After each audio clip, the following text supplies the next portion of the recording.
to order. City Clerk, can you kick us off with the roll call, please? Certainly. Councilmember Carbasi. Councilmember Arias. Councilmember Chavez. Here. Councilmember Bredefeld. Here. Councilmember Esparza. Present. Vice President Perea. Present. And Council President Maxwell. Present. We have a quorum. All right, thank you, City Clerk. Next will be the invocation, which will be led by Pastor Eli Loerera. So if I could have everyone please stand and remain standing afterwards for the Pledge of Allegiance, which will be given by Councilmember Bredefeld. Lord, we thank you this morning for this council. We thank you that they model for us what you said. When Jesus, you said, I did not come to be served, but rather serve. We thank you for their service. They could be doing so much more and other stuff, but they've decided to serve this community. Thank you for that. I thank you for the people that are being recognized here today for their service to the community. And let us never forget that you taught us to minister to the poor and reach out to those that are disenfranchised. God, I pray for those in our community. This is Mental Health Awareness Month, Lord, that are suffering with mental health, that we would never forget them and we would continue to do what we can for them. So God, I ask you to bless this meeting, bless this council. In fact, bless all the city servants, Lord, that work making this a better place to live. And God, we all say, God bless Fresno. Thank you for this city. Amen.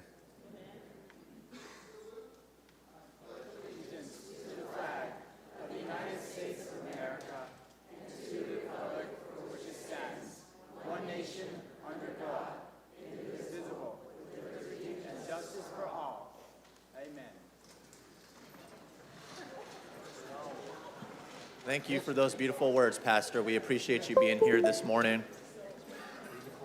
If we could go ahead and lower the volume in the audience, please. City Clerk, are there any changes or items removed from today's agenda? There are a few, but really quick, just to announce we have Spanish, Hmong, and Punjabi translators available through Zoom and closed captioning available through the web. And we also have an in-house Spanish translator, Alfredo, and he will let the audience know what his services are.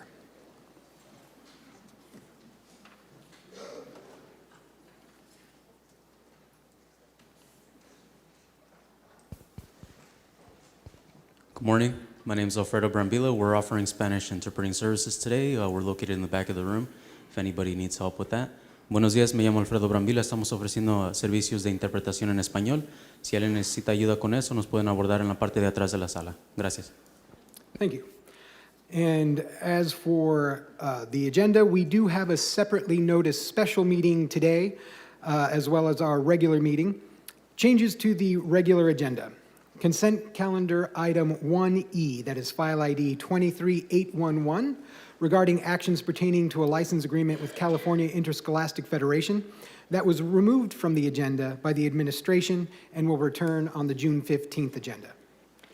Consent calendar item 1F, that is file ID 23815, regarding a consultant agreement with Baker Tilly US LLP. That was removed from the agenda by the administration and will also return on June 15th. Item 1G, that is file ID 23807, regarding various appointments to numerous boards. The reappointments of John Dolan and Jose Barraza to the Parks, Recreation, and Arts Commission have been removed from the agenda by staff. Consent calendar item 1BB, that is file ID 23756, regarding the downtown Fresno Neighborhood Beautification and Cleanup Project. That was removed from the agenda by the administration and will return on June 15th. Consent calendar item 1LL, that is file ID 23816, regarding a traffic assessment with options to improve safety. Vice President Perea is a co-sponsor of this item. And as for items removed from the consent calendar and placed on the contested consent calendar for further discussion, we have 1G, that is ID 23807, regarding various appointments and reappointments to the Parks, Recreation, and Arts Commission, the Mobile Home Rent Review and Stabilization Commission, and Civil Service Board. That was moved to the contested consent by Councilmember Arias.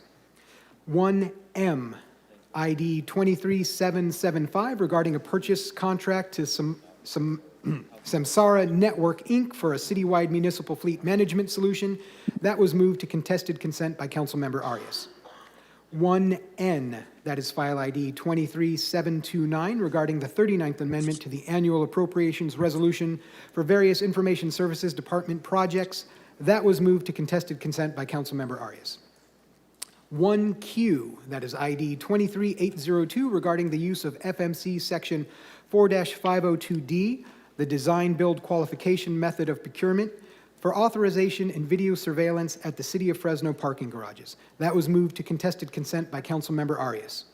And finally, 1MM, that is ID 23833, regarding the addition of Article 21 and 22 to Chapter 10 of the Fresno Municipal Code to prohibit impeding on sidewalks within 500 feet from sensitive areas. That was moved to contested consent by Councilmember Arias. I have no other changes. All right, thank you, City Clerk. I'm going to take it over to my colleagues now. If any of you would wish to remove, continue, pull any item from consent for discussion, register a no vote or a recusal, we're going to do so at this time. We'll go in numerical order, starting with Councilmember Carbasi. Mike, any changes to the agenda? No. Arias? Chavez? Yeah, I'm going to pull item 1X to contested consent, and item 1M. I believe that was actually pulled already by Councilmember Arias, so those two. That is correct. 1M was already pulled to contested, but you'd also like to do 1X as an X-ray? Correct. Okay.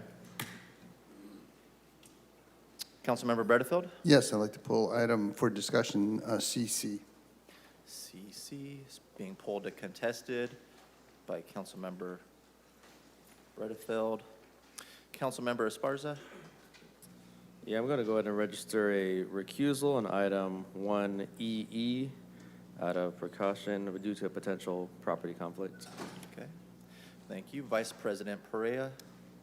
I need to, let me see, recuse from 1FF for a conflict because QK is involved with this project and is a source of income of mine. Therefore, I need to recuse myself from 1FF. Okay. Duly noted. Thank you. No changes from myself. Is there a motion to approve the agenda? Motion by Councilmember Arias, second from Chavez. Is this Mr. Beto Harry? Any discussion on the Hi, matter? this is Lily from the VA hospital. Any opposition? I'm sorry, I just want to register a no vote on 1O. 1O as an ocean? That's all. Okay. Councilmember Carbasi registering a no vote on 1O as an ocean. Any other discussion? Any opposition? Seeing none, item passes 7-0. Thank you, everybody. That's going to take us to today's ceremonial presentations. We have about 5 proclamations, individuals and organizations that will be honoring for their amazing work in the community. And we're going to start off with the proclamation for Community Action Month, which will be sponsored by myself and Councilmember Arias. So if I could get all my friends from EOC to please join us at the front of the chambers at this time.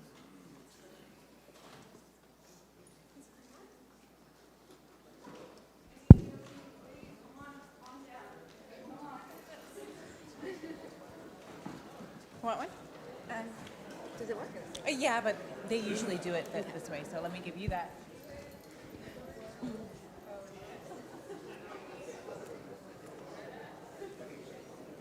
She said make 3 votes.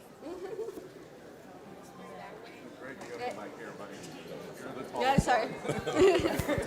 In the front. All right, it looks like we brought all 1,200 employees of the EOC here this morning.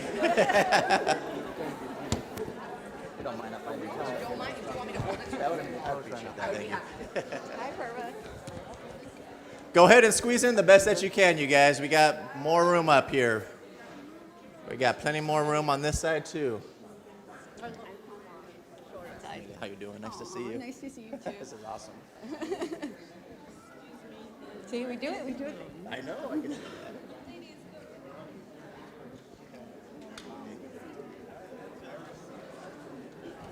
All right, well, good morning, everybody. Today we are here to celebrate Community Action Month in the city of Fresno.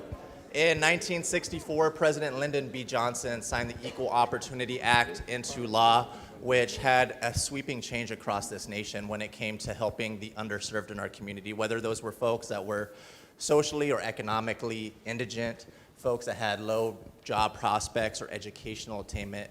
The Equal Opportunity Act created all kinds of reform across this nation that really helped folks that were the least served in communities across the United States. And it created vehicles for making those changes, and those were known as community action organizations. One of the largest one out of the 900 that exist across the United States is the EOC, the Economic Opportunities Commission. And those are the folks that you see behind me here today. There's over 1,200 employees. I think they're probably the largest nonprofit in the entire region. Is that correct? Yes.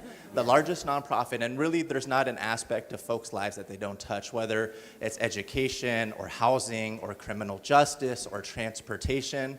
They touch tens and really hundreds of thousands of people's lives every single year through the amenities and the programs that they offer to this community. And so today we're here to recognize them and to give them an opportunity to talk a little bit more about some of the great work that they're doing. But they've been an amazing partner with the city of Fresno over 50 years, whether that's helping provide transportation to some of the folks living in rural areas. You guys might have heard about Advanced Peace, where they go out onto the street and reach out to folks that are involved in gun violence and help provide opportunities for them so they don't end up in those cycles of violence over and over and over.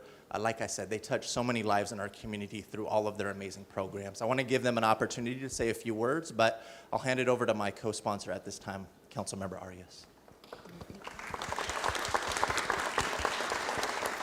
I'm going to keep my distance, not that I don't like you, but this is what we used to call a super spreader event. So I'm going to try and be safe today. I happen to have the unique experience to have been a customer of EOC, an employee of EOC, and a board member of EOC. I grew up picking crops as a farm worker when I was a kid. And my first job out of the fields in the west side of Fresno County was to be a janitor at United Health Centers, employed by the Summer Youth Employment Program of EOC. It's one of the critical opportunities that they gave so many kids in rural areas to get an actual office job. So for me, fixing sprinklers, cleaning up the floors was 10 times better than picking cantaloupes in the middle of the summer heat.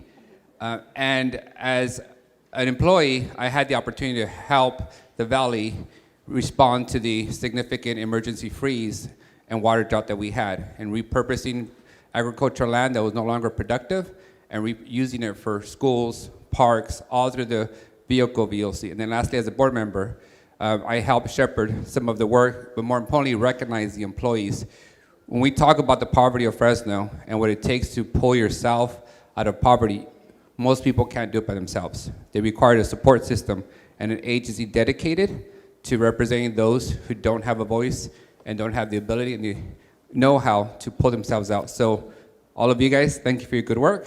And I'll turn over to the CEO, Emilia Reyes, who, a secret that we don't tell everybody is that we both grew up in Mendota.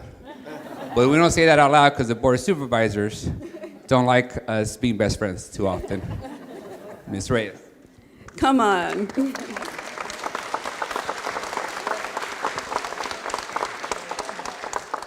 Thank you to both Council President Taylor Maxwell and Council Member Arias, and actually the entire City Council. You've all been very supportive in the last couple years since I've been leading this organization the past 3 years. Community Action Month is very, very important. You know, the last 3 years, when everybody was shutting down and sheltering in place and keeping themselves isolated from infections, our work tripled. It did. My local conservation corps became assembly workers to put food boxes together because our elderly still needed to get fed. They couldn't do congregate settings. We had to do weekly settings. Our transportation, our drivers, our elderly, and our individuals with special needs still needed transportation to health services. When the city and the county asked us to step up and give COVID testing, actually vaccination, provide food, our food distribution went up I want to say skyrocketed, but unfortunately, yes, there was a lot of food insecurity. And our teachers, we are 1,200 employees, but half of them are in the classroom right now. The other half is driving our senior citizens or individuals with special needs. And they've worked hard. And so this month is very special. It's just taking time to say to our team, to our volunteers, our employees, thank you for taking the time of helping people and changing lives and putting yourself first and foremost to serve our community. Your passion, your commitment is simply commendable. So thank you, Councilmember Maxwell, for taking the time and actually appreciate the human aspect of this work. For me personally, I don't talk about being from Mendota. I always say Central Valley. However, I did grow up in Mendota, and I always say I am a proud daughter of an immigrant father and mother. I am a sister of a murder victim. I am a mother, a single mother of a son with special needs. And I always say those lived experiences, those traumas, gave me the passion and commitment to serve my community. And I always say I am a product of what Fresno EOCs does every single day. We have the opportunity to change the trajectory of an individual's life. And having those resources out there for our community is simply an honor. And for me to lead an organization like this and a team like this, I'm simply humbled and grateful that I am here. With that, great job, love you guys. I'm like looking, I have a local conservation corps, IT, health services, Soul Unlimited Learning, Head Start, WIC, oh my goodness. We have everybody out here. So thank you everyone and congratulations.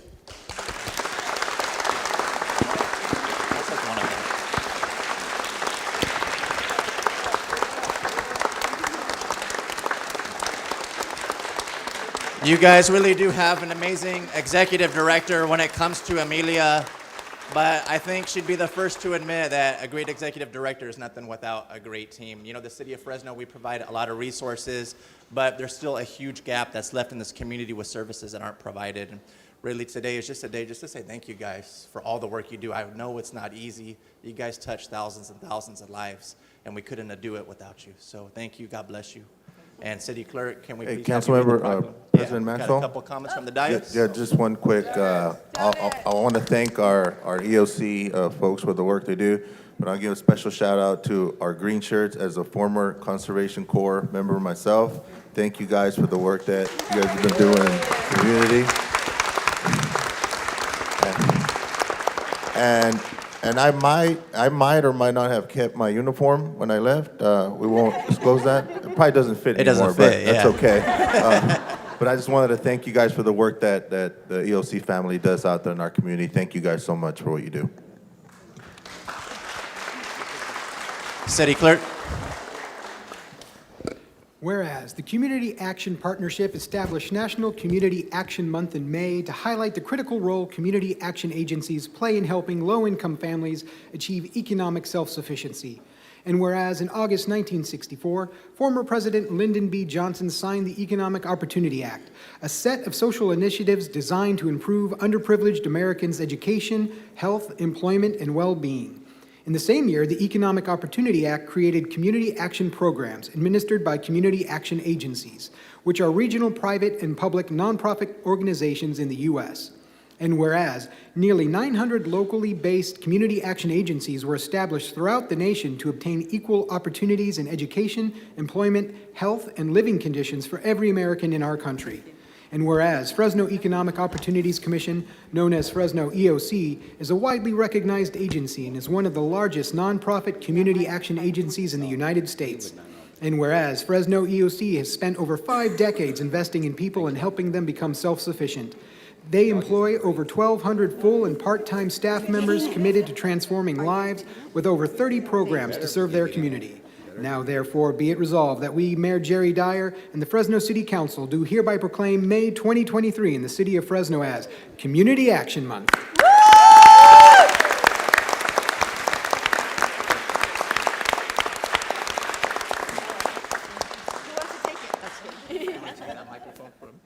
Thank you, everybody. Thank you, EOC. You guys are awesome. And thank you for being a steward.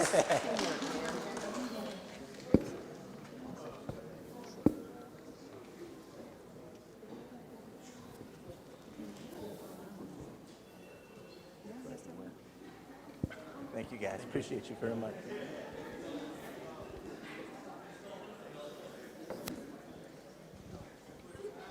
Well, there goes half my audience. At this time, I'm going to ask Councilmember Carbasi to join me up here.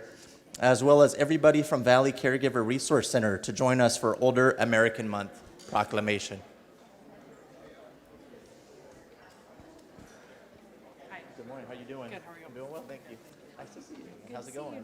Yeah, I'm doing well, thank you. Two of y'all today? Or? Yes. Okay, perfect. I know, it's Yeah, a tough act to follow. Yeah.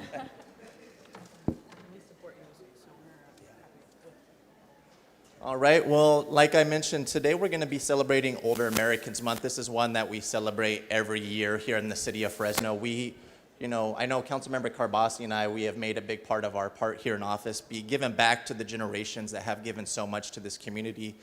We've done a lot as a council over the last couple years to give back to older Americans. We currently have free bus rides for seniors 62 over. Folks with Medicare are able to ride our city buses for free.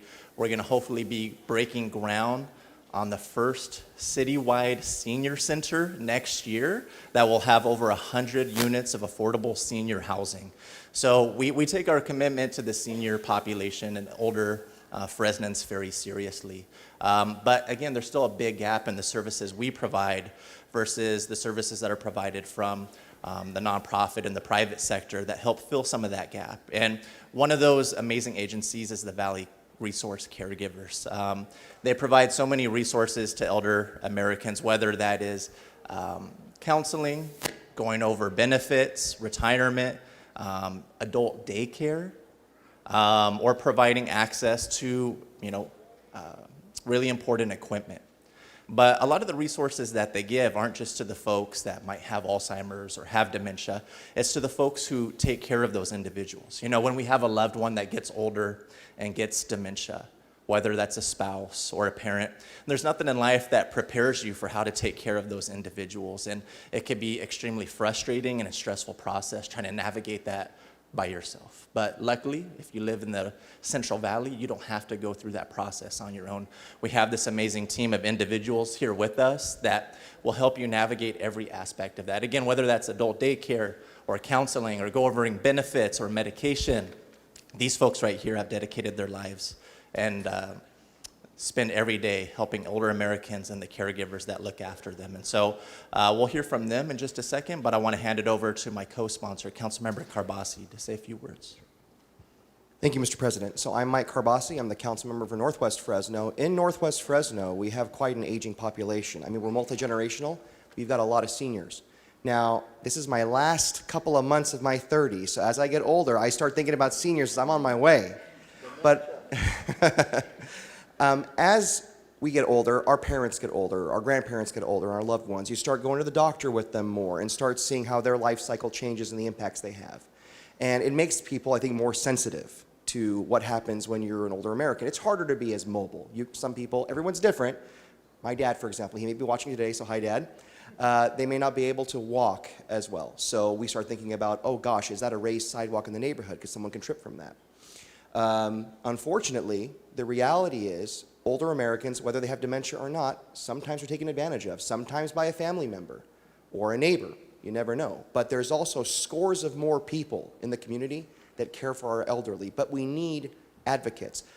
This organization and their ombudsman program, for example, among the many umbrellas of programs Valley Caregivers has, really provides a voice because some seniors don't have a family. Maybe their kids live far away.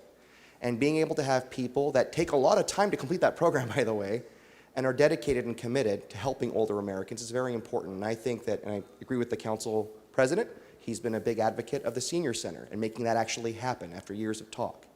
That is going to be a huge resource in our community, and the city of Fresno is a lot more serious about making sure we take care of our seniors, and not just because a lot of us are getting older. So thank you so much. I'm going to hand it off to you. Thank you so much. I appreciate it. Good morning. My name is Hillary Bennett. I'm actually with the Fresno Madera Area Agency on Aging. We are funded by the state of California, mostly through the Older Americans Act, through California Department of Aging. We happily support and fund Valley Caregiver Resource Center, as well as EOC that were just in here. They have absolutely taken care of our elders with our home delivered meals program, our congregate meal sites, and just in this fiscal year alone, I can say to date, over 600,000 meals have been delivered to the older Americans in Fresno and Madera counties, either through COVID-19 emergency relief or through our congregate meal sites that we run. In-house, we run an MSSP program for 65 plus to keep people home and avoid displacement. So if we can support them in any way with fixing and providing concrete for their disability or providing in-home care, that's what we want to do. We also support the home delivered meals program. So it's people, not programs, that make our members and our people happy. So thank you for this proclamation, and I will hand it over to Valley Caregiver. Hi everyone, I'm Megan Velasquez. I'm the program manager of Oasis Adult Day Program, one of the 4 programs that we've talked about this morning with Valley Caregiver Resource Center. We want to thank City Council, and I'm here on behalf of our Executive Director, Michelle DeBudio, and everyone at Valley Caregiver Resource Center in honoring Older Americans Month. As we know, the aging process can get complicated, whether you're providing care or you're the individual aging themselves. And Valley Caregiver Resource Center really tries to create a one-stop shop for caregivers and families to come and help navigate and simplify that process.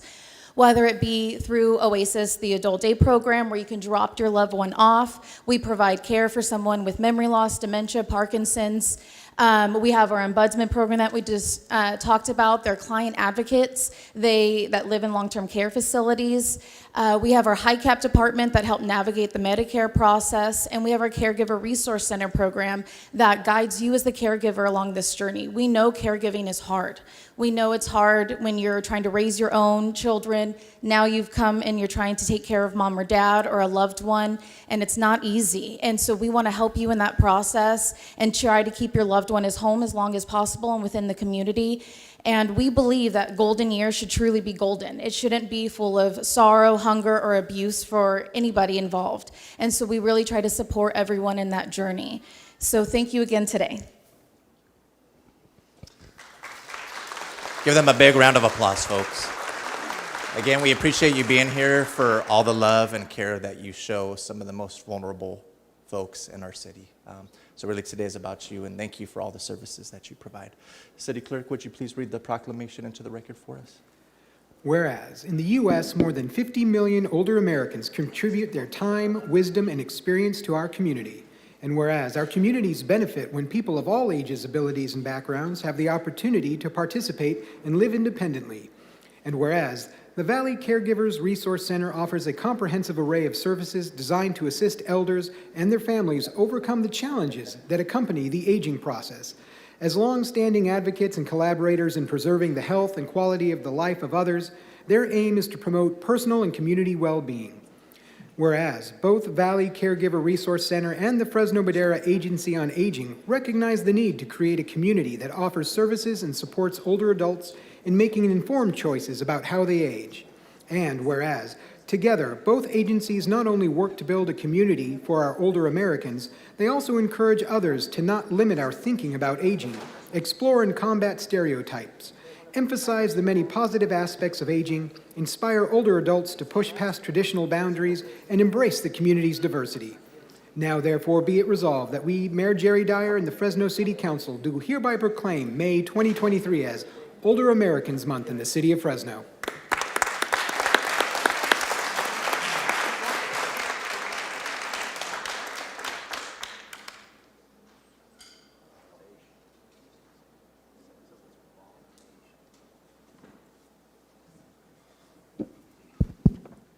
All right, next up, we're going to invite all of our good friends with Casa to join us for Casa Awareness Day in the city of Fresno.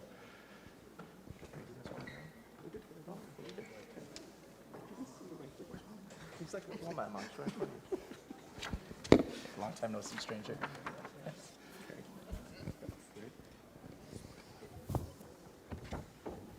Come on over here. Wonderful. Thank you all for being here. This is great. So how many in the crowd have heard of Casa, Court-Appointed Special Advocates? Yeah? It's pretty good. All right. Come on, guys. So you may not know, May is a very special month. It's National Foster Care Month. And Wilma's going to talk to us all about that and the amazing things Casa does. And like yesterday, you're going to tell us about your fundraiser too, right? Yes, I am. That's right. It's coming up in this fall, I believe. Yes. Yeah. 24th annual. 24th annual. It's a big fun event. So no, for all of us up here, we rely on our community benefit organizations like Casa to give a voice to people in need. We just talked about our seniors. Well, we have children that are especially vulnerable, especially when they lack the support structure that a lot of kids have been blessed to have and some don't. So I'm going to turn it over to the council president, and then we're going to turn it over to Wilma. Thank you. Thank you, Mike. Like a lot of the other nonprofits that we had in here this morning, I mean, Casa is just one of the heavy hitters in our community. Some of the most selfless people I've ever met in my time here in Fresno. I moved back to Fresno after going to school up in the Bay Area. I came back in 2016. One of the first people I met when I came back, and I think it was inevitable, was Wilma. I think she's at more events than some of us council members and elected officials go to, but just the vision and the passion that Wilma and her team bring to Casa, which, if you guys aren't fully aware, are advocates for kids in the foster care system. These are folks who are young, they're going through some of the worst times in their entire lives. And if it weren't for Casa, they really wouldn't have those advocates to help usher them through the legal and the judicial and the foster care process. And so we really thank God for these people here, because they are making such a huge difference in the lives of our little ones here that are some of the most disadvantaged. And so they offer a lot of great programs. They have a lot of great events coming up. But really, thank you guys for everything that you do. I've had family members that have been advocates. I know it's hard work, but I know it's very fulfilling work too. And so we really thank you guys. I know some of you guys have been in Casa for a while. Some of you are newer faces, but we really do appreciate all the work that you guys do. Thank you. Wilma. Thank you, President Maxwell, and I won't go by your nickname that I learned yesterday, and certainly Mike Herbasi, city council members, and certainly the community. It has been an honor to serve as the executive director for Casa, and truly, I have just partial team with me right now, and we are there because of our hearts. Yesterday was the State of the City address given by the mayor, and being a lifelong resident of Fresno and having attended many of the State of the City addresses, I have never been so excited and inspired. And the reason being is we are no longer working in silos. You have heard from zero to adulthood, all these different agencies. It is not just when they turn 21, then they're on their own. No, we are able to connect. And that hasn't been the case in the past. And so what was addressed yesterday under the mayor's and the city council members' initiatives was homelessness, addiction, food insecurities, mental health especially. All this starts at a young age. And so what Casa does, certainly, we step in the gap when a child, at no fault of their own, ends up in the foster care system, broken, with no hope.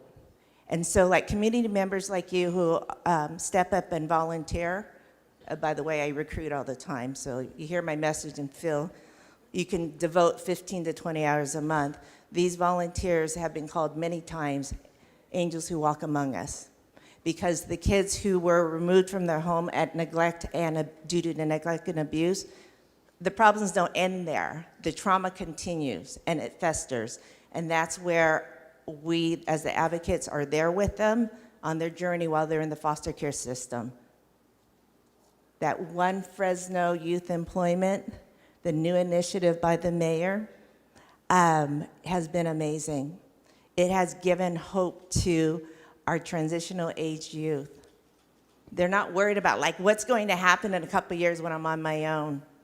Francisco, who has been spearheading the efforts, has shared story after story about how they go and they're applying for a job, they get fingerprinted, and they proudly wear their name badge. And they just may like shoulders back and stand a little taller because their self-esteem by this one program gives them so much hope.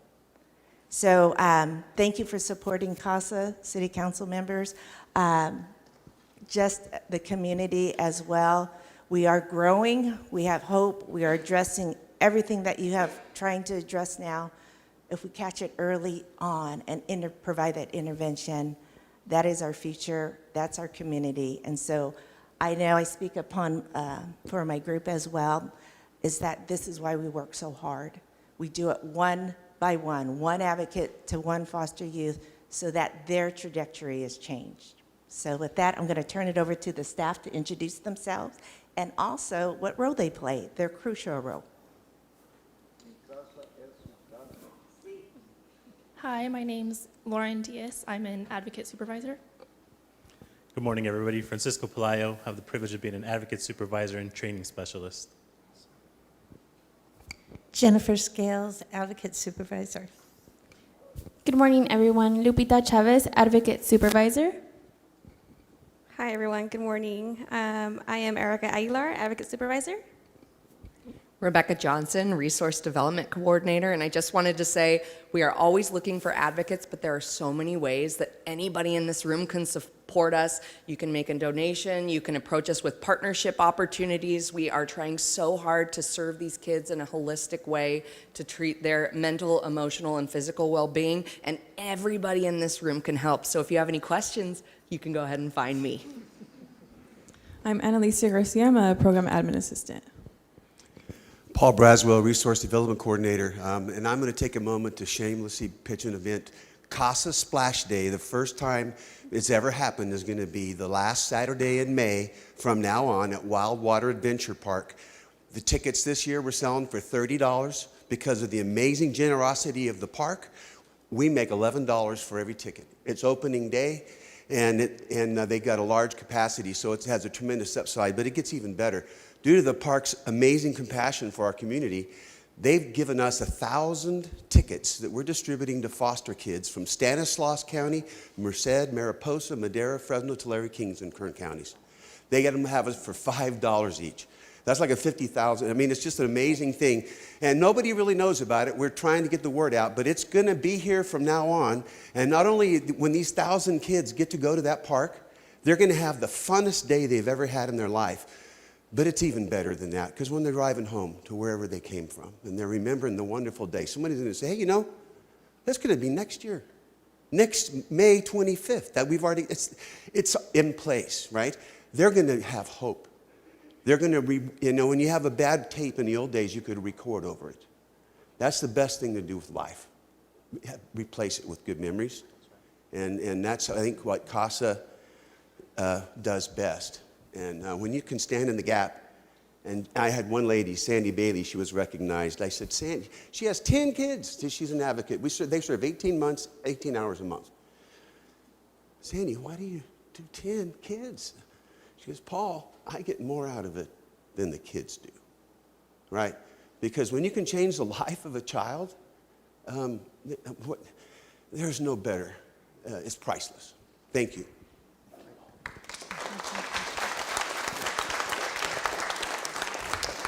I think all of you would have to agree with me. I have the most passionate, hardworking staff in Fresno County and beyond.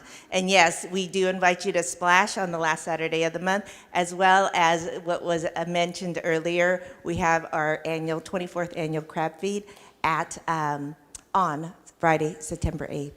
What's the address of the facility of the water park? Wildwater Adventure Park's on Shaw Avenue. It used to be Clovis Lakes. You can't miss it. It's the biggest, best water park in California, 52 acres, lakes, creeks, big, gigantic trees, and something to thrill everybody. Well, you're speaking to the one who spearheaded the effort, so thank you, Paul. Anyways, thank you to our community members, especially for just, being there, and all of you, in many ways, support Casa, whether you know it or not. And I'm going to ask that each one of you, when you leave this meeting, that you share about Casa, because maybe someone you know wants to be an advocate and make a difference for just, 15 hours a month. Just be there to give the voice to our foster youth that they're heard and they're seen, because they haven't felt that way in a very long time. So thank you. Sir Clerk, if you read the proclamation of the record. With pleasure. The taller folks in the back. Whereas May marks the beginning of National Foster Care Month, and Casa, court-appointed special advocates of Fresno and Madera counties, looks to raise awareness of its overall mission to recruit, train, and support volunteer advocates who mentor foster youth in Fresno. And whereas Casa focuses on the overarching goal of their advocates to build lasting relationships with abused and neglected children in the child welfare and juvenile court systems. This bond with the foster youth therefore increases educational success and employability, while in turn decreasing homelessness and incarceration. And whereas the Casa organization thanks the volunteers who have donated over 20,000 hours of their time in the last year, while inspiring the public to join them in being the voice that matters for foster youth in Fresno and Madera counties. And now, therefore, be it resolved that we, Mayor Jerry Dyer and the Fresno City Council, do hereby proclaim Casa Awareness Day in the city of Fresno.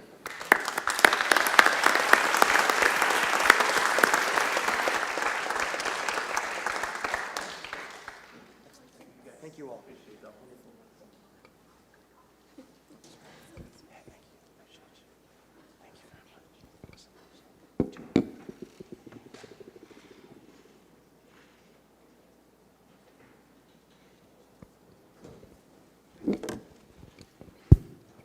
Okay, I know it's been a long morning. Thank you everyone for your patience, including my colleagues. This one I've been waiting for a long time. So we did have State of the City yesterday. It was a wonderful event. The mayor and the administration recognized some amazing people in Fresno who've made a contribution over this last year. Well, every year, the mayor and the council get to have a Woman of the Year celebration. But my Woman of the Year wasn't available. Now, we did have her daughter, Lauren, who can't believe she's 16. I mean, she can go up here and probably run the meeting. Very professional. And we'll go over how that happened. But she is here today. And I see a lot of Assistance League shirts here. So I think we're going to we might give the EOC a run for their money. Got a lot of folks here. So if you're here to support Miss Kimmy, why don't you come on up? Let's let her see what her level of support's like in this community.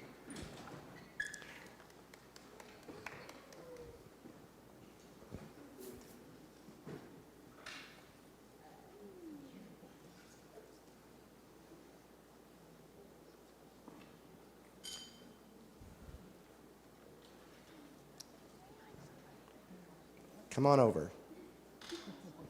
And you get to stand right next to her. So, folks, this is Kim Shahadi. She is the District 2 Woman of the Year, and I'm going to tell you why.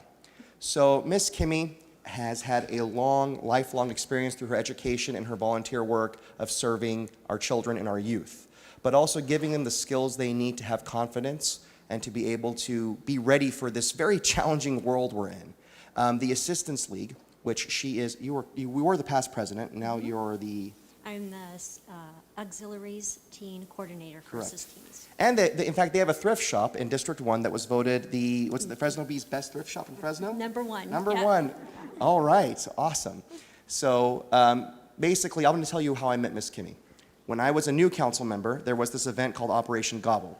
And I think they were serving like 400 complete Thanksgiving dinners to folks, and I'm there, and I'm just new, I'm a freshman, I'm thinking, oh my God, all these people are here, they're moving around, you got the college hunk guys moving all kinds of gear, but there's this one woman just standing there saying, do this, do that, and she's coordinating everything, and I'm thinking, I don't want to get on her bad side, but I want to know who she is. Because she's the kind of person that she will motivate you in the sweetest way, and you have to do it. And that was Miss Kimmy. And we have Operation Gobble in other districts, including my own, and we do it every year in Pinedale. And there is no way we could do this without Miss Kimmy and her high school, they're not just high school, all the student volunteers that are a part of the Assistance League that come out there. I know Principal Bowles at Pinedale is so grateful to you. The Pinedale community is grateful. I am, because I think we just beat our goal. We had 420 meals last year, and we're hoping to exceed it this year. Every year we could put more and more on your plate, right. but you deliver. Homemade pumpkin pies. And when we read the proclamation, it's going to outline we're going to embarrass her and outline all the great things she's done.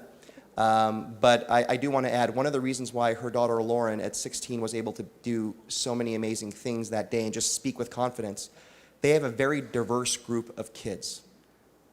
Different income levels, doesn't matter, different races, none of that matters. It's a whole melting pot of youth in our community that have a support structure and learn Robert's Rules of Order. You guys got to give us a lesson too, we can use that here.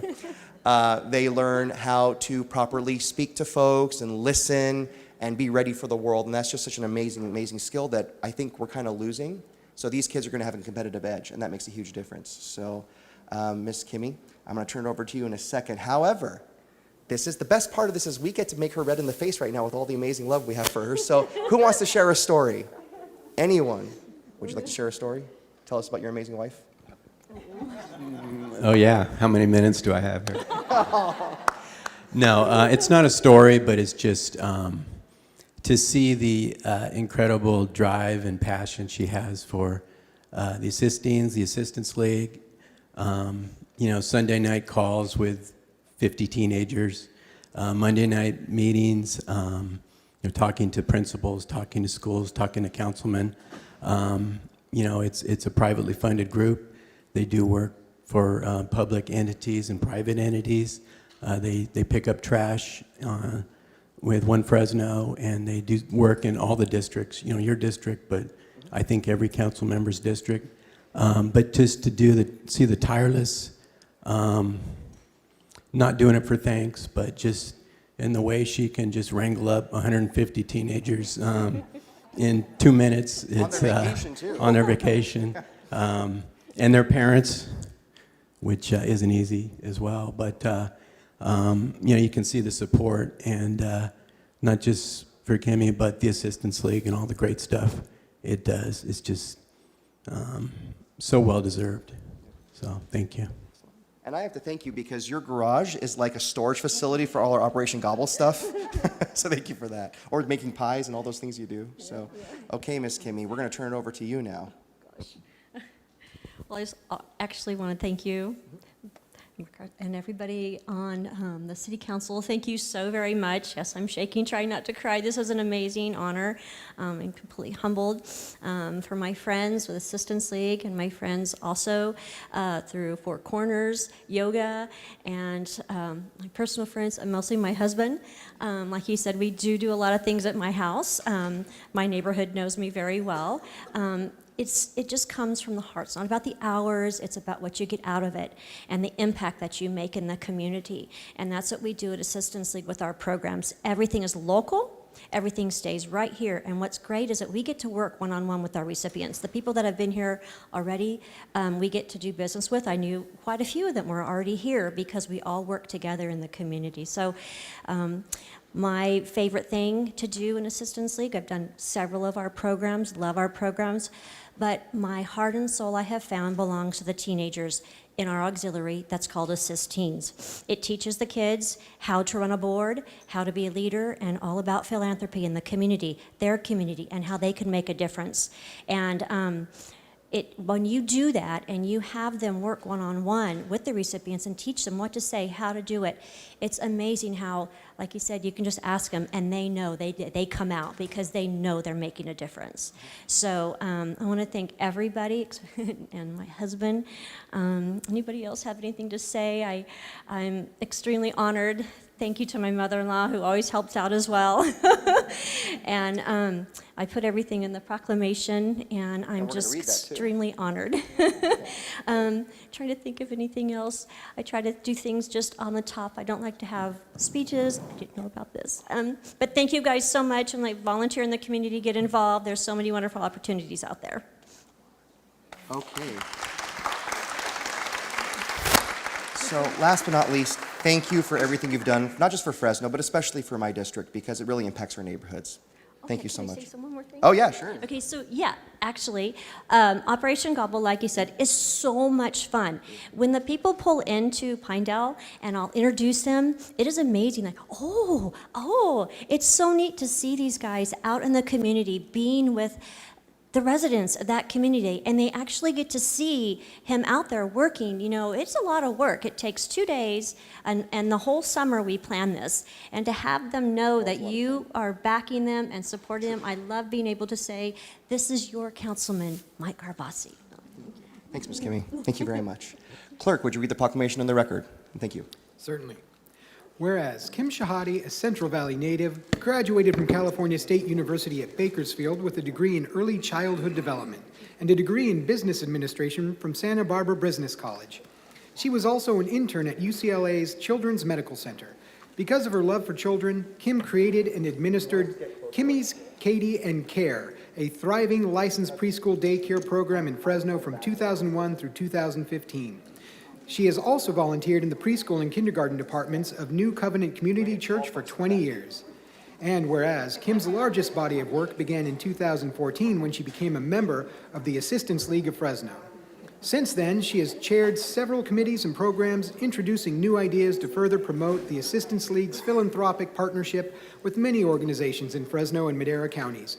Kim has chaired Operation Bear Hug and Operation Gift Box for the Assistance League and represented the Fresno chapter on its national committee. She currently serves on the Dream Dress, Bear Hug, and Operation School Bell committees, as well as the Assistance League's Thrift Boutique, recently voted #1 thrift store by the Fresno Bee. And whereas, in addition to serving as past president, she currently chairs and coordinates the chapter's auxiliary Assist Teens that supports all of the Assistance League of Fresno's programs. Assist Teens is a 4-year mentoring program to prepare high school students to learn philanthropic fundraising, organizational, and leadership skills. This has allowed her to develop 165 high school students from Fresno and Clovis into civic-minded servants. This group's programs include blanket making, sugar scrub, senior services, animal services, Pavarello House volunteering, Operation Gobble, and Beautify Fresno. The Assist Teens learn nonprofit skills with a governing board and develop philanthropic programs with her guidance. And whereas, Assist Teens are the driving force of Operation School Bell's Super Saturday at Martin Luther King Elementary. One Saturday each month, Assist Teens and Martin Luther King students do homework, play sports and games, do arts and crafts, have story time, and eat healthy meals. This, along with Operation Gobble and Mike Carbassi's districts, are her favorite programs. And whereas, Kim's true passion is philanthropy. She exemplifies the Assistance League's tagline, which is transforming lives, strengthening community. She believes that hard work and time devoted to others is worth every minute. Her future goals are to continue teaching others to help themselves build up confidence so they can be happy and successful while simultaneously making Fresno a better place. And whereas Kim's family consists of her husband Jim and their 3 children, Audrey, Robert, and Lauren, world travelers, they are avid snow skiers and water enthusiasts enjoying boating and jet skis. She is a dedicated yoga student and enjoys her 5 a.m. yoga classes 3 times a week at Four Corners Studio to help kickstart her day. Now, therefore, be it resolved that we, Mayor Jerry Dyer and Councilmember Mike Carbassi, hereby proclaim Kim Shahadi as District 2's Woman of the Year.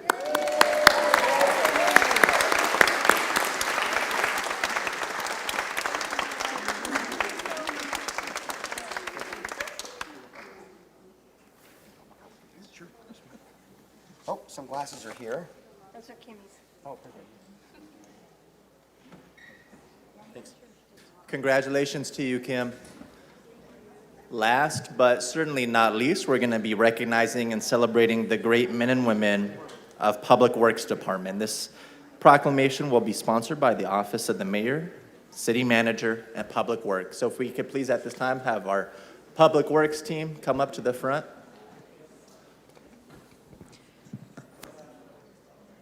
Actually, I also want to invite Ahmad from Public Utilities, because while it's National Public Works Week, it's not just the Public Works Department that are involved in Public Works. It is all of our public works professionals, including transportation, public utilities, fleet, a whole bunch of other departments. I know we have a great showing today from our Public Works crew, so I'm happy that they are here. So these are the folks that get the work done.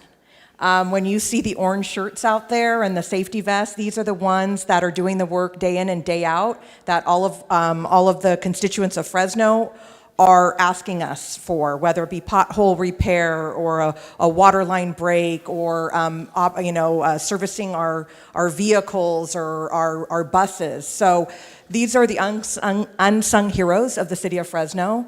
And on behalf of the mayor, and I know on behalf of the council, so happy and proud of you guys for all that you do day in and day out. You're usually very quiet and stoic, as I can see by the very straight faces in here, but that's what it takes to just put your head down and do the work. And thank you so much for all that you do. Like I said, without this group of folks in the city of Fresno, we wouldn't really be operating. So thank you so much. We appreciate you. And with that, could I have the clerk read the proclamation, please? Certainly. You want to take it? Whereas National Public Works Week calls attention to the importance of services provided by public works professionals, including here in Fresno, where these professionals are an important part of the community.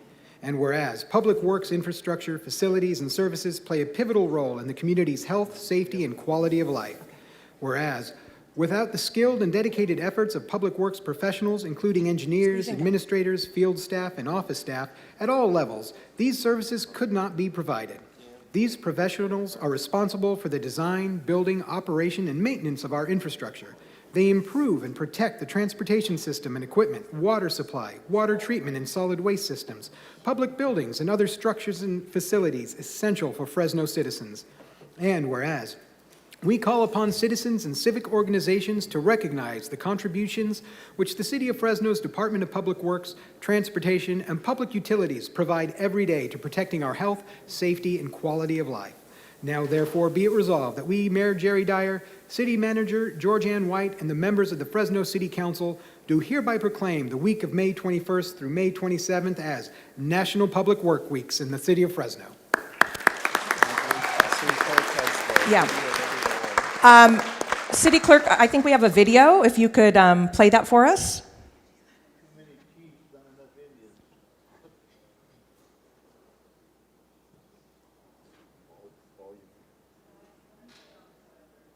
Okay.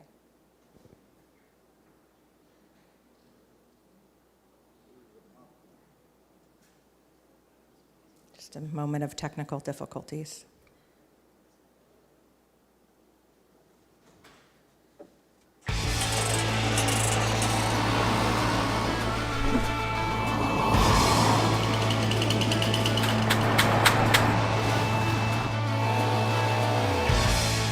We care about what we do. I think that's the difference. We care about what we do.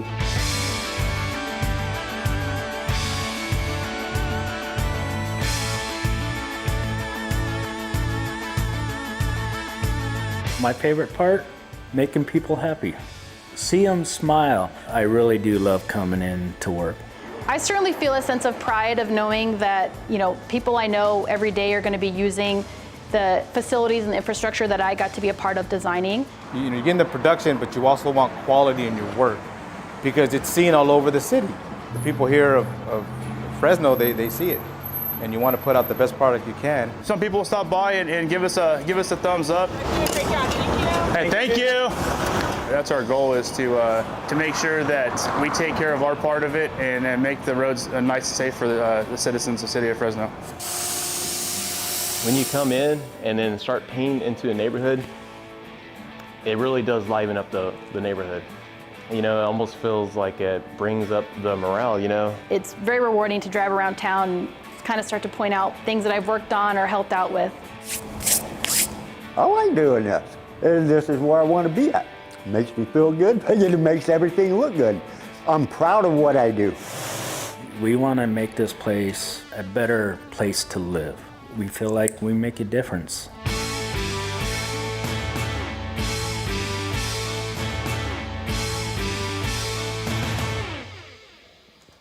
Yeah. Thank you guys so much for all that you do. You guys are awesome. Thank you.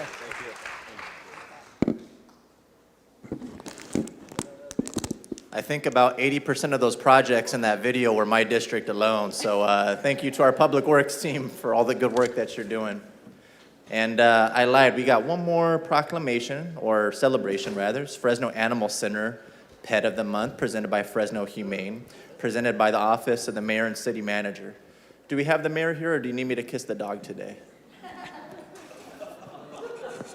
I'm not going to respond to that. Okay. Oh my gosh.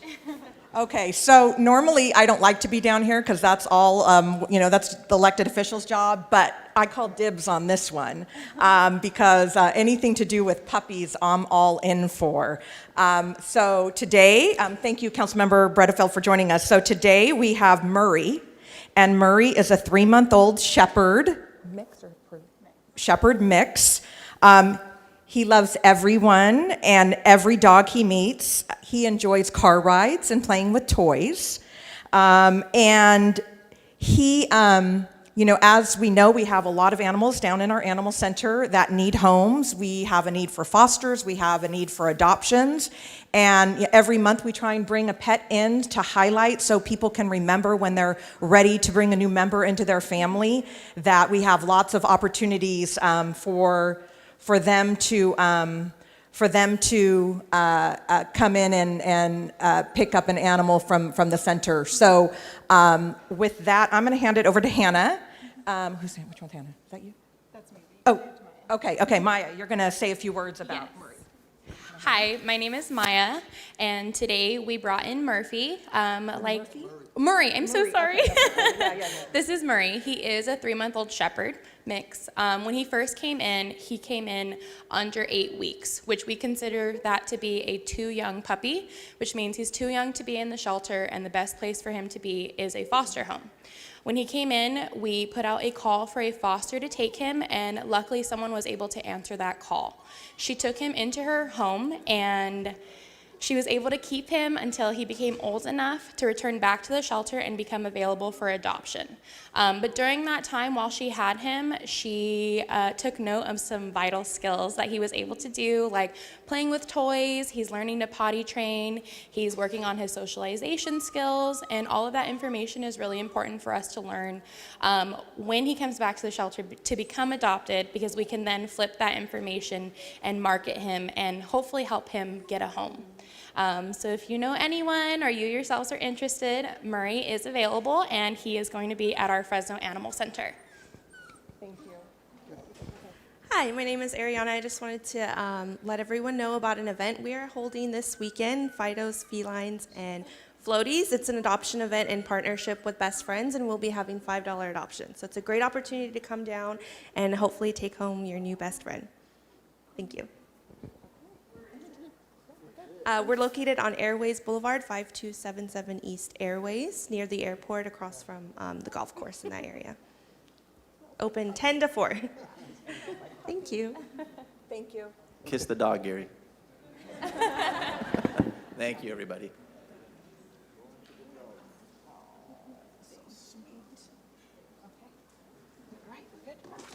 All right, that is going to take us over to council member reports and comments. We'll go in numerical order, as always, starting with council member Carbasi. Thank you. I'm just going to mention two things.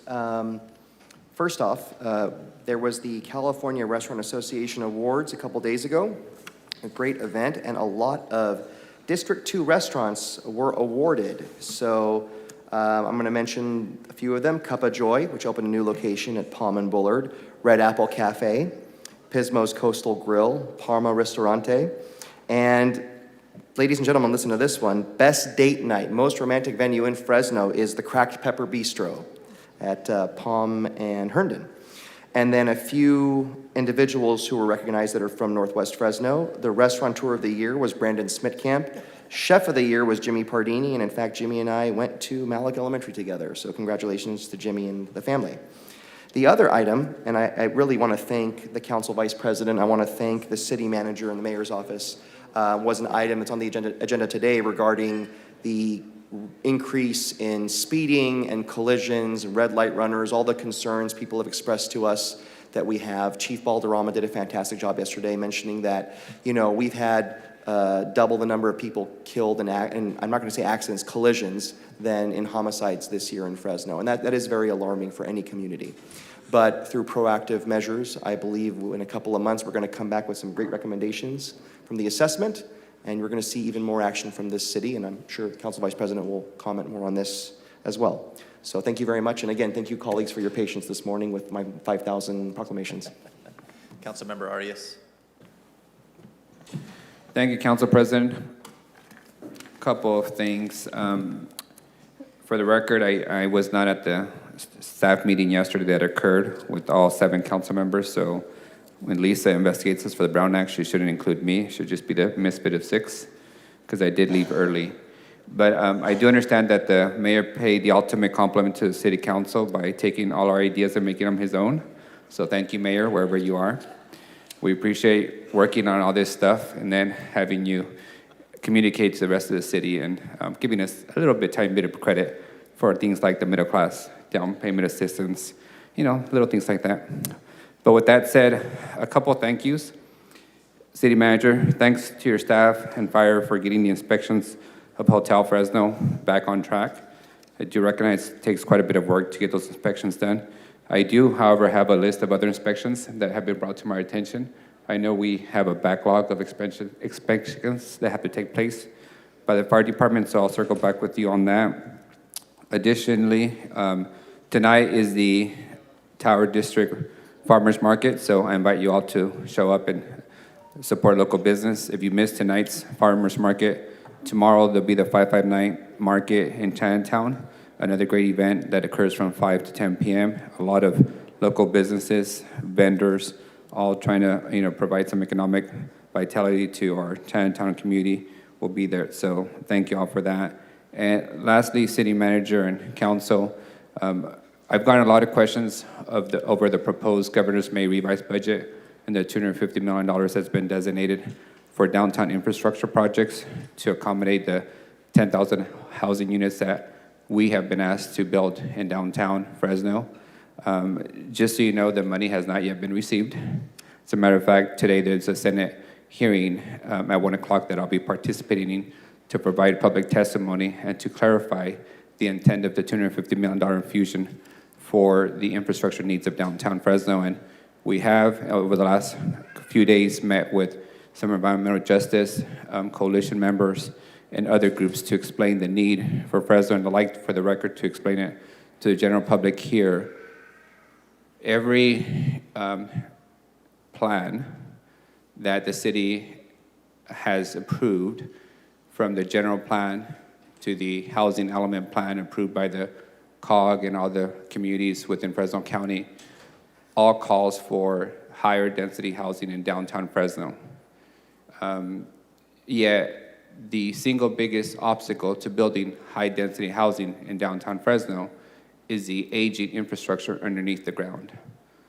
There isn't the capacity in the water lines, in the sewer lines, in the streets, curbs, and gutters, the fire infrastructure for us to accommodate 5- and 10-story housing projects. So in my district, I've shepherded 27 new housing projects, a lot of them in downtown, and I can personally tell you the financial obstacle that every project faces, from the development being asked to rebuild a whole water line for a whole block, sewer lines, to now developments being asked to pay for a whole radio system to be installed in every housing project so the fire department can actually communicate with, in case of a fire, inside the actual building.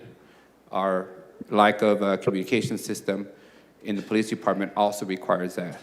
So everybody wants it.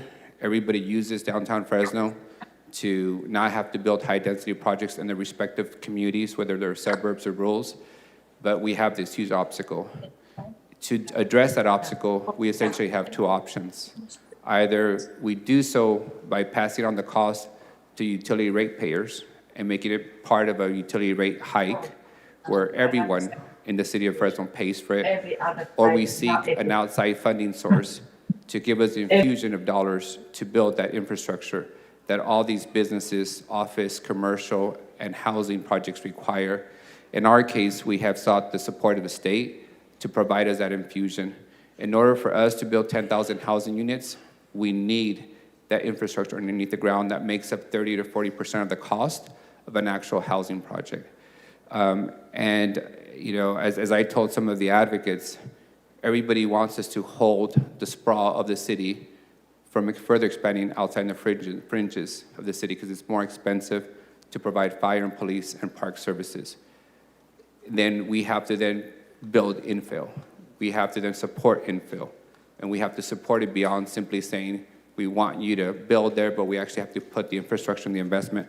So it's my hope that the $250 million survives the negotiations at the state level, but it's also my hope that as a city, we go beyond simply saying that we want to build in downtown Fresno, but execute the implementation plan to remove every obstacle, not add more obstacles when we're trying to build housing projects in downtown Fresno.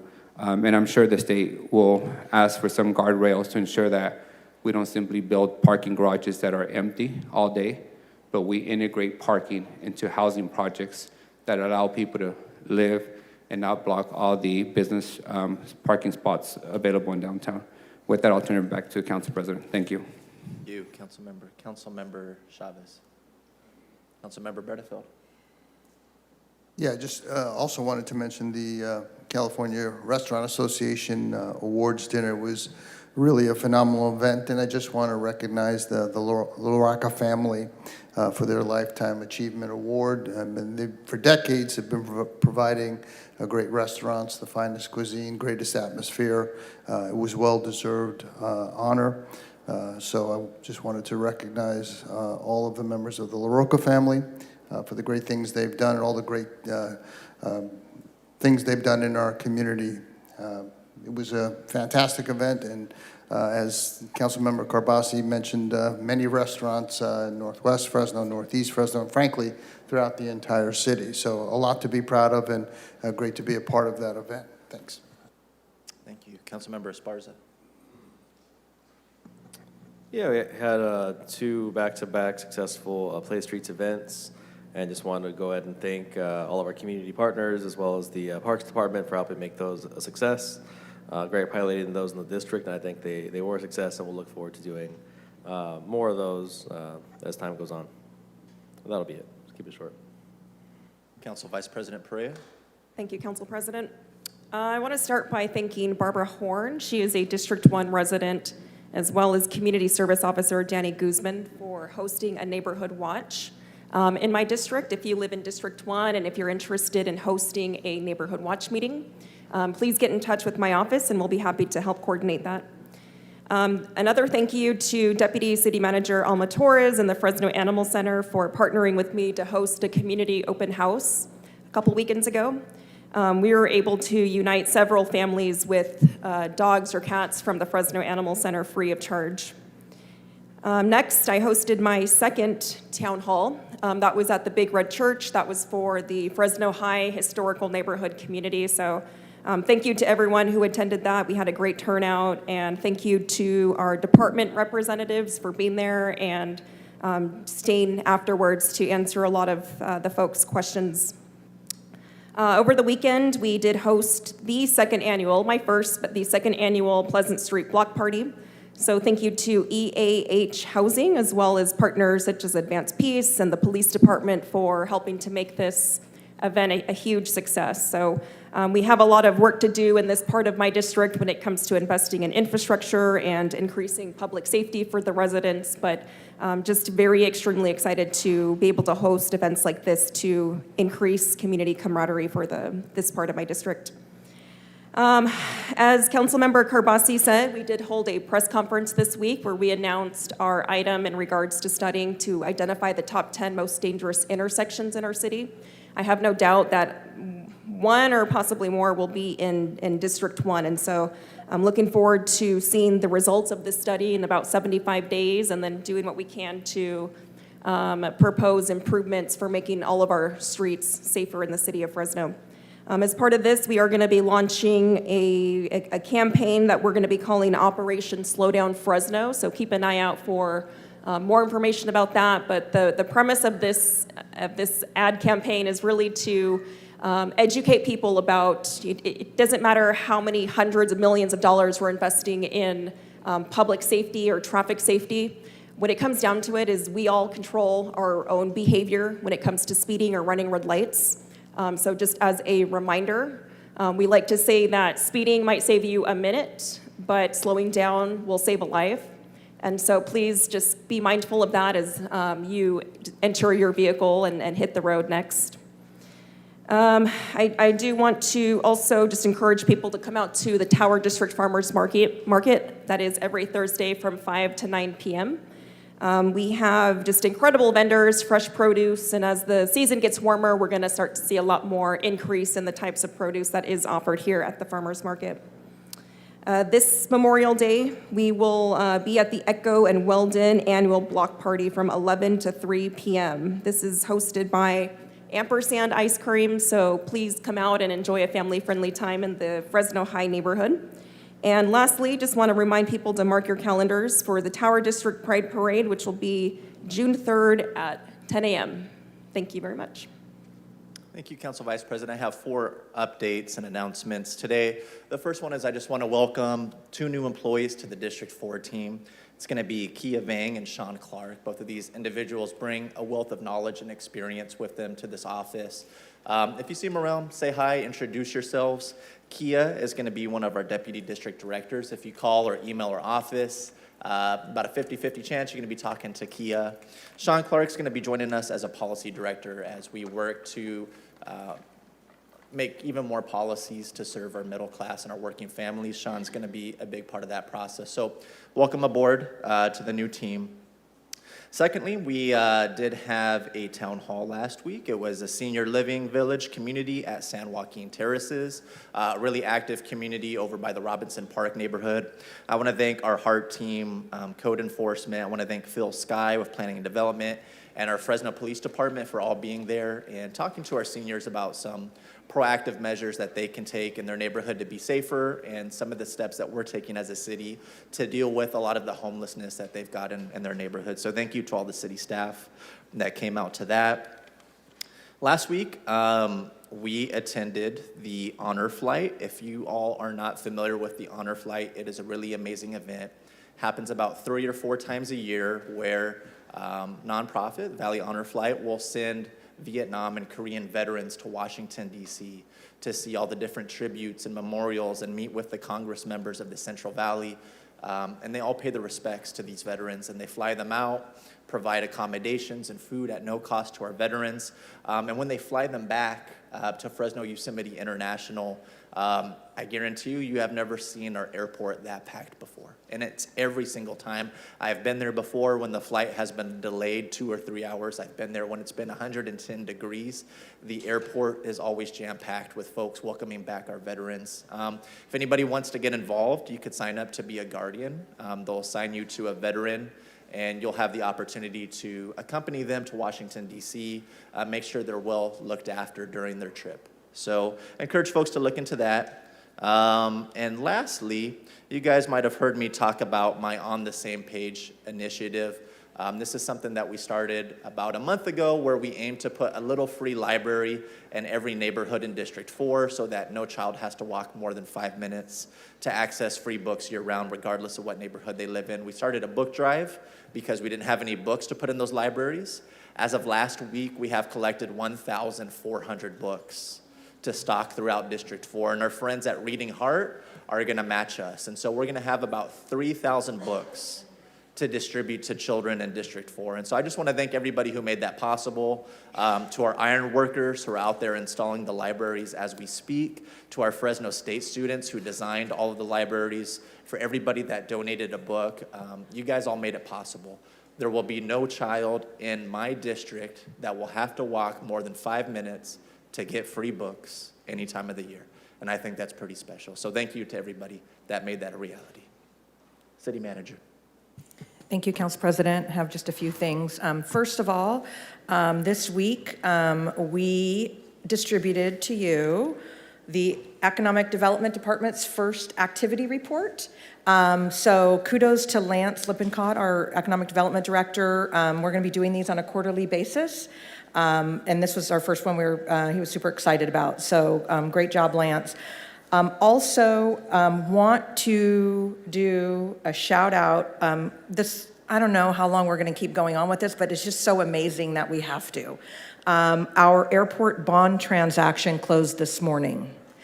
And the timing of this was really critical that we closed today because given what's going on at the federal level with the debt limit issue, just a delay of one more day could have driven the cost of this transaction up. So I know you've heard the mayor say our credit rating, thanks to the hard work of all of you and the elected officials before you, our first time in our history that we have had all 3 credit rating agencies raise our bond rating in one fiscal year. And a result of that, this meant that from the time we started this bond transaction to when we closed it, we probably realized almost $4 million in interest savings. So that is amazing work. Santino Denisi, our controller. Amazing job, Santino, to you and your team, obviously along with Henry Thompson, our airport director, and the whole team, remarkable job. It's no easy task to put together a transaction like this.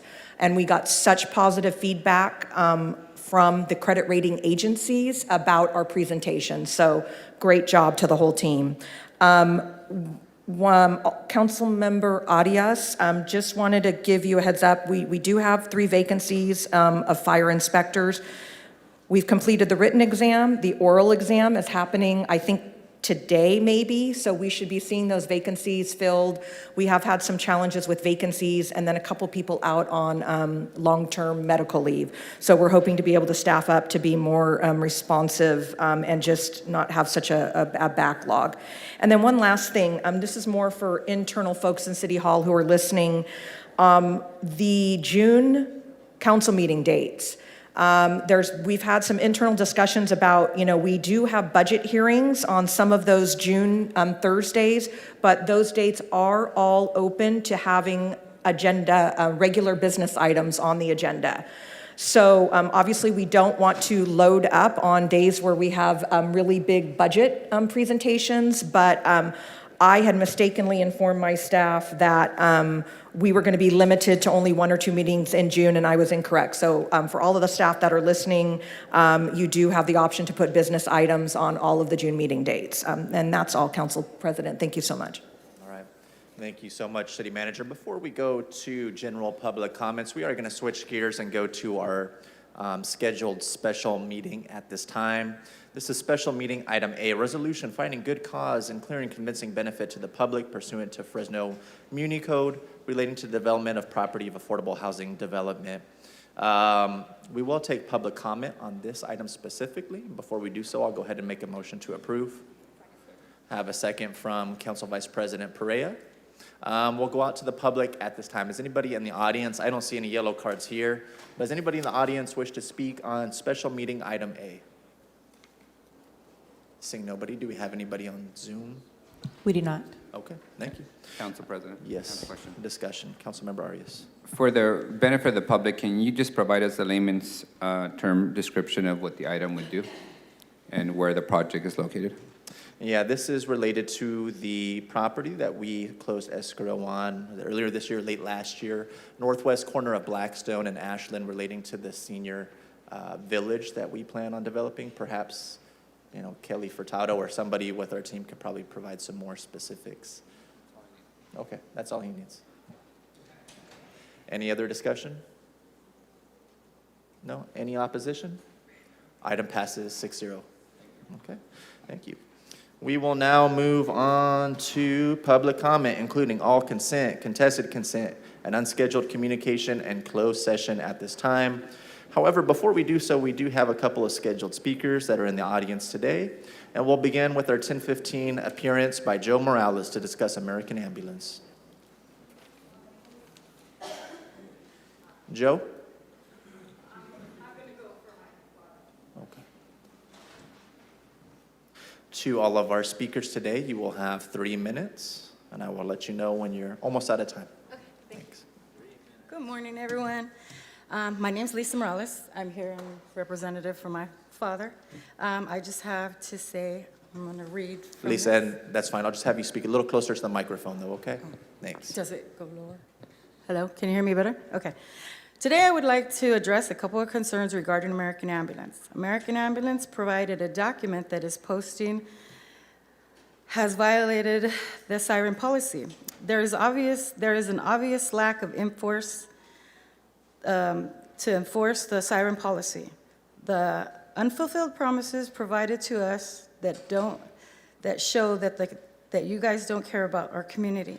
American Ambulance has not mitigated the disturbance to the community, which included a new post location to lower the ambulance backup noise and to hire the concrete wall that they have promised.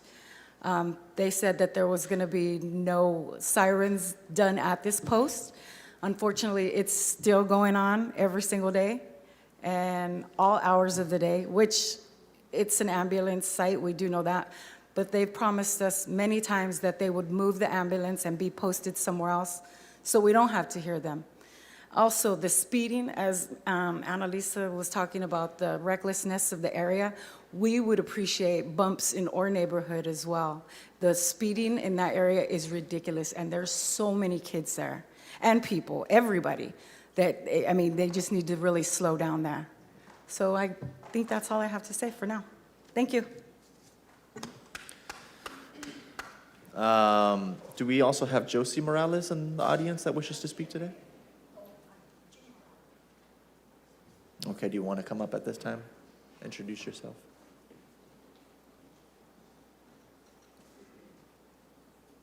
Good morning. My name is Virginia Morales.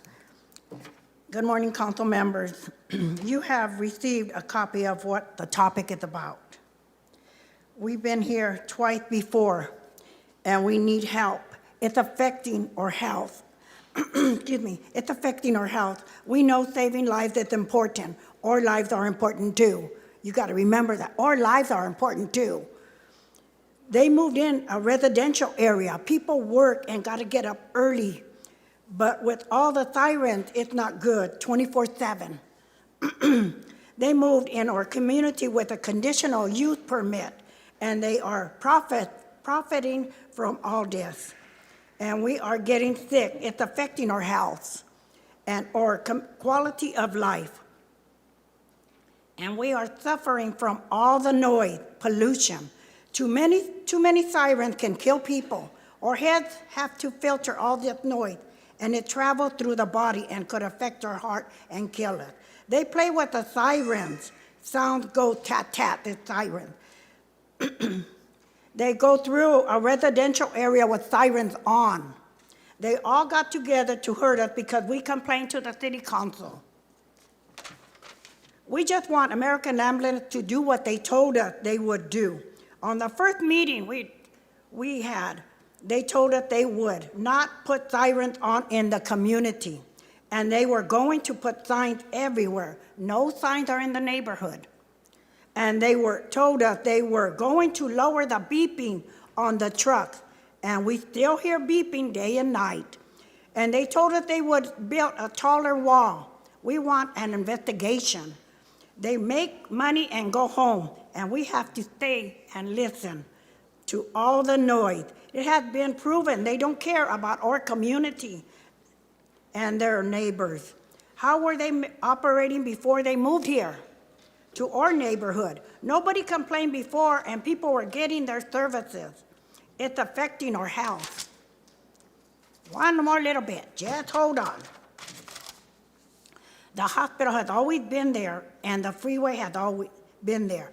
We live in a high-crime community, and we never heard sirens like this. If we heard one siren in our community that was once a month, that was too much. But once they moved there, we've been hearing 24/7. You guys haven't helped us. This is the third time we've been here. We're asking for help. We're crying out to you for help. Thank you. Thank you, Virginia. That'll conclude the scheduled appearances that we had for today. We're going to move on to... Are you scheduled? Yes. What's your name? Huh? Joe? Okay, Joe, come on up.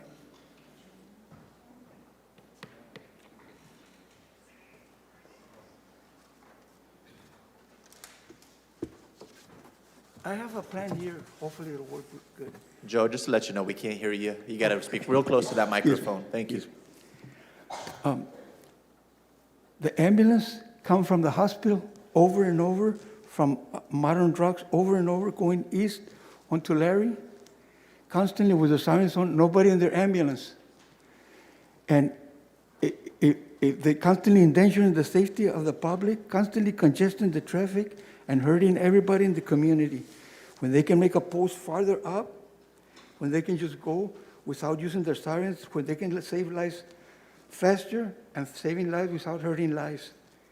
They come from the hospital over and over to get on the freeway. They come from modern drugs going eastbound to get on the freeway, constantly endangering the safety of the public and congesting the traffic and hurting everybody in the community. when they can make another post farther up, when they can just go without hurting lives and saving lives faster. I have a paper here stating that they were gonna relocate the ambulance, and that we're still waiting. They sent us another paper stating that 87% of their ambulance were on the posting, were violating the posting policy. And this is enough grounds to revoke the conditional use permit. Putting the sirens on purpose, going to a residential area, playing the sirens in the parking lot, and using and playing with the bullhorns at 1 o'clock, 3 o'clock in the morning, and we have to go to work next day. Our kids have to go to school. How are we going to be a productive community like that? We were there for this is our community. They don't care. They don't live there. They just come make money and go home. We have to stay there and deal with all this noise pollution every day. It's making us sick. It could kill us. We have to filter all this through our head, and it travels down through our body, and it could affect our hearts, and we could die. And I have a doctor report already it's affecting our health.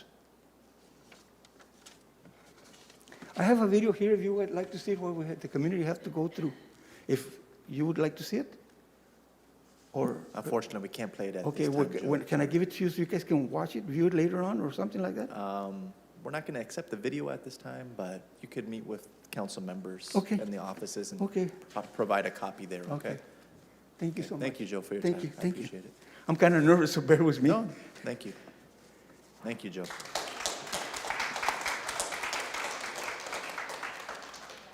Okay, that will conclude our scheduled appearances. We're going to move on to folks who are in the chambers. Before we go to virtual comments, we're going to start with Steve Diddy.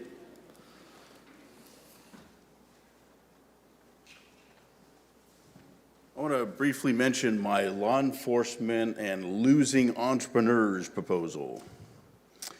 This has to do with designating the murder of a police officer in the city limits of Fresno as a hate crime, and also when a drug dealer, for lack of a better term, is murdered, also the police department pay for the individual's funeral. That's basically the proposal. Thank you very much. Thank you, Steve. Next in the chambers, we have Kay Burtkin. Good morning, Kay.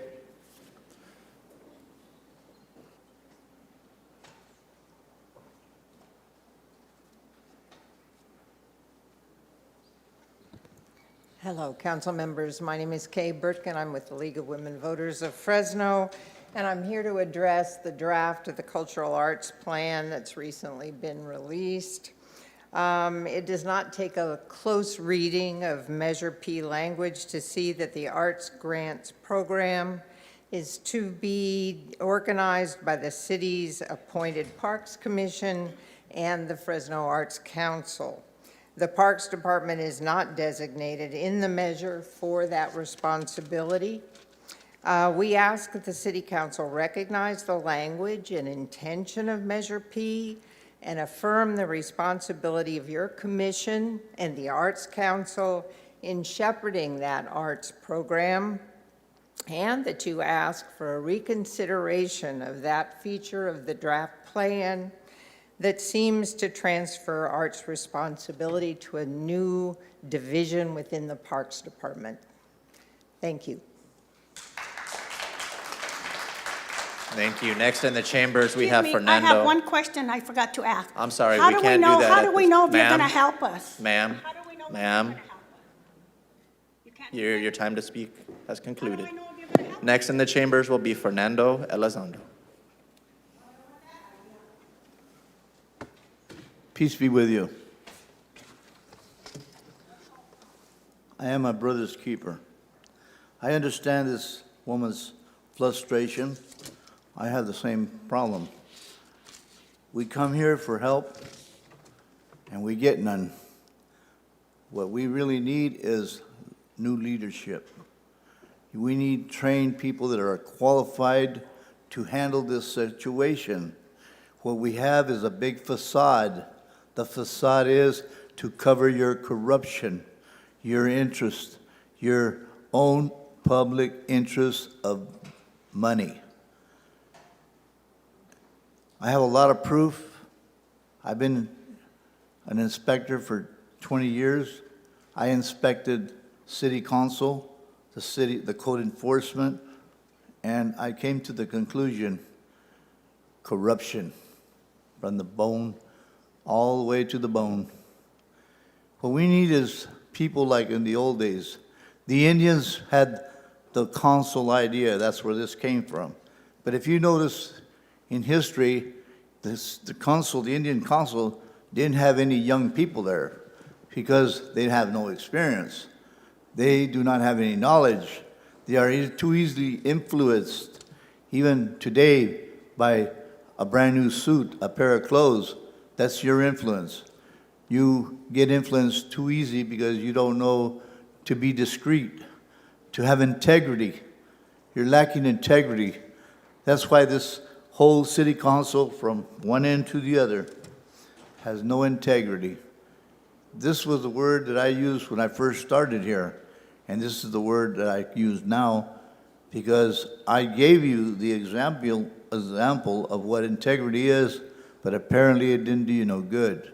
You guys need to have some training, but it's not going to help you any good because you're already been bought off by Jerry Dyer. And we need to uncover the real corruption here. You watered everything down. You even took away our constitutional rights of freedom of speech. It's all corruption. You get people here with money and suits, oh yeah, they could talk all day long. And you guys don't say nothing because of this, yeah? Well, all I can tell you is the truth. The whole truth and nothing but the truth. So help me God. And he is helping me because I'm 75 years old and he gives me the strength to come here and protest against your evil ways. Today we have what they call the New World Order, and it's all corruption. Amen.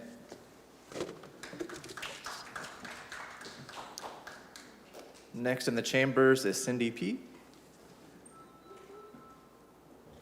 Good morning, Cindy.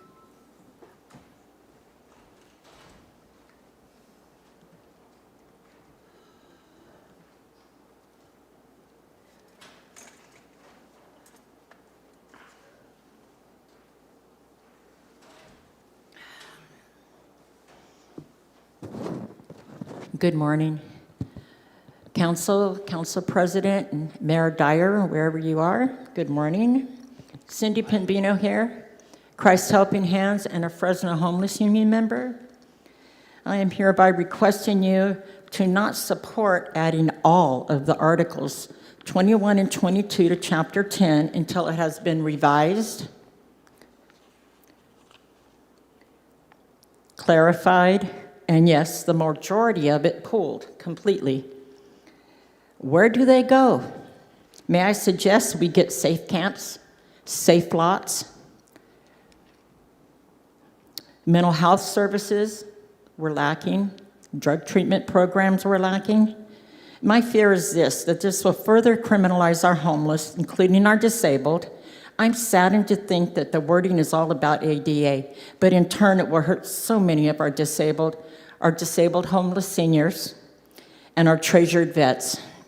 And yes, I am disabled. I'm going to give you an example on vagueness. Here I am with my walker. I'm walking around with it. I need knee surgery. My knees hurt. I'm going to sit. That's the vagueness of this ordinance, the vagueness of sitting. This is a great example, I feel. It's too vague. It's repetitive, I believe, of existing ordinances and laws, and it needs clarification on many items. I feel that this leaves the door wide open for further mental, verbal, and physical abuse by the HEART team and the city employees who will be appointed to approach, which we know we have previous assaults on homeless and advocates, including myself, on February 4th by Officer Rocha. I'm concerned about city employees having the power to enforce these ordinances. Remember, we had an advocate attacked by one of your sanitation workers a couple years ago. I am questioning again why no organizations, none of us advocates, nobody ever gets asked to come and work alongside of you. We are trying to be Fresno 1 according to our mayor, and I feel like we're excluded on many things. We want to be part of Fresno 1. Let's work together. Thank you, and God bless our city.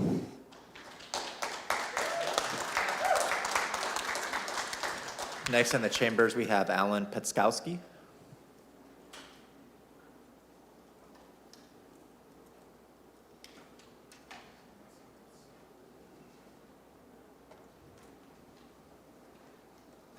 Hi, guys. I'm here on behalf of supporting Maria Garcia for that, I'm kind of tall, for the dog abuse case that was hogtied that was featured on ABC News in an interview with her. Hogtied in the sun, front legs, pit bull, laying on the hot cement, tongue hanging out, no water. The owners didn't do crap when they were confronted. The police did absolutely nothing. There was no crime here. There's no incident, you know. The picture doesn't show that. Well, watch the video. I own Wally Don't Bite Dog Rescue. I go after the worst cases that nobody wants. I spend tons of money every year saving these dogs that aren't even mine. And so the a detective called Maria and said he was investigating this and said he had a photo or a video of her in front of the Thai restaurant, which to me implied they were investigating her. Didn't mention the dog at all. And neither did ABC News when they interviewed Maria. No mention of the dog. It was all about the damn restaurant that's closed, getting death threats. Well, she's getting death threats. It's inappropriate. People are posting pictures. This thing went worldwide. UK is involved. We got 20,000 signatures like in 3 days, and that's all it would take. And it was given to Chief Balderrama, supposedly. That's what I hear. And there's a lot of support. Everybody's watching this. And so there's Photoshop pictures of the dog that are put out by somebody in the authorities, supposedly the police department, that show that this isn't the dog and look how happy he is. I'm as close to an expert as you can get without being certified at identifying dogs. I do it all the time. Photoshop, covering their butts because they didn't do nothing. It was on a Sunday, nobody did nothing. I love the police. Fresno Humane is great with me. ARF, ACT, all these people have great relationships with, but nobody did anything. Where's the dog? Nobody knows where the dog is. I was planning to go out there the next morning if I got an address and see what's going on with the dog. If I'd have been there first, there'd have been no knock at the door. I'd have cut the dog loose, gave him water, and taken him to Petty Yard immediately and report a felony, because it is a felony. Animal cruelty. We need more officers. During COVID, there was only one animal cruelty officer for the whole town of Fresno, and I had a couple really bad cases that I reported, and of course, nothing got done. If you hire more officers to do the job, and you enforce a spay and neuter law, which the council has denied before, that would save us a ton of money and get rid of this problem, because we're the worst in California, this valley, for throwing away dogs, bait dogs, all that stuff. Thank you for your time. It has to stop. Thank you. Next in the chambers, we have Maria Alvarez Garcia.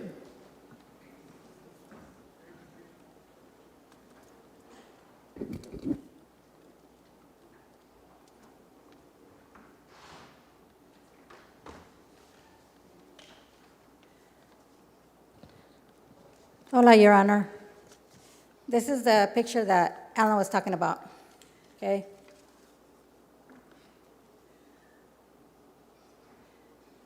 And there is a video out there that went viral because the Fresno Police Department went out there. They didn't go out there when I called them, went out there the next day, which the dog was no longer there, and stated that there was no abuse. Even if you see it on the picture, if they didn't see the video, picture clearly shows abuse, neglect of a dog. And the purpose of this meeting is to demand accountability to the person that was recorded with the dog that was only tied up by the neck. He had a chain around his neck, but also hog-tied by his front paws in the hot cement, no water in sight. That day was 100 degrees in Fresno, okay? As you can see on the video, I don't know if you saw the video, but the dog was panting hard and on the verge of having a heat stroke. There is a history with this house. That's why I was very upset that day. So it wasn't the first time that they neglect dogs, and it wasn't the first time that there's dog abuse in this property. That's why I was very upset. These are daily occurrences in Fresno where dogs have no shelter, food, or water, and not tied with a short leash or chain. We make reports and nothing gets done about it, leaving these animals with no compassion or showing even an ounce of humanity towards them. People are dumping dogs 24/7. Some are fortunate enough to make it while others aren't. Again, leaving them without the bare necessities of shelter, food, and water. When are you going to hold these people accountable like the law states? We have a crisis in Fresno.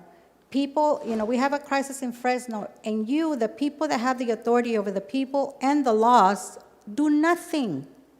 Nothing. I believe that these people are forcibly noticed for not following the law of taking care of their animals, and money starts coming out of their pockets, they will take this more seriously. I'm hoping that by coming here, today and start talking to you and enforcing these laws, you would save a lot of money with, the shelters are full right now with dogs that are being dumped and taken, with people that they don't spay and neuter their dogs and they're having a litter of puppies. And I think you would save a lot of money in the long run if you offer free spay and neuter. Not only free, but low cost. I mean, that's what it takes. Just spay and neuter your dog, and you will save a lot of money in the long run with the shelters, because right now the shelters are overwhelmed. They have no room. And my understanding was that the way this dog was tied, it should have been a Penal Code 597. It is against the law to abuse animal, period. Penal Code 597, animal cruelty, makes it a crime to intentionally, this is intentionally. Thank you for your time, ma'am. Unfortunately, that'll conclude the Thank 3 you. minutes. Well, I hope you heard me and it does not fall enough on deaf ears. That's all. Thank you. Next in the chambers, we have Rain Chamberlain.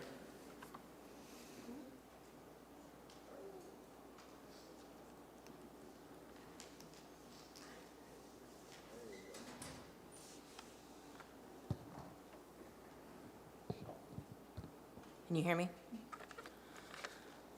So I have spent years in the city trying to deal with accessibility issues, working with the Disability Advisory Commission on the Transportation Subcommittee, on the Housing Subcommittee, and just generally being involved, working with facts, working with everybody, constantly running across issues of sidewalks being unusable for me.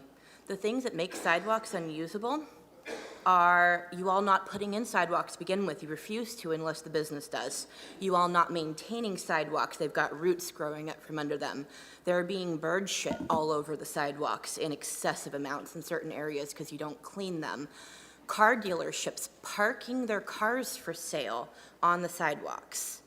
These are things that make sidewalks unusable for me. I've also been chronically homeless most of my life in Fresno, because there are no services, and growing up in poverty, growing up generationally disabled, means that the designated socioeconomic class for me here is chronically homeless. There is no ceiling that I can go past to change that. The best that I have had the options for is sometimes being temporarily housed through a program, and that always ends because of discrimination and budget changes. How dare you all use ADA and use me as an excuse to sit there and penalize people that are trying to survive, that are in tents on the sidewalk, that are just doing what they literally need to do to survive.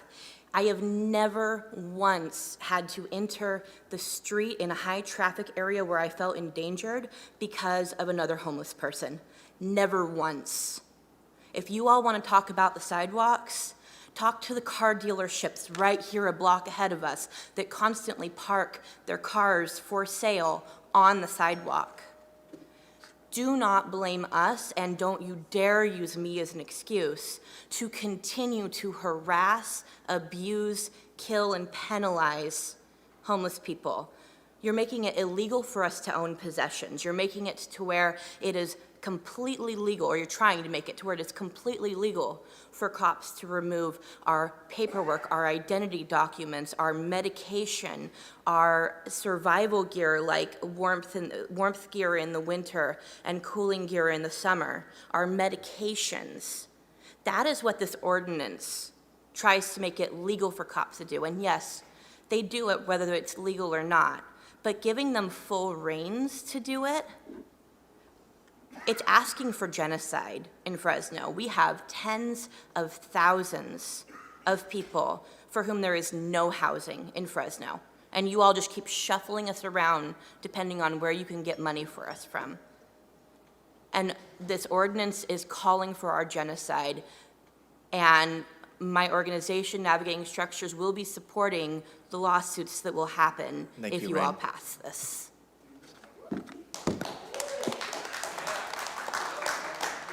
Next in the chambers, we have Lethal Garcia.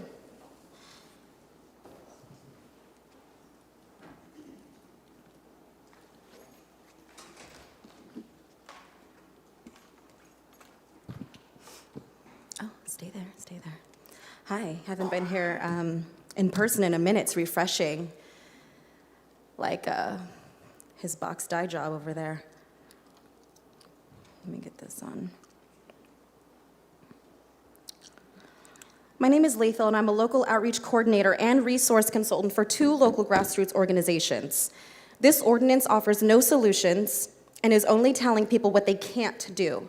As an outreach worker, continuing to sweep people around hinders my case management and providing life-saving supplies. I encourage you to consider safe lots, safe camps, and more harm reduction services as opposed to just outright making it illegal to exist on the streets. This would solve the immediate issue while you create more affordable housing and work on other underlying issues like mental health, harm reduction, real help for domestic abuse cases, etc. People are already being physically thrown around and dehumanized by the heartless police department, and this will make it worse for them. The ordinance will make it illegal for people to own personal belongings, which they already are insecure about, street thefts, and the thug PD taking their stuff sometimes without warning.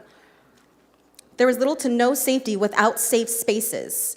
People will be free game to be cited, which is messed up because they have very little to no income as it is. So not offering solutions gives them no choice but to be open for harassment citations, becoming more poor, and ultimately threatened with arrest and imprisonment. In closing, this will criminalize living on the streets, and I'm curious what part of the budget will finance the ensuing lawsuits. I stand with my nonprofit to proceed with any and all lawsuits. Next in the chambers, we have Raymond Juarez.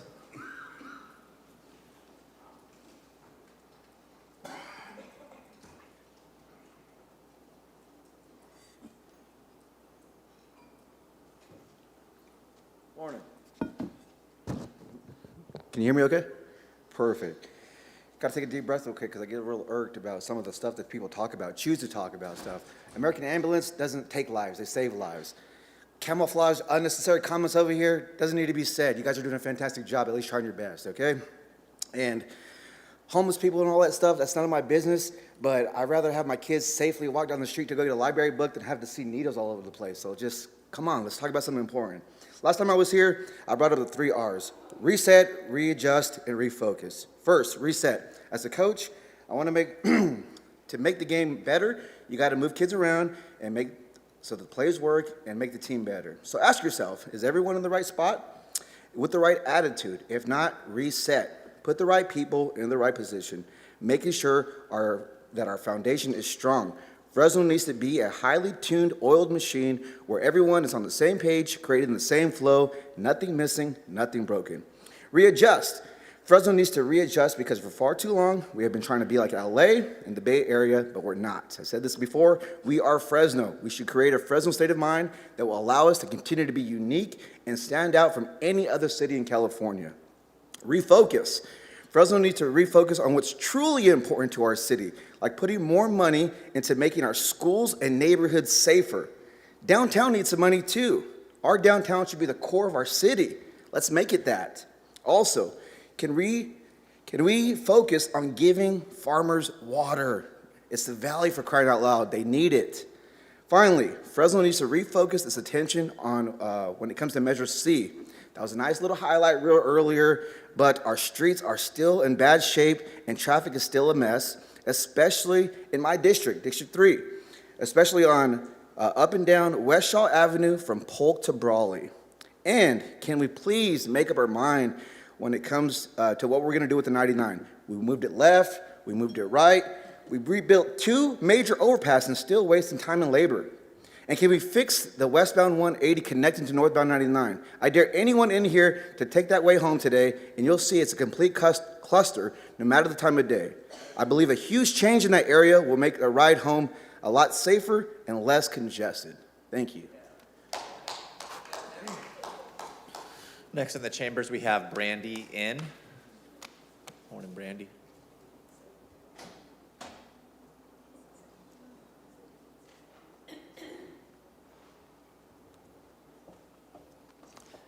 Ooh, I'm nervous because this is so important. Regarding well, first I want to say I appreciate all the arts things with BB, CC, and OO that we're bringing. I'm looking forward to that, and also 1L with the traffic study. Thank you. But regarding 1N, when this was brought to the council in another meeting in another city, a council member, Bonin, dissented, saying that the ordinance tells people where they cannot sleep, but does not tell them where they can sleep. That's what it comes down to, where people can go, where people can sleep, and what they can do as an alternative. I understand the needs that you guys are trying to address and encourage you to listen to solutions, such as San Diego has storage centers, safe camps, harm reduction centers, safe use lots. That might be out of the box, but we address concerns. There are valid safety concerns, but most of them in this, I ask you to vote no on this. All of this because there are valid safety concerns, but the ones that need to be addressed are already addressed by the law with detailed specifications, such as impeding the sidewalk and right-of-way in 13109 and 219. As Rain mentioned, we need to ensure that these are enforced and are meeting the needs of those that you're trying to protect. Regarding schools, there is a law regarding loitering. Safety of children is so important, and we need that to be enforced. We need to ensure that people's needs are met. But the difference between these and the ordinance is that those address the specific problems. This is so vague and broad, and despite intent, could be used as abusive and discriminatory ways, not only for the unhoused community, but anyone. And it's already being used, and existing laws are already being used to discriminate and harm our community by city employees, such as bus drivers and the HEART team, in how they in the way that they're treating people. It might seem like it makes sense, but there is a legal, that is not, they might make sense to you, the sitting, standing, whatever that is impeding safety, but those of you who are seeking to protect might be doing those activities in a legal and reasonable manner, but still can be accused and have their belongings taken, be cited, experience repercussions. There's just so many repercussions that can come from each and every point of this. Having belongings taken is, this ignores needs such as outside navigation. How do they expect to get the resources if they're outside the navigation center but aren't allowed? And those are in other areas. It leaves those without housing with nowhere to go. This would leave literally no place where people can stand that is legal. And even if in limiting these, a lot of these limit so much of where people can be that is unnecessary if we come up with more proactive solutions that work with our community and actually meet sustainable needs. So I ask that you work with us, we want to work with you for solutions. This does not address the issues the way that needs to, and potentially could cause more harm to the community. Thank you. Thank you, Brandy. Next in the chambers, we have Alexandra Alvarado.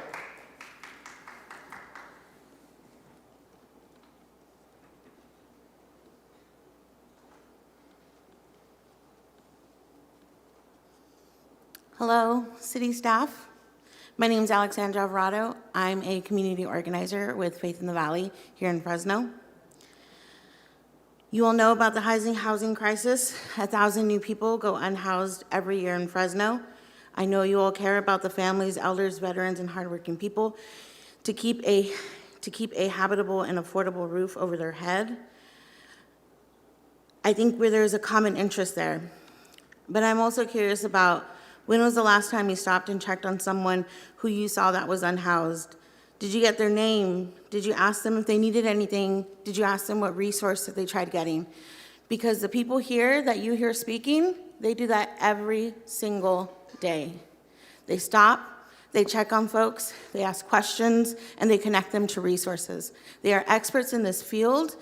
They should be in the room with you when you are coming up with these ordinances.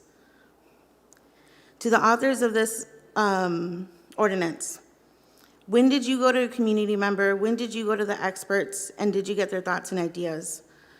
Already, people are harassed and threatened and bullied on the streets of Fresno. The city of Fresno is choosing to criminalize our communities when they are nearly surviving. Sitting, sleeping, resting, and eating, all activities that everyone in this room already partakes in. The housing crisis is worsening, and affordability is now out of reach for many. The only youth shelter in Fresno is closed. Communities have to fight for warming and cooling shelters to remain open during the winter and summer, and now the only family shelter left in Fresno is closing soon. Instead of looking to cities who have imposed similar ordinances where they are criminalizing unhoused people, look instead to Charlotte, North Carolina. The city saved $2.4 million in a year after creating a housing first facility. Tenants spent over 1,000 fewer nights in jail and 292 fewer days in the hospital, and had 648 fewer visits to the emergency room. Consider housing, not handcuffs. Invest in people and invest in harm reduction services. Lastly, you all are aware of the dangers of not intervening at Trail's End. You've heard numerous times about what has happened to the families, about what has happened when you all chose to sit back and not intervene to preserve affordable housing, to keep families in their homes. In a recent LA Times article, in multiple instances, judges and local governments have determined that Adams had padded staffing, increased his staff rates without informing the judge, and engaged in insane billing, inflating his rates by six-figure amounts. A judge in one case likened Adams' billing to a feeding frenzy. Harmony has filed over a dozen eviction lawsuits, and you all know the park is now closing. The city of Fresno, once again, can step in. That you have allocated. Next in the chambers, we have Leticia Casillas. Leticia.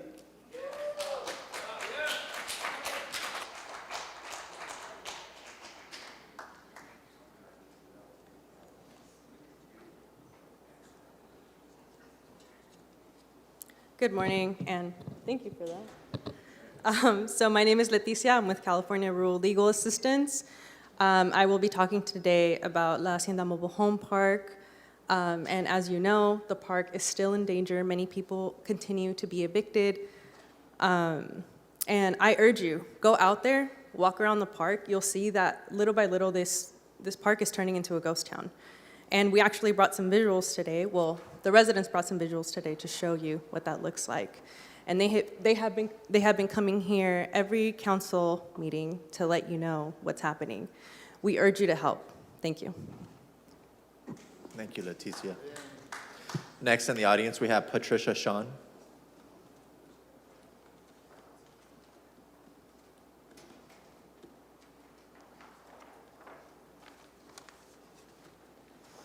Good morning, everyone on the council and the audience. I'm Patricia, and I'm from the La Hacienda Mobile Home Park. Myself and several of my neighbors and advocates have come down here for public comment. We've made comments, we've asked questions, we've pleaded, we've begged for help.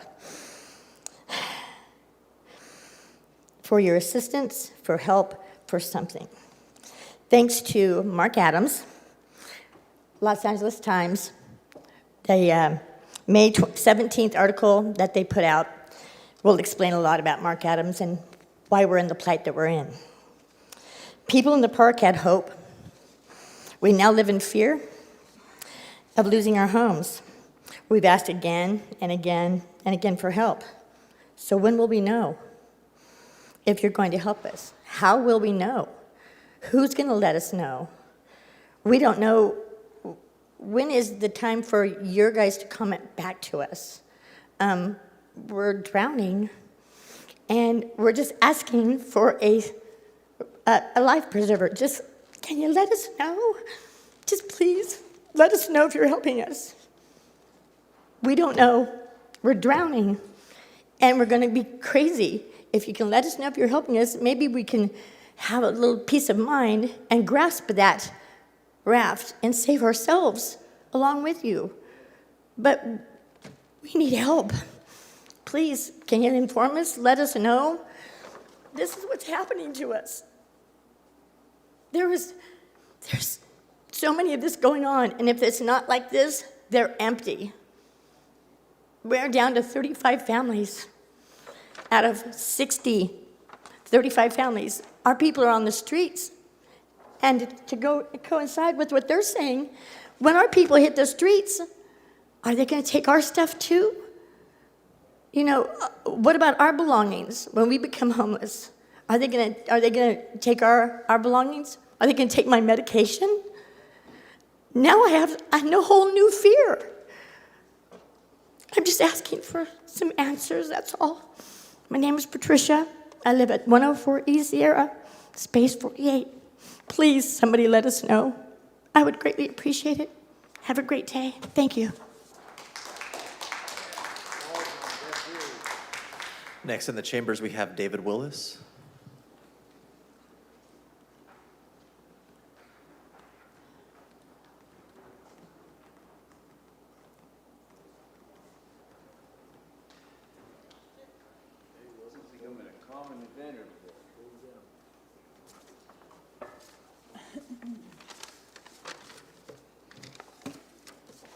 Okay.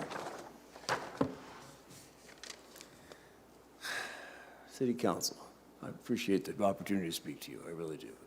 This is democracy. I love it. My name is David Willis. I live at 104 East Sierra Avenue, space 41. I've lived there since 1999. I was there when the city of Fresno sued George Santikian and took away his license to operate. I was there when the city of Fresno appointed Mark Adams from LA to be the receivership to rid the park of all code violations. I was there when the city of Fresno paved all the driveways with asphalt. Thank you very much. That was hopeful in the beginning. Thanks, Fresno. Now Harmony Corporation owns it, and they want to shut it down. The scene at 104 East Sierra is now quite dismal. Over 20 evictions have taken place, a tragic plague of people losing their homes. Everybody lives in fear of Harmony finding some new legal trick to evict them. I mean, here's my next door neighbor. God bless his heart. Oh, this is a tragic situation right here. Okay, enough of that. Now, this is just plain cruel and inhumane. My dear friend Patsy Carver, elderly and with her very disabled husband John, space 29B, 30-year resident living on disability income is about $1,200 a month. Now moving is going to be an extreme hardship for them economically. And where can she go on her income? And with her very disabled husband. Another dear friend of mine, Leslie Wright, disabled, elderly, low income, riding around on a motorized wheelchair. Moving with her will be tragic, and mobility-wise, it'll be tragic, and an extreme financial hardship. I can't imagine. So I'm asking you, City of Fresno, please make this right. take the park away from the Harmony like you did George Santikian. Harmony deceived you. They never intended to keep this mobile home park at all. Instead, they just wanted to turn it over as a commercial property. City of Fresno, you should be steamed. They deceived you. The mission of curing homelessness has been thwarted by this deceit, and I ask you, City of Fresno, nullify the sale to Harmony and sell it to a benevolent corporation like Caritas, C-A-R-I-T-A-S, a nonprofit who will make our park a pleasant place to live again. Do the humane thing, end the nightmare. I thank you very much. Thank you. Next in the chambers, we have Victoria.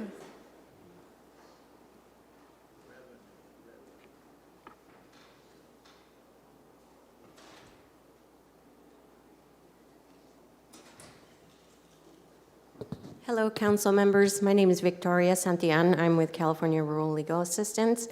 I'm here to tell you about the residents, the families that live at Trails Inn, La Hacienda Mobile Home Park. Unfortunately, to many of you, they've just become spaces. They don't have a name, they don't have a story, but we hear it every day when it comes to specific issues that they're having to deal with, when it comes to their individual families, when it comes to their children.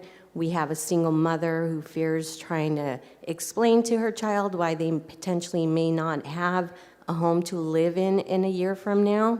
And it's unfortunate that they have to live in this type of fear. I'm asking you to please help them find a solution, help them not be displaced and become homeless. And I'd like to thank the residents who are here and who have given their community and the people in their community a voice and have given them something more than just to be someone who has a space. It's someone who has a story as well. Thank you. Next in the chambers is Gloria Hernandez. Yes, ma'am.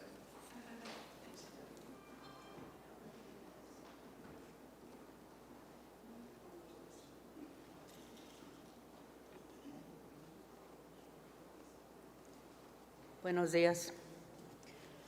50 years ago, I was at road camp fighting for civil rights for the United Farm Workers. My sister and I got abused by the sheriff. I've never been abused by the Fresno Police Department, but I fight abuse, and I've been fighting it since 1985. Recently, you all asked me to participate as the police commissioner. I put my heart and soul into it. Time is valuable. When I go to court, the lawyers used to charge $75 for me. Some lawyers used to charge $125 for me under attorney's fees as a paralegal community worker. So time is valuable, and I put a lot of time into it, and I feel insulted that only some of the recommendations have been implemented.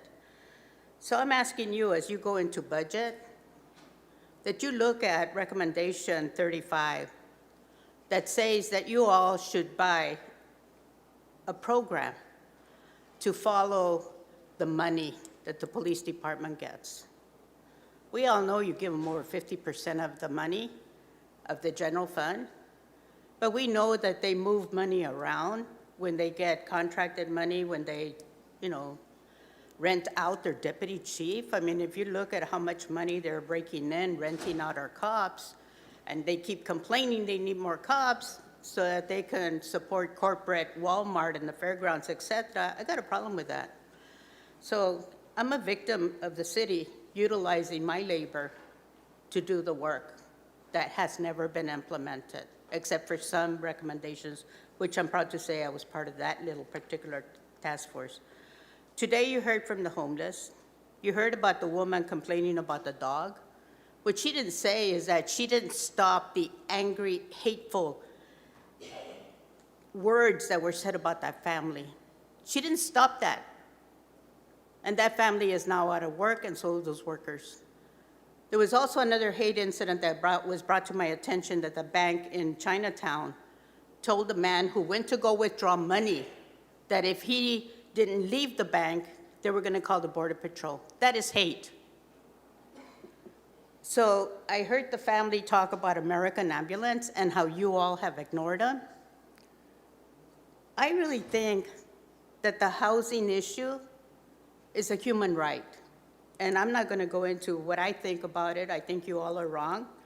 But I think you ought to look at reestablishing a Human Relations Commission so that people don't come and take up your valuable time, but they go into a commission made up of a neighborhood residents, and they bring these issues to the table and they work it out. And at that time, they can then bring them to you all with a recommendation. That would solve a lot of problems. Instead of creating an ordinance that's so hateful, so criminalizing the most vulnerable. And I can talk about the most vulnerable because I work with farm workers, Thank you, and I Gloria. thought they were the vulnerable ones. Thank you. But That'll being conclude your mentally 3 ill minutes and this morning. Next in the chambers, we have Kendrick. Kendrick, are you still in the chambers? Gloria, it's unacceptable. You have 3 minutes just like everybody else. Okay, next in the chambers, we have Gloria, you're out of turn. Thank you for your time. Green eyes? Do we have a green eyes in the audience?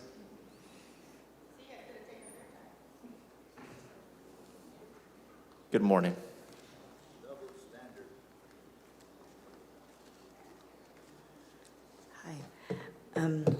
I'm here because I've been homeless in Fresno for 11 years, and I've fortunate enough to finally get into a shelter after being thrown out of this shelter for something that was beyond my control. But I'm really concerned about my friend Stephanie. She's out on the street. She has one lung. She's a little older than I am, and I've known her for 25 years. And yesterday, once again, twice in the same week, the Heartless team came and they took all of her belongings. She has one lung, and she's sleeping on the sidewalk. She has no tent. They took her medication. They took everything from her. They've been doing it repeatedly, and she sleeps outside the shelter that I live in, and she needs a room. Her life is in danger. I know for a fact because the police did it to me. When I was at the Poverello, they used to come and take my medication, throw it away, point in my face, tell me I was a hoarder. Oh, because I was trying to grab all my things, They take everything, and her life is in danger. And if this ordinance that you guys are trying to pass, where we can't, sleep here, and it's going to force people to go into the unincorporated areas. And I know for experience, it's not safe for women to be there, to be homeless there. It's safer to be, by a park or where there's people, because I've been raped 38 times while homeless. And you wake up in the middle of the night, and there's somebody in there, you can't see who they are, you're in the dark, and we can't fight them, what do we do? And we're going to have to go and hide somewhere, from the police. That's not a very good ordinance. I don't think it's going to be good for the city at all. But well, thank you. Oh, do I? Okay. Thank you. I'm terrified for if I get thrown out of the shelter again. I'm terrified of what this is going to do to people. I never thought I would be homeless. And I worked for the county for 13 years, and I went to San Joaquin Memorial. I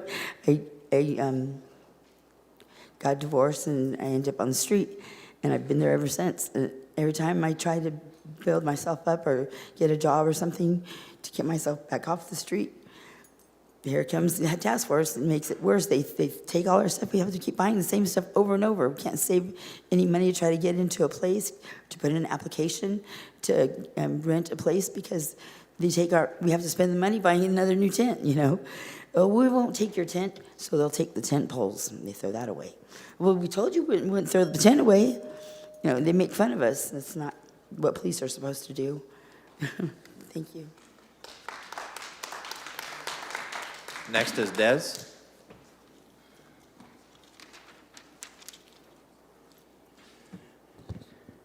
Hello, and thank you. First, I want to start off by saying I'm very insulted by Carbasi and Georgianne over here. When my street family member was sitting up here speaking about her personal things that happened to her. You guys were having a laughing conversation. I feel like this is very disrespectful and rude. So if you were paying attention Please to her make talking sure you about how many direct times your she was comments been to the city raped, council then you wouldn't desk. be sitting over there laughing. That's the problem we have up there right now. Homelessness has been in Fresno City for over 75 years, and I say that because you guys proudly represent Fresno Rescue Mission. It's been here for over 75 years, which means you've been addressing homelessness for over 75 years. Congratulations. Today, we still don't have enough affordable housing in everybody's district. Many developers that you guys have allowed to come out of town and out of state to buy our low-income properties in our poverty-stricken neighborhoods, making hundreds unhoused. To make this ordinance would be criminalizing, abusing, creating trauma on hundreds of families being forced into our streets today. There are several groups, 4 groups, that are targeted, that are out there on the streets, and they will be the first targets if this ordinance goes into effect. They are lack of shelters for elderly, disabled, youth, and the LGBTQIA+. These will be the first people that would be targeted and abused. So please think about that. All places asked for to be off limits are the places we're at. All the excess personal property that you list, the personal property, that's stuff that we own. That's actually stuff we own. You name stuff we own. I have no issue with not having anybody that's not a parent or guardian or outside my schools, K through 12 and daycares. You leave that, I'm cool. We don't need nobody around the schools. I don't need to know who's standing outside watching our children or having our children walk outside and see what's happening, because right now, today, 8 years later after advocacy work, I started saying 50% was substance use. Today, I sit before you and say, you have 90% of the unhoused community that are substance use. And I spoke to the parents of the ones in the shelters with the children. They do not like seeing this outside the schools as their children walk to schools. I agree with that. Let's keep our kids safe. But all this other stuff that you guys added in here is harmful. It's traumatic. It's not something we need. What we need is harm reduction camps or sites. We need parking, safe lots. We need safe camps. I know you guys are not ready for that. I don't understand why. You want the streets cleaned up. You tell us to move, but you don't tell us where to go. My concern is, and my last question I have for you guys to really think about is, 5 seconds. if this passes, what budget are you guys going to use to pay for the next lawsuit? That's all. Lastly, in the chambers, we have Lynn Owens. Lynn?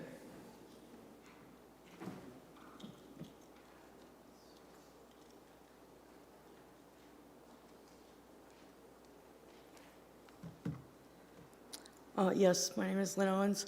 I've been a resident and homeowner of the Tower District since 1999. I spoke here at the chambers a couple of weeks ago about police coming to my door. They were at my door again when I came back from that council meeting.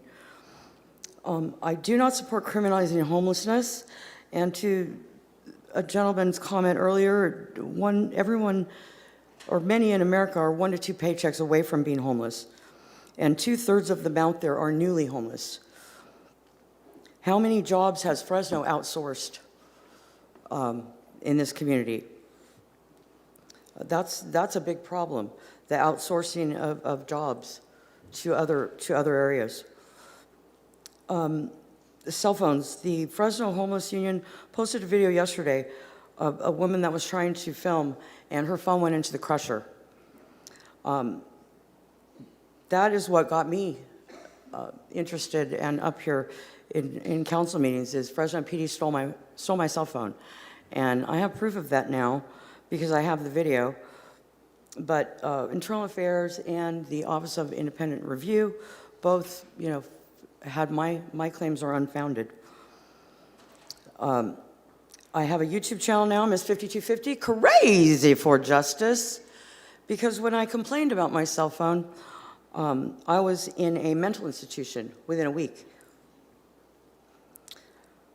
These lawsuits that you will be getting over this criminalizing homelessness, I encourage the people to put an injunction that the closed sessions of this council be recorded, because I do not believe the Brown Act is very important here. And the last thing that I want to talk about is a police officer for the Fresno Police Department is now a Madera County supervisor. And I see a lot of conflict of interest there. Jordan Wamhoff is the vice president of the POA, so he has influence with contracts. You people have influence over him with a paycheck. He needs to resign his position as a police officer. He also was campaigning with his uniform with just photoshopped out, the Fresno PD just photoshopped out. You can see it up online. And to the gentleman earlier that gave you the video, I'd be happy to post that on my channel so that everyone can see that video that he wanted to get out there. The weaponization of the mental health. I was arrested for a trespass, a misdemeanor trespass. I'm 60 years old, disabled. I'm not going to see any jail time. Yet the public defenders want me to, I'm incapable or incompetent to stand trial.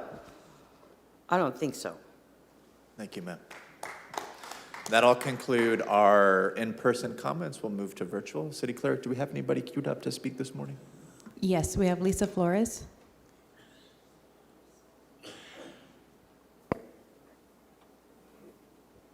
Sorry for the delay there. Oh, goodness, where do I start? First off, remember at the last session that you guys had at your city council meeting, I talked to you guys about risk and doing a cost analysis of risk. And obviously, you guys aren't listening to me. Do I need to send you guys Q-tips? This ordinance about the homeless and how it violates ADA, guys, let's be realistic. You're going to be violating people on a federal level. And you know what that does? What that a federal level lawsuit triggers? The city of Fresno losing all federal funding.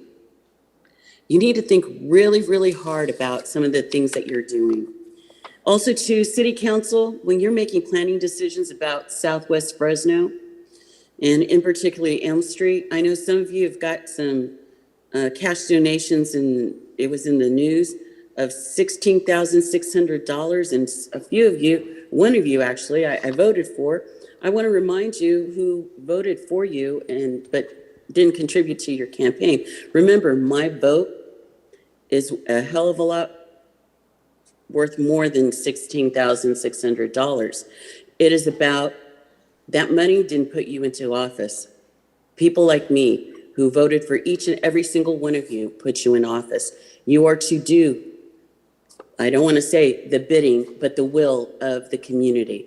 And the community is not to be poisoned and is not to be carried on with the historical pattern of racist and discriminatory approvals that endanger people's lives. Also, too, these families and these people in, I don't know what neighborhood it's in, but this whole American ambulance thing, it is really sad that they've had to come back and readdress you 3 different times. I'm sitting here and I'm offended. They got a PUC, not a PUC, a CUP, a conditional use permit. And you can have one person from the planning department reach out to them and talk to them about their problem, review the category, the CUP, and give them information of how they can redress it through a formal channels with the planning commission. I'm literally shocked. I thought we were one Fresno. Also, too, when you're looking at your planning, I was out on the Herndon medical corridor, as Kawasi called it, and you guys really need to think about breaking up the medical corridor. Because, you occasionally have people that have a reaction to... Thank you, Lisa. Unfortunately, that's your 3 minutes. Next, we have Marissa Maraza. Good morning, council members. This is Marisa Moras, Campaign Director with Power California Action. And I'm speaking in opposition to the ordinance listed in item MM, and also just the greater need to continue to talk about focusing on prevention and addressing root causes. With the ordinance in its current form, this further criminalizes individuals for living, for not having safe and secure housing, for not having access to public facilities and resources. We need to invest in short-term and long-term solutions, but we know that the need is now and immediate. So what are we doing to actually protect folks now and to also prevent further homelessness? We also know that statewide and local protections enacted during the height of the pandemic are ending. What this means is that evictions are going to skyrocket. Individuals and families are at risk of being unhoused, and this is going to deepen the need for protections for the unhoused individuals as well. That's why we also need to enact rent control now. This is a rent cap at 3%, expanded tenant protections to prevent unjust evictions, and a rental mediation board for local enforcement now. And also just want to uplift what has already been shared by advocates in the space. We need safe lots, we need more transitional shelter, we need extended warming and cooling centers. And also just as a note, we have been canvassing in District 7 for the past few weeks, and we are hearing a lot of concern from folks, from renters in particular, from seniors who are on fixed income, that if the rent continues to increase, they don't know where they're going to go. They're at risk of losing their homes. They're at risk of being unhoused as well. So what are we doing now to ensure that folks can stay housed? And we need to, council, we ask you to listen to those who are being impacted now and who will be impacted by this ordinance.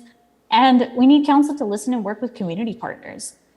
We've been able to speak to some of you, thank you, but also we are trying to schedule meetings with a number of our offices. 3 minutes is not enough to share detailed plans. 3 minutes is not enough to have, to talk about and brainstorm solutions and proposals. This is not the time to play with people's lives. Thank you. Thank you. Next, we have Shar Thompson. Good morning, Council. My name is Shar Thompson. I'm the Central Valley Regional Coordinator with Tenants Together, a single mother of one and a resident of District 3. I strongly believe that housing is a human right, and we need to solve the housing crisis that is happening here in Fresno, starting with having conversations when you write these proposed ordinances. I'm here standing in solidarity with other local housing advocates who are also here to speak on Article 21, Chapter 10, your Sit, Lie, Sleep ordinance you are proposing. We do believe that we need to protect the innocence of our city's young children from the evidence of drug usage and other potential hazards that come from encampments near these facilities.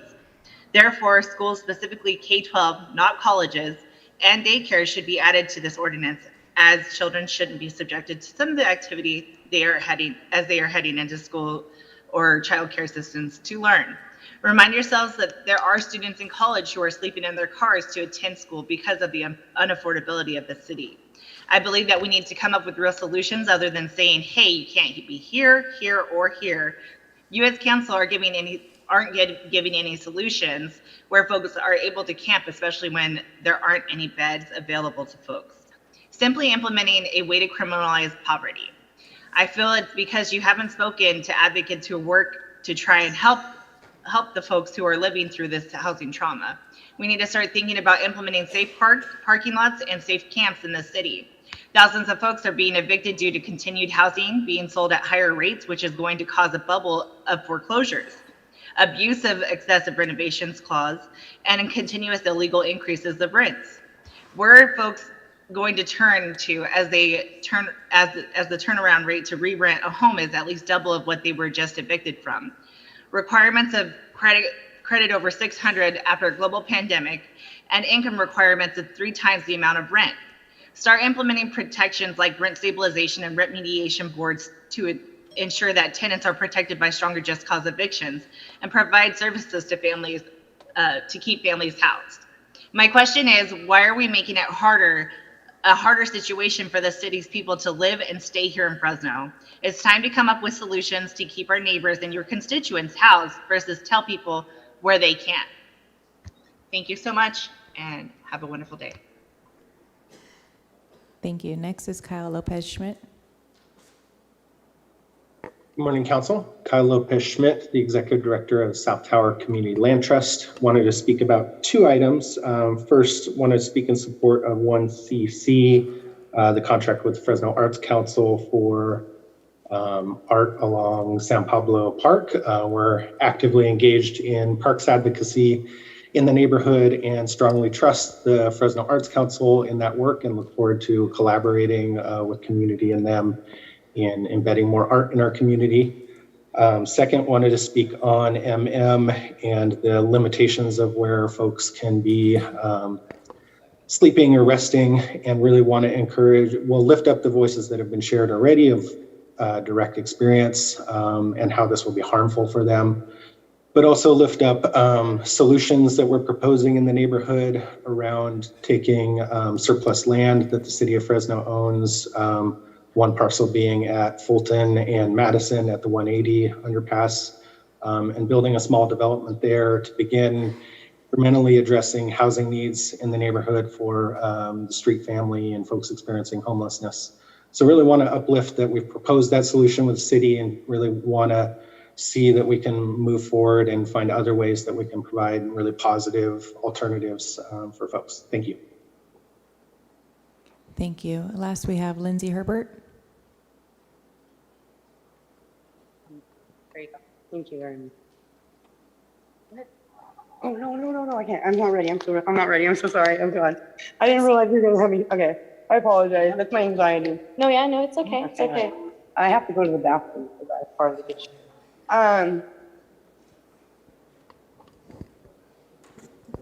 Lindsay, can you hear us? I think. Sorry about that. I wasn't prepared. Okay, you got this. I was warning that I was sitting here talking to a friend about what you guys were just talking about. We need allocated spaces for the homeless to exist.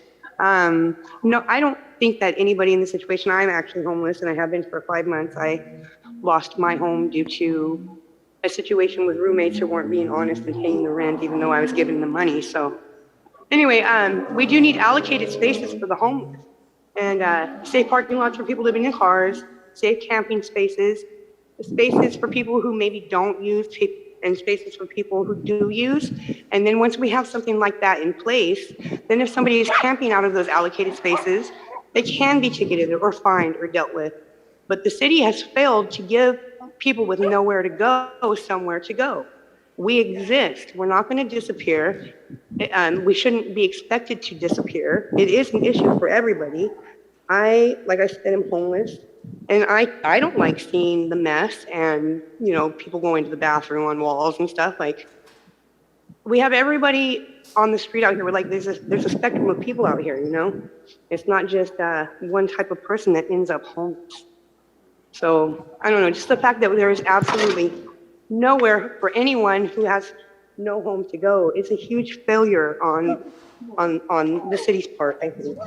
And it needs to change. Something needs to happen. We need somewhere to go. All the shelters are full. There are waiting lists. A lot of people can't function in a shelter. It's a rough situation. So just allocating spaces for the homeless would be probably the first step in creating just a more peaceful, comfortable situation for everybody, the homeless and the community that's not, you know?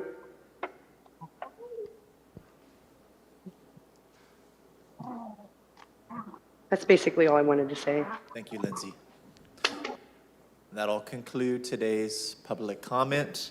Before we approve the consent, I understand the city clerk has a correction he needs to read into the record. Right. So this is for consent calendar item 100, that is file ID 23859. It's a clerical correction.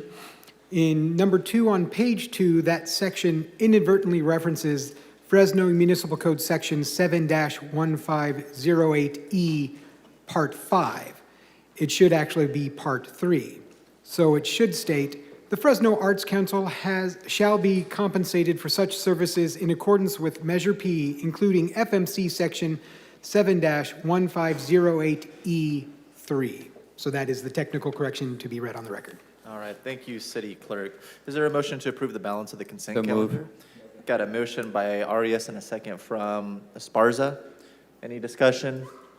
Any opposition? Seeing none, item passes 7-0. Okay. Okay, we're going to move on to the scheduled hearing and matter, starting with the 10 a.m. hearing to adopt resolution ordinance to annex territory. This is located in District Number 1. As this is a hearing, we will go out to public comment first. Does anybody wish to speak on the 10 a.m. scheduled matter? Saying nobody in the chambers, we have anybody on Zoom that wishes to speak on the 10 o'clock matter? Yes, Council President, we have Ruben Espinoza. Okay, good morning, Ruben.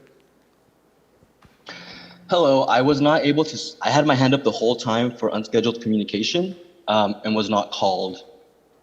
My apologies. Go ahead, Ruben. Hello, all right, thank you. Good morning. My name is Ruben Espinoza and I'm a constituent of District 5. And I'm here to oppose the anti-homeless ordinance as is and ask that you meet with and team up with homeless advocates who have spoken before me and have on-the-ground knowledge of the potential impacts of the ordinance. Constituents, advocates, and those who are actively unhoused and community-based organizations have shown up here repeatedly to describe the problem of finding accessible housing, evictions, and homelessness with data, facts, and personal stories. We have come up with solutions to help us all who are struggling, like rent control, safe camps, and more accessible, affordable housing, along with immediate solutions like shelters and transitional living. But the City Council instead said they will not even agendize solutions like rent control that can keep the homeless population from growing because there is no political will to stand up to the sinister special interest who pour tons of money to go against the public interest and the most vulnerable. This budget season, the mayor is proposing the most cops on our streets than ever, while also touting that crime is at an all-time low, without any actual data to say that the police render the results we are all looking for. More cops on the street without any funding for more robust social services for our unhoused population will only lead to the hypercriminalization of those who are already the most vulnerable and will continue to make the criminal legal system the catch-all for societal failure and for those who fall through the cracks. We can do better than that. I know we can. Fresno continues to have huge and stark inequities. Work with us. We are invested in the well-being of this community. We are active in responding to the most unmet needs in this city. We are actively coming up with solutions from the ground up. Nobody can do this alone. The City Council can't do it alone. Team up with us, team up with those on the ground to find these solutions. We can do it together. And just wanted to say that. So thank you for your time. Thank you, City Clerk. We're actually going to carry out the rest of unscheduled communication into the end of the council meeting today, as we do have some city business. If anybody would like to speak to the item that we're on now, which is the 10 a.m. hearing, they could do so now. Otherwise, unscheduled communication have to be at the end of the meeting. Thank you, Council President. I'm not sure if Haley or Desiree are wishing to speak on the 10 a.m. item, but Haley, I have unmuted you. I've been on hold this whole time, so am I allowed to talk? Haley, Yes. are you wishing to speak onto an item on today's agenda or unscheduled communication? No, I had my hand up for the unscheduled agenda and was never called on. Okay, we're going to have unscheduled carried over to the remainder, the last part of today's meeting. That's Desiree, are you wishing to speak on the 10 a.m. item? Yes, thank you so much for calling on me. I appreciate it. I've been here the whole time. Can you hear me? Yes, Desiree, good morning. Are you here to speak on the 10 o'clock item? I'm here to speak about the dog that was tied up by her paws and on the concrete in Okay, 100-degree Desiree, temperature. we're going to go ahead and do the remainder of unscheduled communication at the tail end of today's agenda, okay? Okay, thank you. Thank you very much, ma'am. Lisa Flores. Hi, Taylor. Just really quick, what is the item for the 10 o'clock? Because when you read just the agenda letter, it would be helpful if you let us know the title of it. Also, too, on a side note, because I would be really interested in, what is the agenda item that we're on? Because I got like 4 emails this week about the agenda.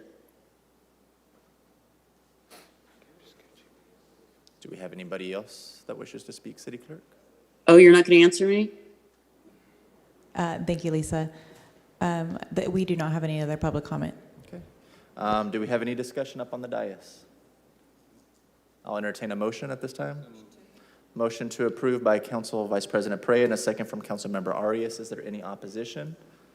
Seeing none, the item passes 7-0. We'll move on to the 10:05 a.m. hearing to adopt resolution ordinance to annex territory CFD number 11 into district number 1. As this is a hearing, I will go out to the public first. Does anybody in the audience wish to speak on the 10:05 a.m. item? Seeing nobody in the chambers, do we have anybody on Zoom, City Clerk? Okay. Any discussion on the dais? I'll entertain a motion at this time. Motion to approve by VP Perea, second from Councilmember Carbasi. Is there any opposition? Seeing none, the item passes 7-0. Next will be the 10:10 a.m. hearing to adopt resolution ordinance annex territory CFD number 11 in Councilmember Bredefeld's district. As this is a hearing, I'll go out to the public first. Anybody in the chamber wish to speak on the 10:10 a.m. item? Seeing nobody in the audience, do we have anybody on Zoom that wishes to speak, City Clerk? There's no public comment. Okay.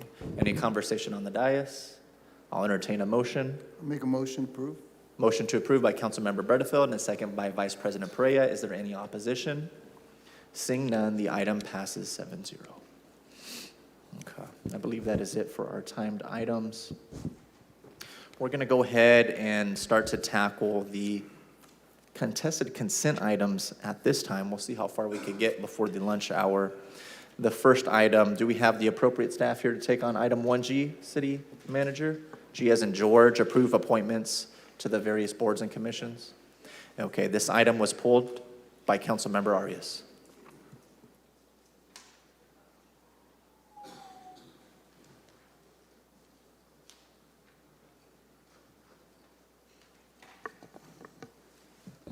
Deputy Mayor, Good morning. I understand you're the author of the item. Yes. There's been a lot of questions about why folks are not being reappointed and other folks are being appointed. I know you guys clarified this item and removed the reappointments of Mr. Braza and Dolan as they had 4-year terms that had not run out. In my experience, the administration does not force people to leave until there's a replacement. For example, Planning Commissioner Brad Hardy, his term has expired for nearly a year now, and he hasn't been asked to leave, even though his term has been expired. Why are we not using the same method for the Measure P folks? Why not leave them on there until this body confirms the replacements? So, Councilmember Arias, would you please clarify which members you're specifically talking about in terms of the appointments? The 2 members that have been removed, Member McCoy and Member Parks, as I understand it, they were removed because their terms were expired? That's incorrect. They have not been removed. So can you clarify the record? Are they still commissioners? They are still commissioners. So there's no replacement of them? No, the item you're probably referring to, item 1G, is respect to 2 appointments that essentially would replace Ms. McCoy and Ms. Parks. So these individuals would replace the existing members? Correct. Is there any reason why you're seeking the replacements at this point? Why not allow them to continue their service? Yeah, good question. So the commission, this specific commission was established in May of 2021, so 2 years ago. We originally stood up this commission as a brand new commission, as you know, and with it, anytime there's a new commission that's established, there are actually straws drawn from commissioners to ensure that there's a staggering of those in their terms. And so Commissioner McCoy and Commissioner Parks drew straws that essentially said their term would end as of July 1, 2022. So they've actually been serving in expired terms for almost a year now. So with the Measure P Commission, what we'd like to do is continue to bring new blood.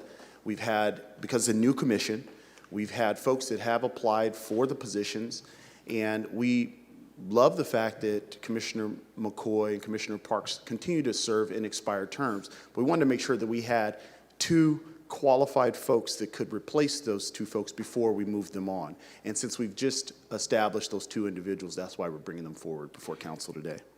So do you not see any value in Commissioner Parks and McCoy continuing to serve beyond their terms? Couldn't the administration recommend it for a new term? So we absolutely see value in both Commissioner Parks and Commissioner McCoy's service and who they are as individuals in this community. It's the reason why we certainly recommended them for appointment to begin with. And I articulated this to Ms. McCoy personally as well. We value her, we love her, frankly, across our administration. But it's not a matter of whether or not we like a person. We want to make sure that, as usual, we're finding folks that are willing, able, qualified to serve. And in case of Measure P Commission, according to the ordinance, they also have to meet very specific requirements. And so we've had an individual, Ms. Soto, who's before you today, that actually applied almost over a year ago. And she meets those specific requirements. So we waited on Ms. Soto for almost a year. And it wasn't until we found Ms. Kelly Kucharski that we know we had two individuals that could replace the two in the expired terms. Yeah, I understand we love people. I think the administration loves me personally, but they don't love my scrutiny or my questions. But I love your questions. That is the way the system is designed to work, is we have a role. My concern, Mr. Grundy, is that we are eliminating two of the individuals who, in my experience, are very well prepared, scrutinized, and are critical, and were some of the driving forces with the development and the passage of Measure P. And that 2 years into Measure P, and I think it's fair to say that Measure P is still not effectively operating. You know, we still are currently sitting on $100 million of Measure P funds. We haven't put out money yet in the grant program for arts and culture. We are still in the development stage of Measure P, to be fair. That at this stage of the initial development of Measure P and implementation of it, we are removing two folks that help author, develop, and pass Measure P in a system that already lacks some significant trust gaps, you know, where trust gaps exist.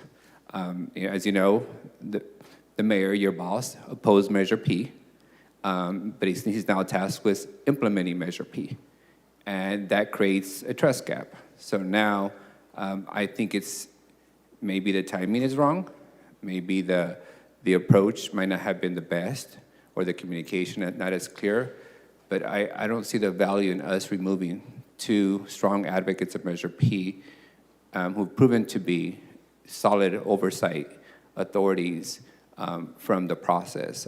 For two individuals, we have plenty of qualified people. I keep on reiterating to your office that I have a lot of qualified, able-bodied planning commissioner candidates, yet you have yet to recommend one from District 3. I'm still waiting patiently. So I struggle with the message that we would potentially send, that if you ask questions, scrutinize staff, insist on, you know, the intent of Measure P being executed, that you might find yourself uninvited to continue in the oversight role. So is there any way, either you, Deputy Grundy, or City Attorney, that we can continue to have these individuals serve, or at least, you know, one of both of them? Has Ms. McCoy or Ms. Parks demonstrated interest in continuing to serve on the commission? So in response to your question and to some of your comments, Councilmember Arias, first and foremost, I appreciate your questions and your comments, so there's no angst there. With regard to your comment about removing two very qualified individuals from serving on the Measure P Commission, I wouldn't say removing. We are replacing two very qualified individuals with two very qualified individuals. And, you know, to that point, I think given the background of both Ms. Kucharski and Ms. Soto, they're both well qualified. And I know I sent out their resumes and information to each of you in advance. You mentioned the call to action that you've consistently come with, Councilmember Arias, which I appreciate as well, to ensure that there's representation from District 3. And as has been shared before, outside of District 1, this administration has appointed more members to District 3 than any other commission, or excuse me, to any other council district. To that point, Ms. Soto is a District 3 representative. I think that's an important point, given that you've continually made the calls for District 3 representation. The other thing I'd mention, and I do want to clarify, Mr. John Lynn, the CEO of the zoo, is also District 3 Correct. representative. So Correct. my district is covered in this case. Correct. However, Mr. Dolan's tenure is set to expire as of June 30 this year. So that's why this is very important. The other point is when you talk about the qualification of the individuals, it's like threading a needle. You're right. You want people that are qualified and that are not rubber stampers, that are folks that are going to speak up for the community. And I would say it was very precise in us finding that Ms. Soto was a qualified candidate. Both she and Ms. McCoy, whom she is replacing, both have backgrounds working for Fresno Building Healthy Communities, and both have really a huge advocate voice for our community. So I don't think it's a matter of qualifications or ability. I think that we're trying to give folks a chance on a commission that is still fairly new, to your point. And to end with your question in mind, could folks continue to serve? Yes. Has the mayor allowed them to continue to serve in expired terms? Yes. But as you know, folks serve in these commissioner roles at the will and at the pleasure of the mayor. And it's the administration's desire to give Ms. Soto and Ms. Kucharski a chance. As you noted, Mr. Donlan's term expires in June. I understand Mrs. Meyer-Vang also resigned for the Measure P Commission. So if we have two commissioners that have experience, and not just in serving on the Measure P Commission, but in authoring, developing, and passing Measure P, why wouldn't one of those two vacancies that have developed be an option for them? Is it the position of the administration that they've served their time and they're no longer, you're no longer willing to re-invite them back to the commission? So good question. All my questions are good. Yeah. Well, I'm affirming those. Yes. All right. So Mr. Dolan's term has not yet expired. So that's one key thing. His term does not expire until the end of June. In terms of Ms. Vang's recent notification to our office that she was resigning, we hope to have a new appointment to fill her spot soon, and that's something that I've chatted with a specific council member here about already. We're hoping to get recommendations as usual. What I would say in terms of the service of these specific council members and why we're not appointing them to these two seats, aside from one not being expired and one being a recent acknowledgement of resigning, I mentioned earlier there's a very specific needle that needs to be thread in terms of experience on this commission as set forth by the ordinance. And specifically, those include 4 areas. We have to have folks that specifically represent community parks and open space management, youth development and recreation programs, trails and San Joaquin River Parkway development and programming, and arts and cultural programming. So the 2 folks that we've brought before council today fit 2 unique distinctions that uniquely can replace the 2 council members that we are replacing them for. So that's very important.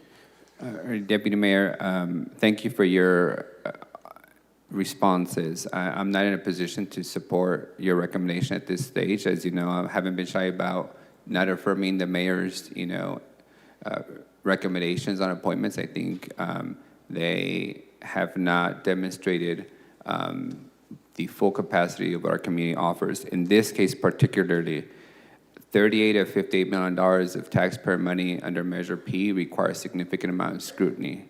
And it is my belief that a lot of the challenges that we have with the implementation of Measure P is that there's a gap between the authors and the folks in charge of implementing Measure P. And that in order to close that gap, we should have individuals in the role of oversight and scrutiny that were part of the authors and the passage of Measure P, given that the administration is one of opposition to Measure P. That's where, the history is. It exists. It's a reality. I recognize now that the money is here. The administration is more than happy to expend the money. But it's always a challenge for us to create a system that allows for that constructive criticism and development. And I believe that's in the best interest of this city to have those 2 commissioners continue their service or have them appointed to one of the 2 vacancies that already exist. Mr. Dolan, we're ready essentially in June. I think he'd be happy to give up his seat sooner. He has his hands full with the zoo and the opening of Kingdoms of Asia.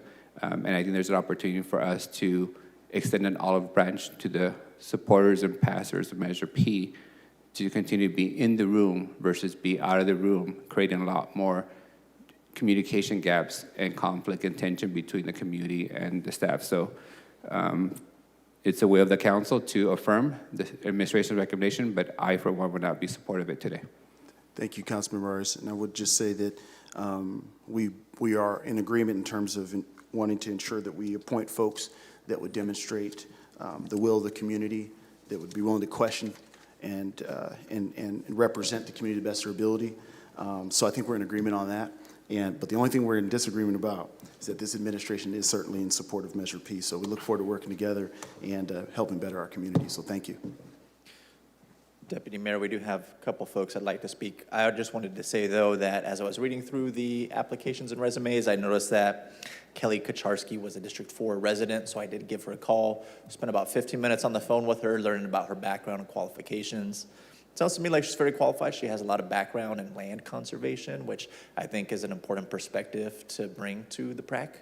I think that she's going to be very qualified and have a unique voice on that committee. So I'm going to be proud to support her and the other folks that you've come forward with. Thank you. Hand it over to Councilmember Carbasi at this time. Thank you. I'm going to ask Ms. Parks to come up for a moment, if you wouldn't mind, real quick.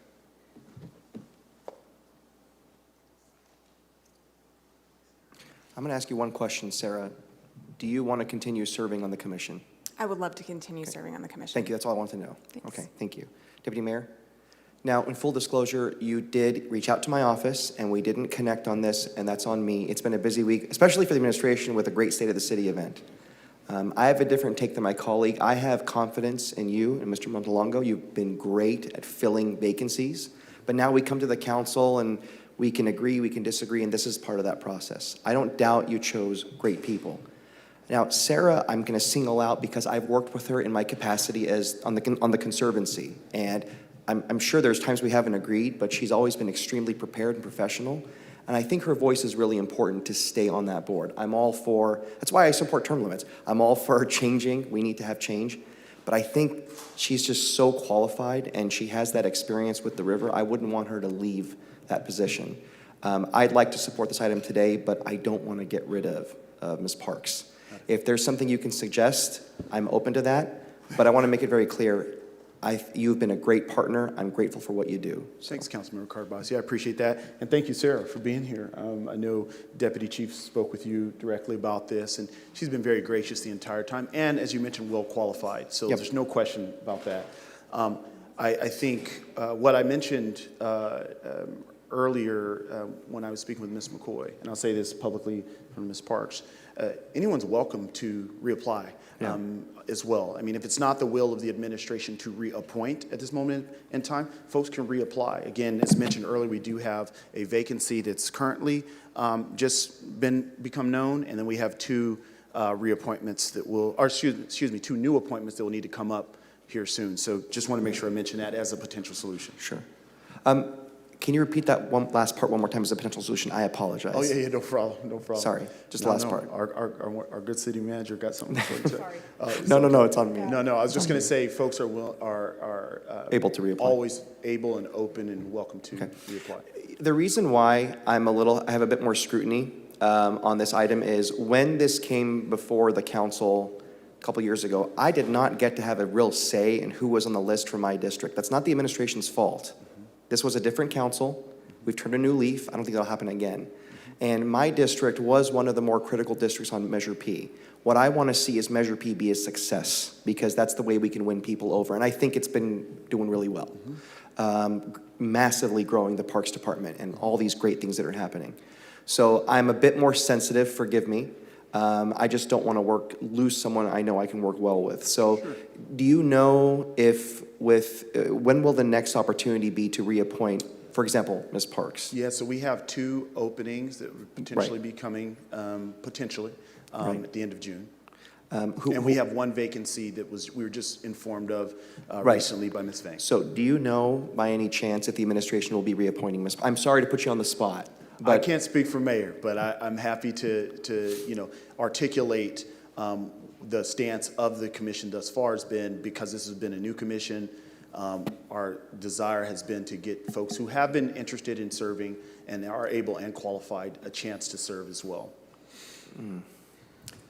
I like your solution. I didn't have a chance to talk to the mayor about this yet, and I'll reach out to him. I really would like to strongly urge that Ms. Parks be reappointed with that new vacancy coming online. Councilmember Could we? Carbasi. Yes, sir. I was going to make a suggestion. Would you feel comfortable approving this item minus the appointment of Christina Soto? So that would still leave one of the parks? If available? that's okay with you, yes. I'll make a motion to approve minus that one appointment. I'll second that, if that's okay. Okay. Council President, I just want to make sure that we're clear, and Matthew or the city attorney can correct me.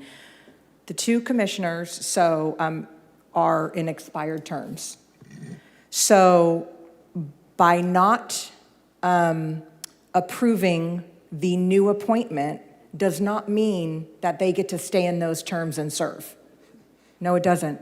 Well, city attorney can answer that question. City Manager, Brad Hardy has been in expired term for 1.5 years on the commission. Because we have allowed him to stay in an expired term. Correct, so you can allow them to remain. We could, but it doesn't mean that they automatically, is my point.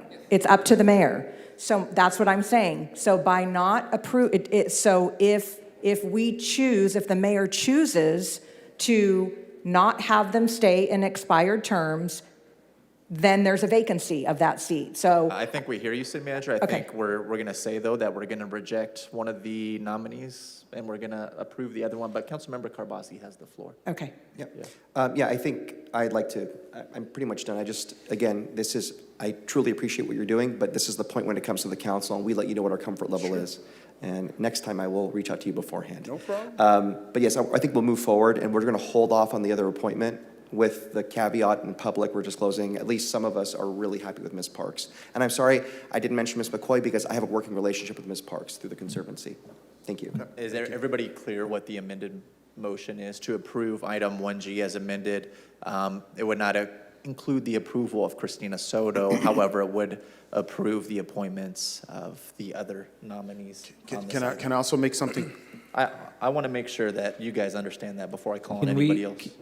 Just a point of clarification, can we clarify which seat is being filled? Whose seat is being filled? So if Ms. Parks' seat is not being filled, then Ms. McCoy's seat is being filled? Is that accurate? Okay, and then by whom is it being filled? Being filled by Kelly Kucharski. So Ms. Kucharski the motion is for? Her to replace McCoy. Okay. No, see, that can't happen. That's what I was going to say. There's very specific qualifications that have to be filled in each seat. So technically, Ms. Soto was set to replace Ms. McCoy based on their experience. Ms. Kucharski was set to replace Ms. Parks. Those can But only since be Parks is termed out, I mean, there's nothing keeping her from potentially, hypothetically, being appointed to one of the now open seats. Council right, President. but each position has very specific qualifications the candidate has to meet. Could we just And Council continue this President, item? if Hold I on may one just second. offer that Sorry. we table the item. Councilmember Arias, I want to make sure, I'm wrapping this up. Did you have anything else that you wanted to add? No, I just want to make sure it was clear, Council President, that the very specific qualifications of each candidate have to replace very specific people. So it's not just a vacancy. Just want to make sure, or an open spot. Just want to make sure that was clear. And what was the qualification of McCoy and the qualification of Parks? So the qualifications for I'll start with Ms. Kucharski. Her River Conservancy and Trails experience follows the experience of Ms. Parks. Ms. Soto's experience follows the experience of Ms. McCoy. So that's why those were very specific in nature. And what was the qualification of Soto and McCoy? Parks and youth. Parks and youth. And you don't think that Commissioner Parks has that experience working with Parks and Youth? You don't think she would qualify under that category? I think she would. I think I'm going to keep my motion as amended because I think we have leeway and some flexibility to make this work if we want to. Councilmember Arias was up next. Council President, I'm supportive of the direction in which the motion is going. I just was going to offer that maybe a better option for today instead of making sausage in public and getting the attorneys really to work overtime on the brain is that we table the item and have administration bring it back per the direction of this body on the replacements and who stays and who goes. We do have a motion and a second on the table at this time. I'm not ready to withdraw that. Do we have any other conversation up here? So you're not withdrawing? I'm not withdrawing at this time. Any other conversation? Council President? Yes. I would like after your vote or whatever, because we do have a committee meeting coming up, the way that the way that the paperwork was submitted was by those certain qualifications. So I just want to get confirmation if we need to get, if this motion passes, if we need to get the proper qualification documents from Ms. Parks to qualify for the other board seat. I would just like to make sure that that happens should this motion pass, so we're all straight on all the paperwork. City Attorney, you guys good on your end? Okay. Motion and a second. Any opposition? Seeing none opposed, item passes 7-0. Thank you, Deputy Mayor. Appreciate your time. The time is 12:15. We're going to break for lunch. We're going to return at 1:45. We will see you guys back at that time. Thank you.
1:52.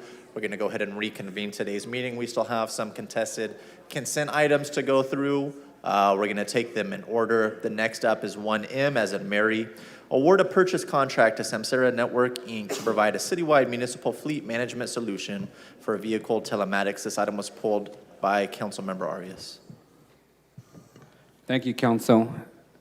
For the record, I apologize. I have my headphone on, but I am simultaneously in the Senate Appropriations Committee on the $250 million for downtown Fresno and trying to do this at the same time. So, staff, I noticed on this contract that the staff is recommending the highest bidder that responded to the RFP. Can you provide me the rationale for recommending somebody that's almost $500,000 higher than the lowest bidder? Hi, my name is Brian Barr. I'm Director of General Services, and I'll be happy to address that question, Council Member. This is a cooperative purchase conducted by Sourcewell, which is a government entity out of Minnesota. So Sourcewell, they put out general RFPs for GPS, fleet management type systems, and because it's a cooperative purchase, we get to look at, between several different vendors, what meets our needs, and Samsara meets our needs most closely. You can't find a cheaper vendor that meets your needs?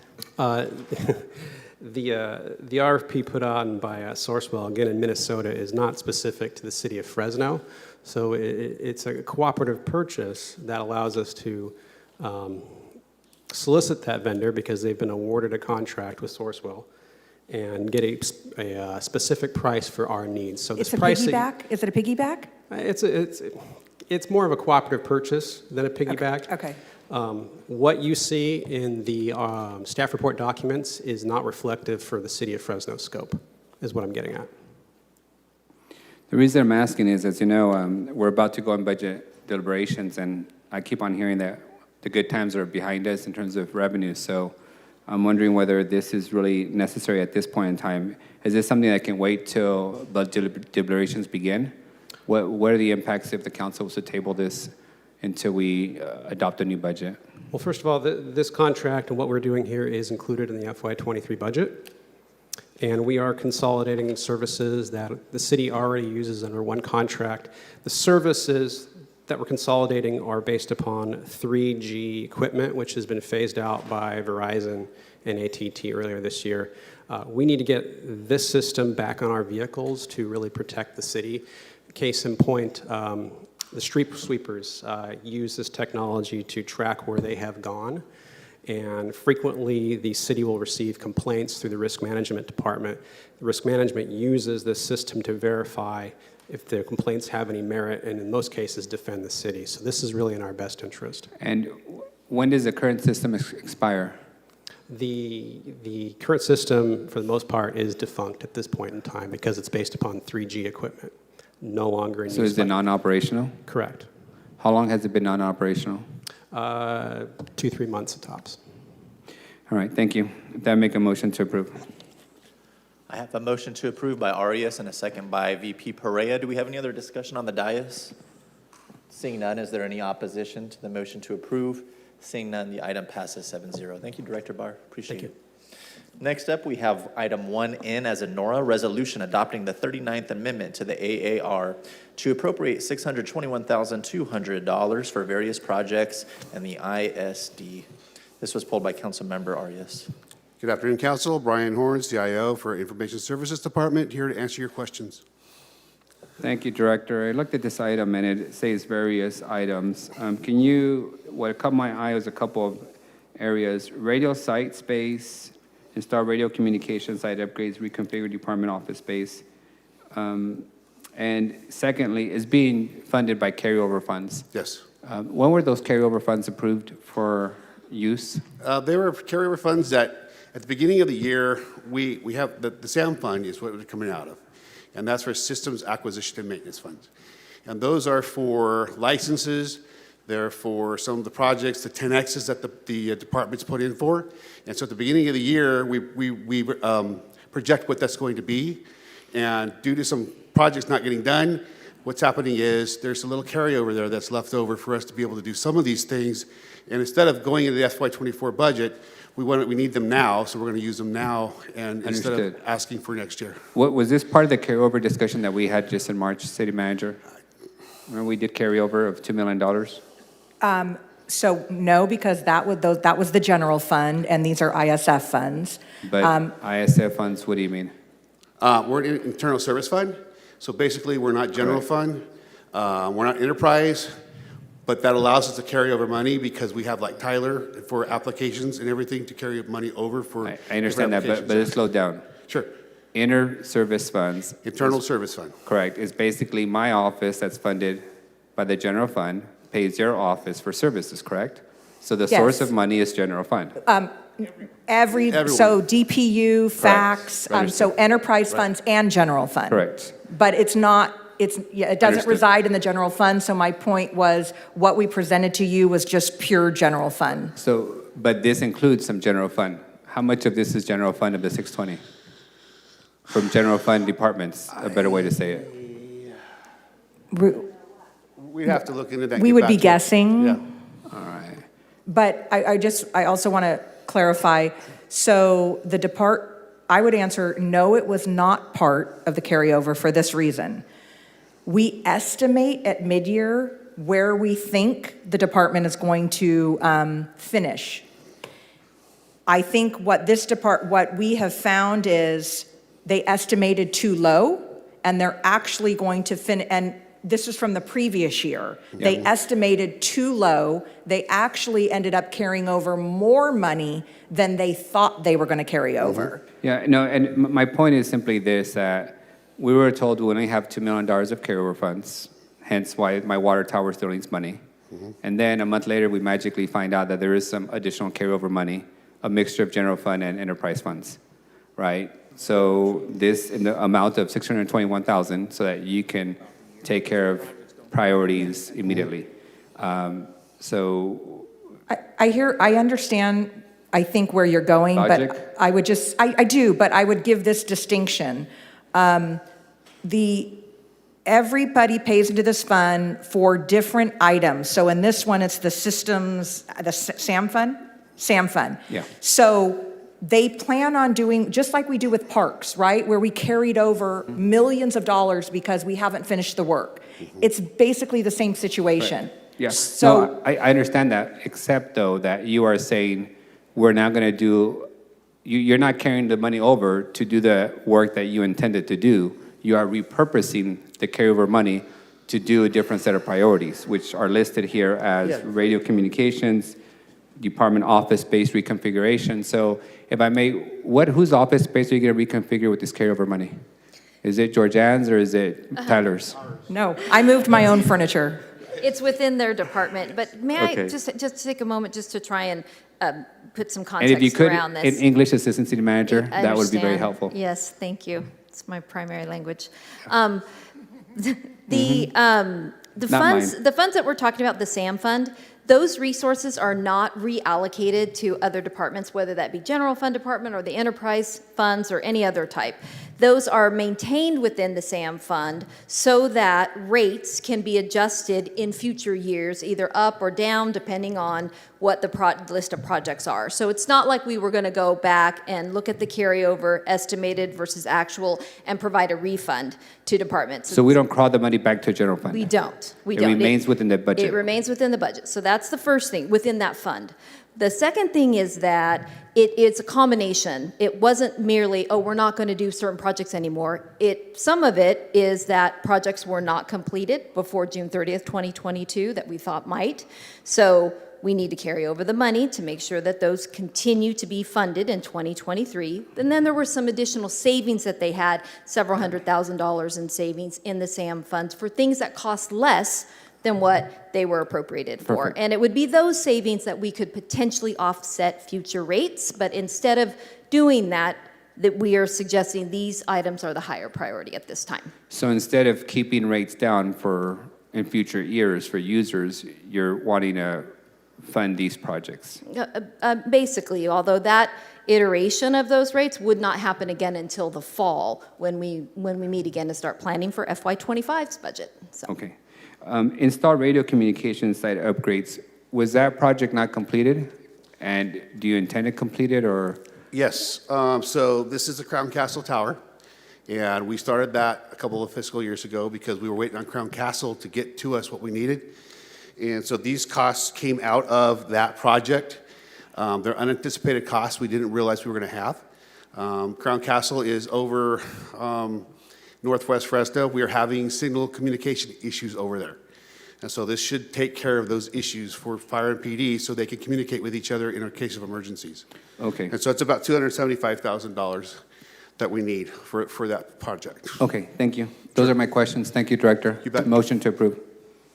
Motion to approve by Aria, second by Bredefeld. Any conversation on the dais? Any opposition? Seeing none, the item passes 7-0. Thank you, Director Horn. That'll take us to item 1Q, as in Queen, approve use of Fresno Municipal Code Section 4502, design build qualification method procurement for automation and video surveillance at the City of Fresno parking garages. This was pulled by Councilmember Arias. Thank you, staff. A couple of questions on the parking garages. A couple years ago, this body funded upgrades to the parking garages, and they are yet to be done. Digitalizing, modernizing the garages, where are we at with that? I know this item basically would allow you to go to design build on cameras, but that wasn't the only aspect of the garage upgrades that this body approved. So who can provide us an update on where we stand with the garages being modernized? Melissa Almaguer, manager of the parking division. So this is, for this particular item, it's going to be for automation as well as video surveillance. So this is just, we are coming to you asking for permission to put out this particular design build for that. Automation is that a description of what I'm referring to as modernization? So it would modernize it in that it would take out the necessity of us having people manning the booths, and people would be able to come in and pull a ticket, maybe depending on what is recommended based on who designs this for us. It could be something where they, similar to other cities like Sacramento, where you then put your ticket into a pay station and pay there, and that is what allows you to exit the garage. And if the council is to approve this today, how soon are you prepared to bring a awarded contract for the automation and video cameras?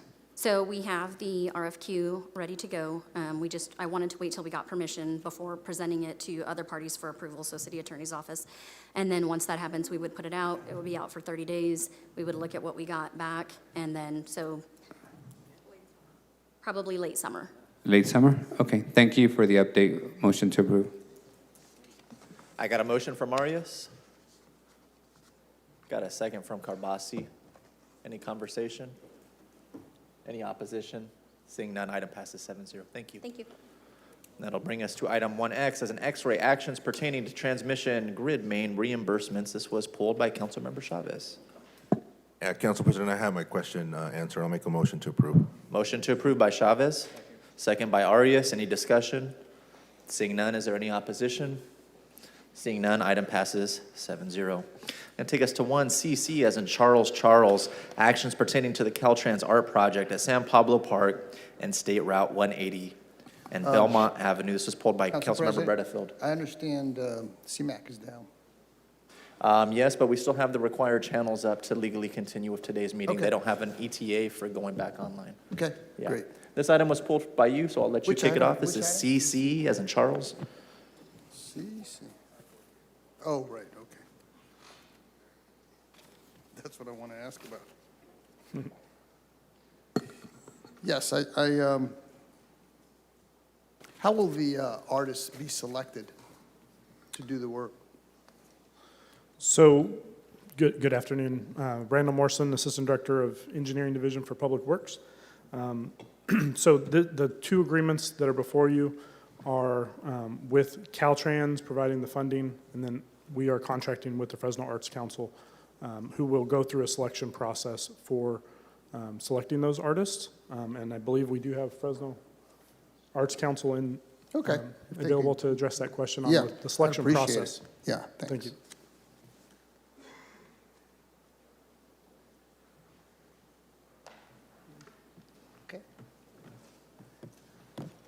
Hi. Good afternoon. Our selection process is pretty standard. We put out a call for artists. It goes out depending on the request of the city. Either it will be citywide or statewide, and we will call for artists, and then we will set up a review committee that includes members of the neighborhood where the art will be placed, members of city staff, and a member who is probably an artist, who will be an artist. And that's our process. They actually make the selection. The Arts Council just serves as a facilitator for that process. Now, what about, what are the parameters for the art in terms of what will be actually done? Sure. when we put art in a neighborhood, we try to survey the community and find out what their interests are. We go to community meetings, talk to community members, find out what they would like to see in artwork. We have done 2-word surveys where we ask people to give us 2 words that represent their neighborhood, and then we give all that information to the artists. The artists create a design, and we move from there. Okay. Okay? Now, this involves some highway Yes, art. it does. So it's not so much just a neighborhood, right? It's actually people traversing on our highways. Right, and when we work with an artist, especially for public art, we have some criteria, and one of those things is, would the art be objectionable to the average person? Because we know that art is subjective. Sure. And what I like, you may not like, but that's how we address that issue. Okay, yeah, because those are kind of the questions I'm wondering about. We put Sure. this out there, people don't like it, what happens? I guess you'll never be 100%,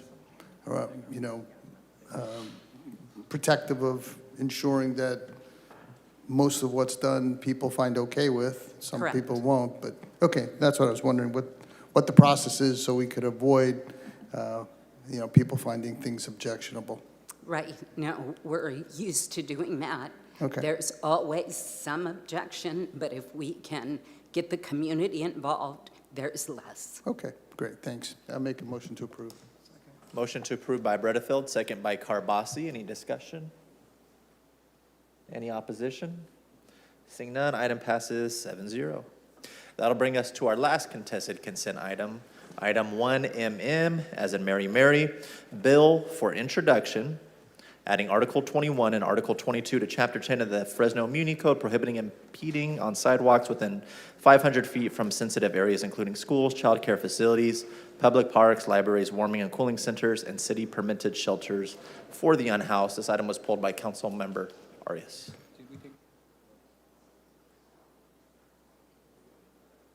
Okay. Thank you, Council President. Just wanted to make out a couple of clarifying points based on public comments that we heard today on this item. As you know, Council, my district has been home to the majority of the shelters that are operational at this point. We are expanding them citywide, as well as several warming and cooling centers. So I tend to have probably a hands-on experience on how our work in helping the unhoused and supporting them is working and how it interacting with the neighborhood. This item, just for the record, does not criminalize any behavior by the unhoused. It does not have a penalty of a felony or misdemeanor in any way, so I want to clarify that for the record. Secondly, it's intended to protect children and the areas in which they visit, most of the time unaccompanied. That's why libraries, school sites, childcare facilities are included in these areas. I couldn't tell you how many of my students and neighborhood kids walk to the childcare facility to pick up their sibling, or walk to the elementary school to pick up their sibling, walk them home. And secondly, third and finally, it ensures that the facilities that are listed here, which are listed under sensitive use, again, schools, library, parks, childcare facilities, and shelters and warming and cooling centers continue to remain accessible to our folks that have disabilities. If you've been to a warming or cooling center or a shelter, you'll see that approximately half of the unhoused that we serve have some level of disability. Some of them have physical disabilities. They use walkers, wheelchairs, and we want to make sure that these paths to these facilities can remain clear of any encampments or anyone obstructing that access. And I did hear a lot of the comments from some of the folks who spoke, and I want to not in any way take some of their, Twitter or in-person criticism personal, but to help them understand that in my experience here, I try to figure out and genuinely, authentically find ways that help the unhoused get on their feet and get housed. That's why I have volunteered to take in the vast majority of our unhoused community in shelters in my district. That's why I visit the shelters myself personally. That's why I've done the overnight graveyard shift at a warming center in my district. I like to see firsthand what's working and what's not. And that's because I am trying to ensure that we honor, in my view, a very critical and essential line, the line between helping our unhoused get on their feet and not cross into the line of enabling the unhoused to remain unhoused. There has to be some very clear boundaries. And I do this from the perspective of a lived experience. You know, I've had 2 siblings in this city who've been unhoused. And in both of those cases, they didn't become unhoused overnight. It took years and a multitude of reasons, drug addiction, mental health. And in each of those cases, as a family, we understood that we needed to be there to support them, to help them, but also equally important to set some very clear boundaries. This is what you don't do in the home. This is what you don't do in front of your in front of your family.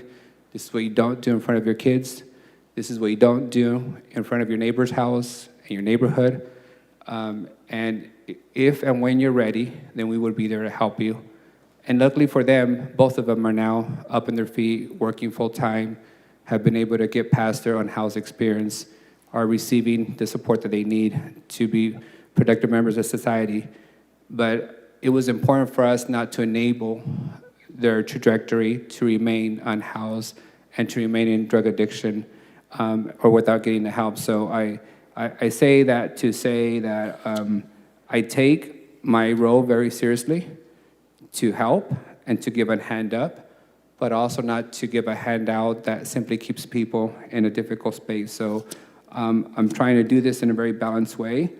And, you know, to the point that during the pandemic, I exposed my, then 8-year-old to COVID as we were making sure that the unhoused had PPE supplies.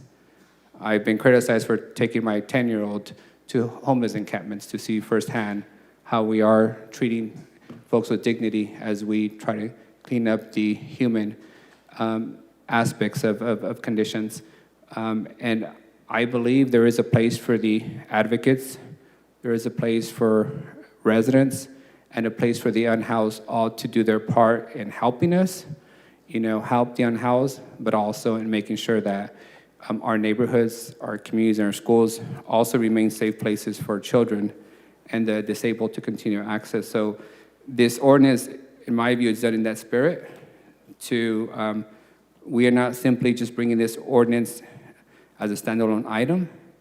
We are doing it in conjunction with operating nearly 10 shelters, in conjunction with operating cooling and warming centers, in conjunction with building affordable housing as permanent, in conjunction of providing public restrooms and showers.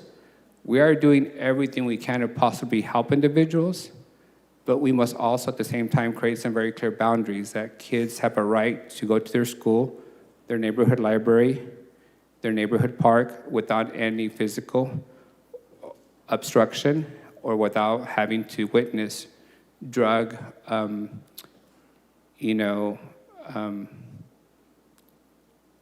drug use while they're walking to school and trying to use their neighborhood park. It's, I think, a decent thing to do, and I believe we continue to help our unhoused in a very dignified way. With that, I'll make a motion to approve. I'll second. Have a motion to approve by Arias, a second by Bredefeld. Bredefeld has the floor. Yes, I appreciate the comments from my colleague, and he's right on about several of the points.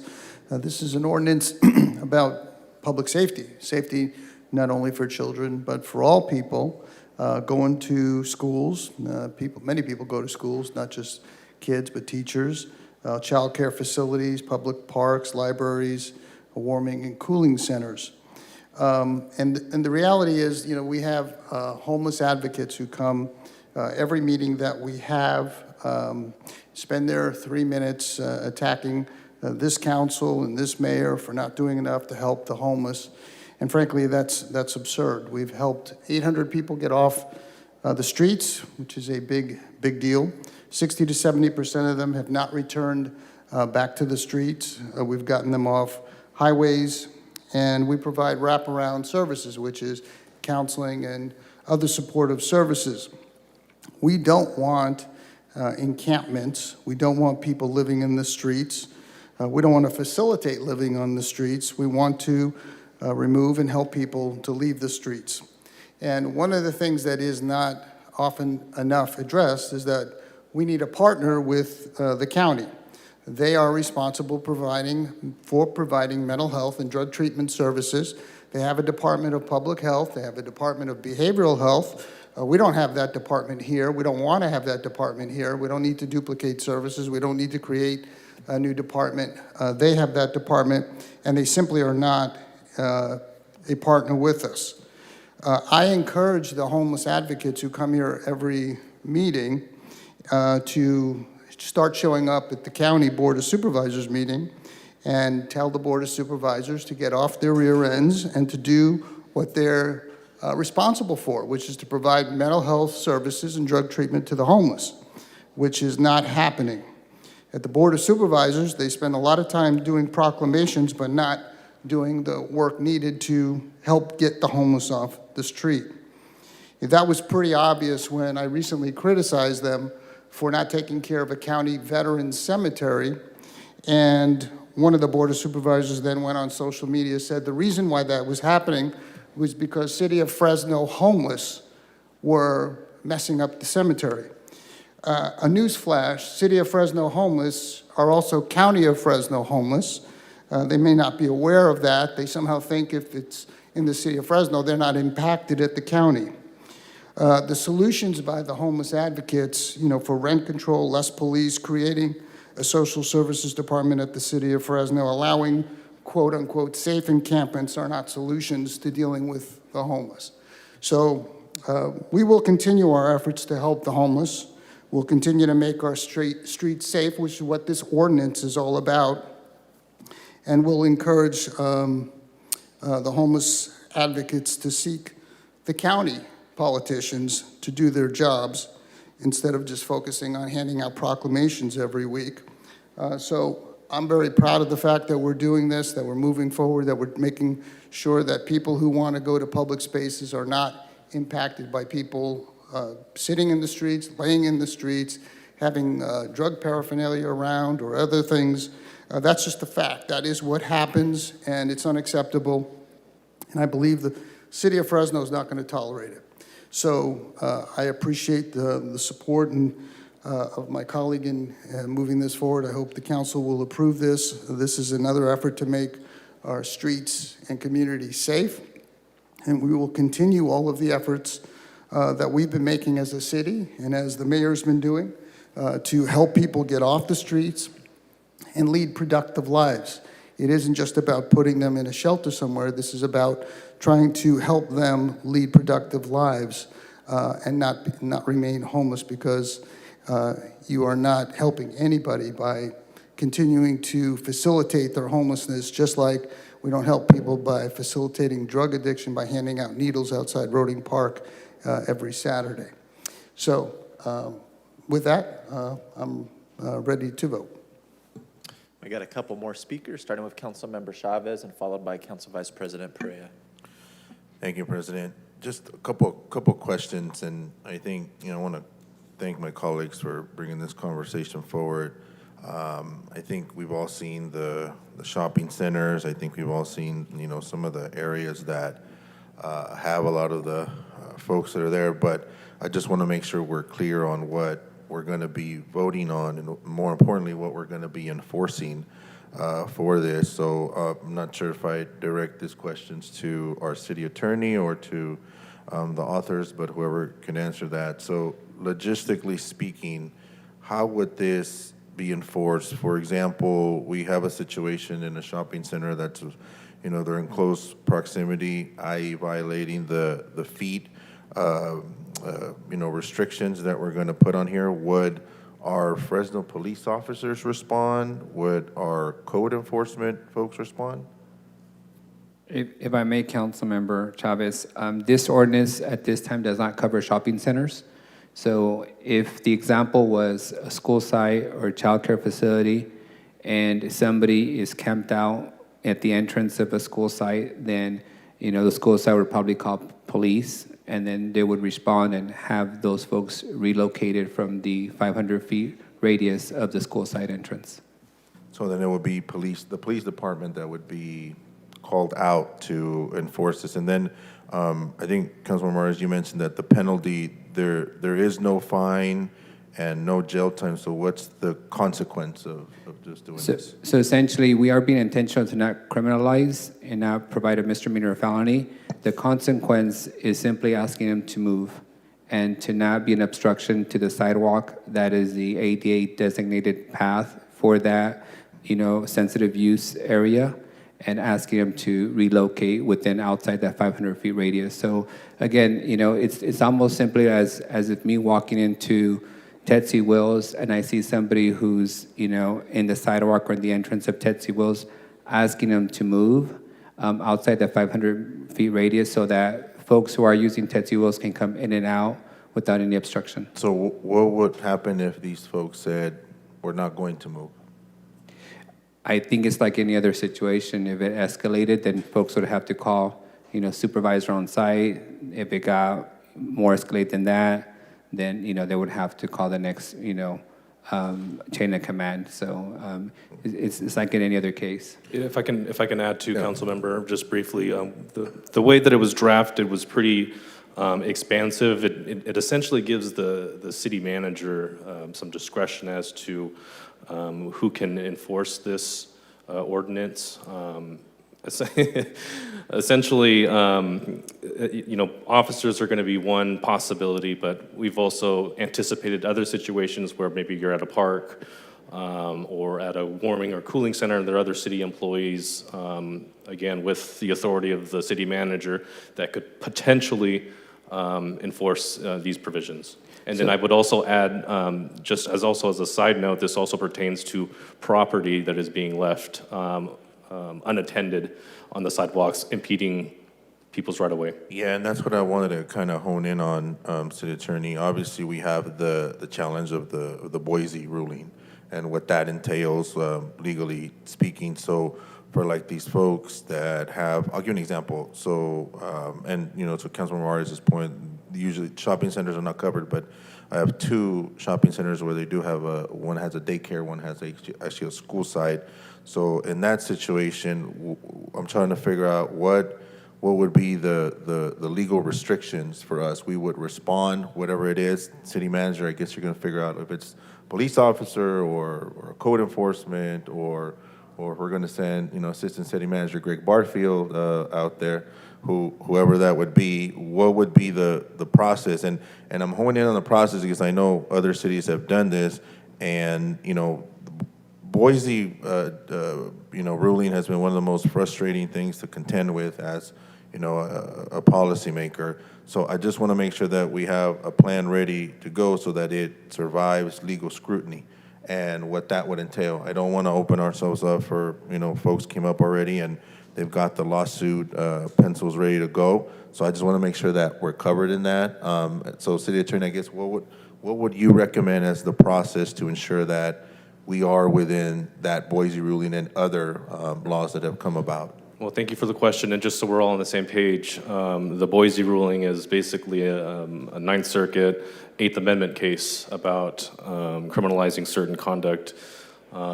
This pertains to cities that don't have enough beds, essentially, and in our opinion, Fresno probably qualifies under that. And so we're very intentional in terms of the way that we drafted the language in terms of removing property and noticing folks about their property, how to get it, where to get it, and making sure that we don't have any provisions in the ordinance that imposes any type of fee or tax or fines or anything like that if someone wants to come and retrieve their property. So we were very intentional.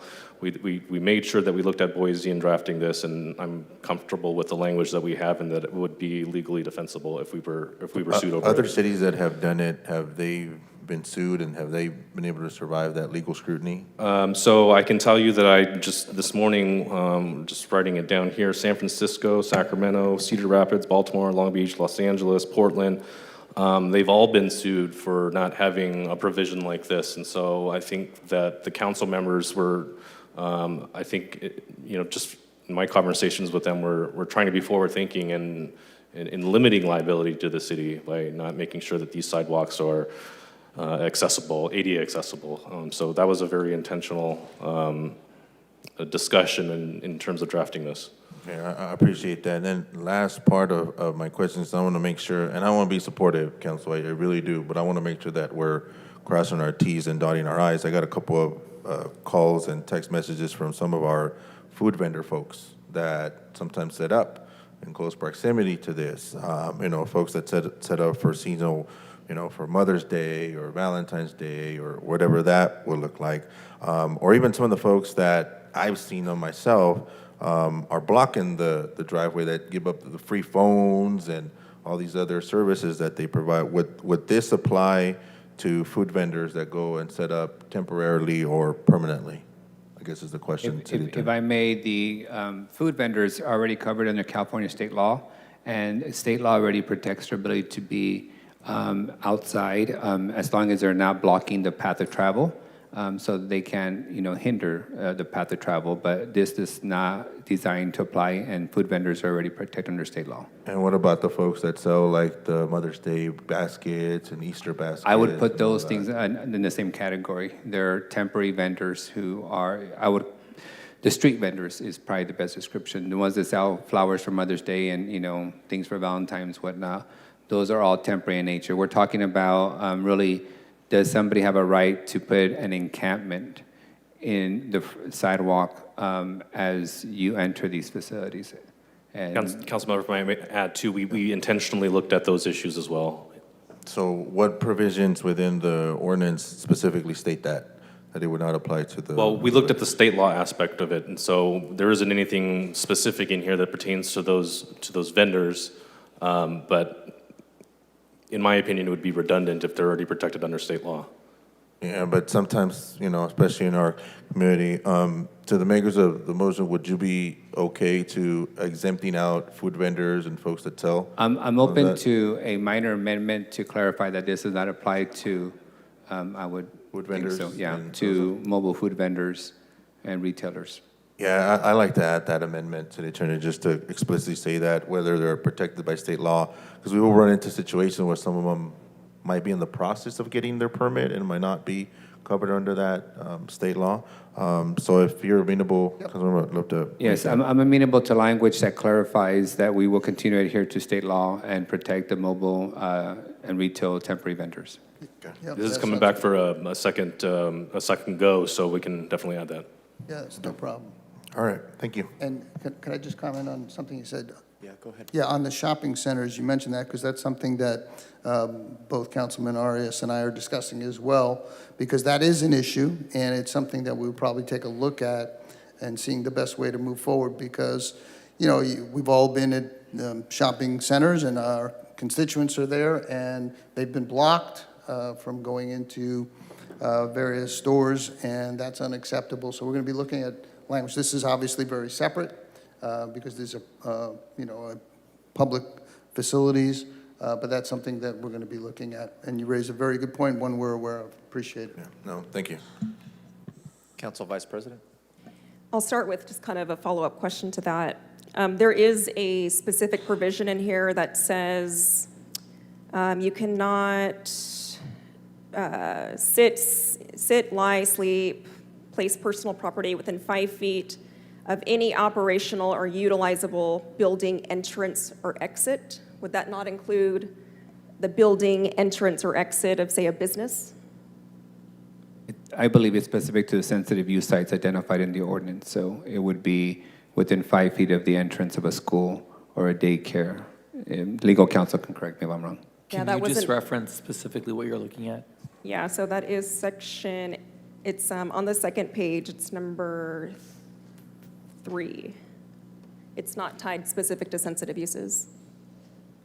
To answer your question, I would say that it would be hard for us to enforce that on private property. The intention was to address public property in general. So did that answer? answer your question? Yeah, I just don't think that's clear in the way this ordinance is currently written. And then are you saying that we currently do not have an ordinance to address the fact that it is illegal for someone to obstruct a public right-of-way or obstruct ADA access? Sure, we looked at this. The one that comes closest is Article 17 of the Municipal Code. It pertains more to camping and camping facilities, camp paraphernalia.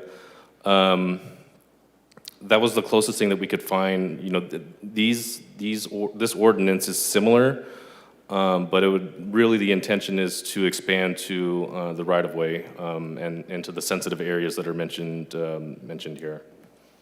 Okay, so right now, it is legal for someone to obstruct a right-of-way, and you're saying we need this ordinance to make it illegal? So again, I just want to just stress there's not a criminal or a penalty component to this.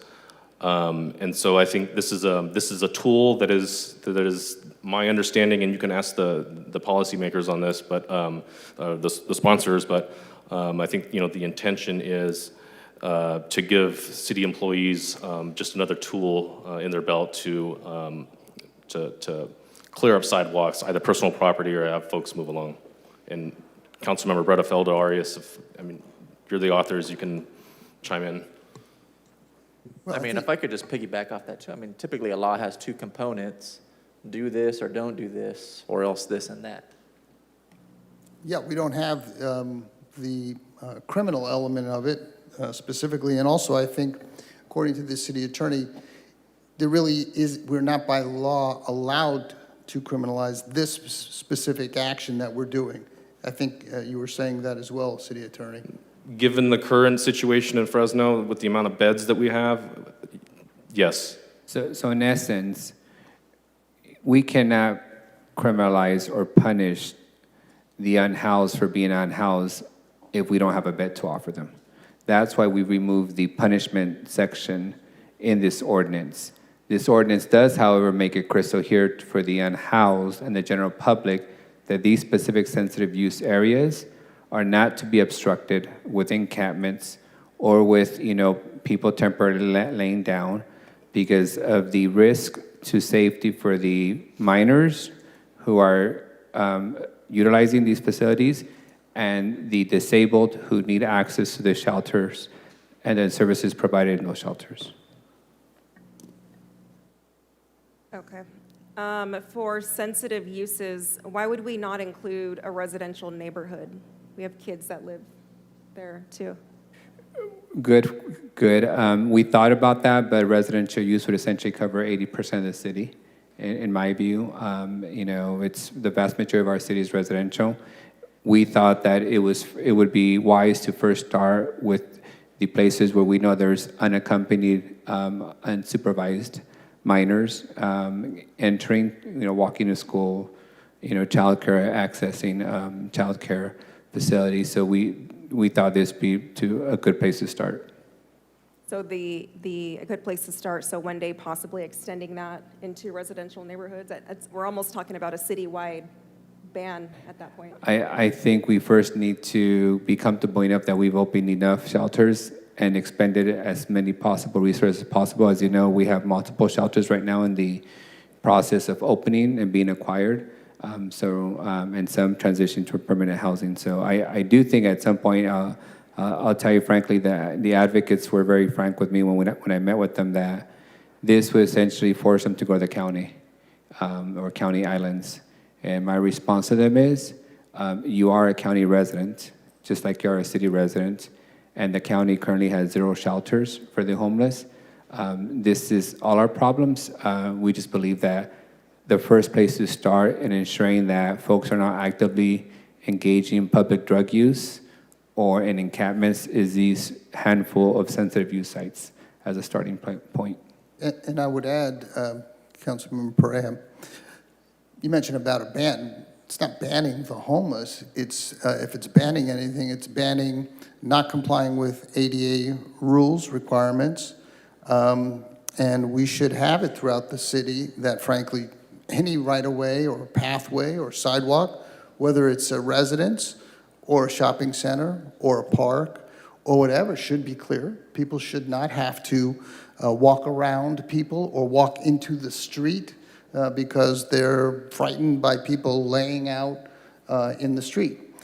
Today, we're focused on the public spaces, the sensitive areas, but it should be that way in residential areas. It should be that way in shopping centers.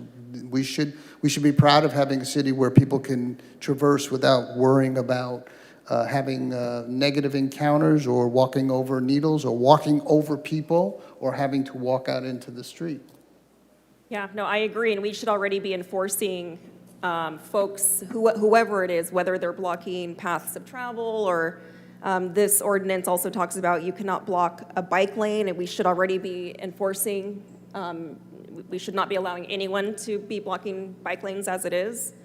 Talks about not allowing people to be on freeway ramps, but it doesn't address railroads or canals or freeways. So what this essentially is doing, in my eyes, is just moving a problem. We're not actually offering anyone a solution. And so being that I have a district that includes canals, freeways, railroads, I think what this is going to do is essentially migrate these individuals more into these portions of my district, or more so into the residential neighborhoods in my district. And so I was hoping to get to a point where I could support this today, but unfortunately, I don't think I'm going to be able to. So that's all. Do we have any other discussion on the dais? I would just add to the councilwoman's point. You're absolutely right. We don't have enough resources for the unhoused. I would say we have more resources than any city and more services than any city. Most of the cities near us have quite a bit of homeless and don't offer 1 ounce of service to the homeless, so they gravitate to the city of Fresno. I had literally seen folks from Lemoore, Selma, Clovis, Kingsburg, Sanger dropping people off in front of the Palvaralo house because that's the only place that has an operating shelter and 2 meals a day service. I have seen police vehicles from our neighboring cities dropping homeless off in our city streets. And to your point on the railroad tracks and the canals, you're right, but those are also the responsibilities of those entities. And I don't think it's completely on the city to find solutions for how to ensure the property rights of the railroad, of the flood control water district, of the Fresno irrigation district. After years, we finally got the Fresno irrigation district to own some level of responsibility and fund the cleanup of their own canals and the housing of the homeless in their facilities. I don't think we're there yet with the flood control district and all the basins. Frankly, we're not even there with the county of Fresno, which gets billions of dollars every year to do this exact work. So it is a starting point. I don't think it's an overreach because, again, we don't have enough shelter beds for everyone. But it is a starting point, at least to ensure that kids can travel to their school, their neighborhood park, and those who are receiving services in our shelters can do so without having to get onto the street and put their own safety at risk. So, but it's work in progress. We'll keep at it. Anybody else wish to speak on this item at this time? Councilmember Chavez? And then let's take it to the floor. Or Yeah, just vote after. one last thing, Council President, and, you know, I think it's a great conversation, just kind of walking through the logistics and the consequences, but some things we're probably not seeing in just the conversation we're having. What I don't want to happen is for us to address this challenge in one way and then push folks off. I heard what Vice President Perea said about, you know, folks will migrate to the area. So what I'd like to also include in that friendly amendment is we could revise this on an ongoing basis and analyze what the effects have been in the surrounding neighborhoods. We don't want to just, you know, put one problem to another problem. And I'm visualizing the commercial area that I mentioned earlier, where those folks that don't have the opportunity to be here or know that it won't be legal will go to the street next to it or the alleyway next to it on there. So if folks are amenable to putting in maybe some, you know, like a 3-month revision on what this would look like to make sure, would you be agreeable to that? Well, why don't we just review in 3 months? I mean, there's nothing to revise at this juncture. Why don't we just come back if you want and take a look and see how things are going? That's what I'm requesting. Oh, Councilman sure. Rocco. Of course. Okay. That's no problem. All right, we could codify that, city clerk or city attorney, in the motion of we'll bring it back in 3 months and look how it's going. Thank you. There's a motion to approve as amended by Arias and a second by Bredefield. Is there any opposition? Seeing one opposition, item passes 6-1. Thank you. That'll be our last contested consent item of the day. We're going to move on to general administration. Item 3A, actions pertaining to the replacement of customer relationship management software. This is ISD. Logan, Director Horn. Afternoon, Council. Brian Horn, CIO, Information Services Department. The item before you is to replace the software that runs our Fresno system. The software behind it is public stuff. It's end of life, end of support. All they're doing are bugs fixes. There's no more feature enhancements in it. Acela bought it a number of years ago and has done nothing to it. So ISD looked at several systems. We looked at the landscape, see what's out there, and we decided an RFP was the right course of action. The RFP was submitted. We got 11 responses. We looked at 4 of them because the top 4 we thought were going to be the ones that met the city's need the best. And so we're going to present to you today the top winner, which is Encapsulate. And I have Dilshad Albert here to give you a short presentation, and we will be here for questions. I'm going to ask my colleagues to let them get through the entire presentation. I'll hold questions to the end. Please ready? Proceed uninterrupted.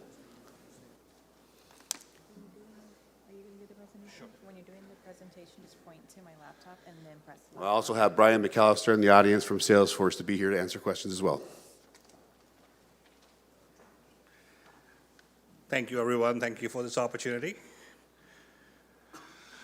So the presentation that I'm going to give you is... Please speak a little bit closer to that microphone. Sorry, Thank yeah. you. So the presentation that I'm going to give you is about Encapsulate and the solution that we are implementing for the city. Encapsulate is a Salesforce implementation partner. What that means is we take the platform Salesforce and we configure it to your needs.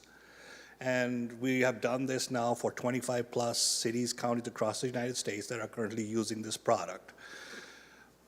There's a number of figures and stuff on this slide, but for me, the most important one is the CSAT, 4.95 out of 5.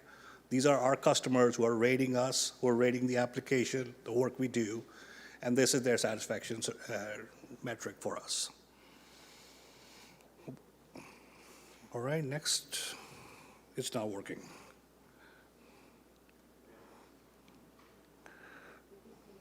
Oh, okay.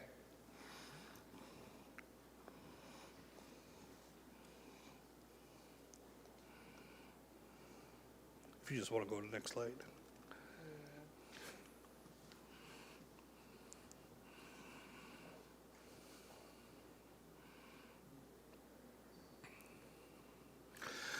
All right, the way I've set up this deck for you is I'll kind of explain what you are getting, and then I have a couple of videos that will kind of show you what you will be getting as well.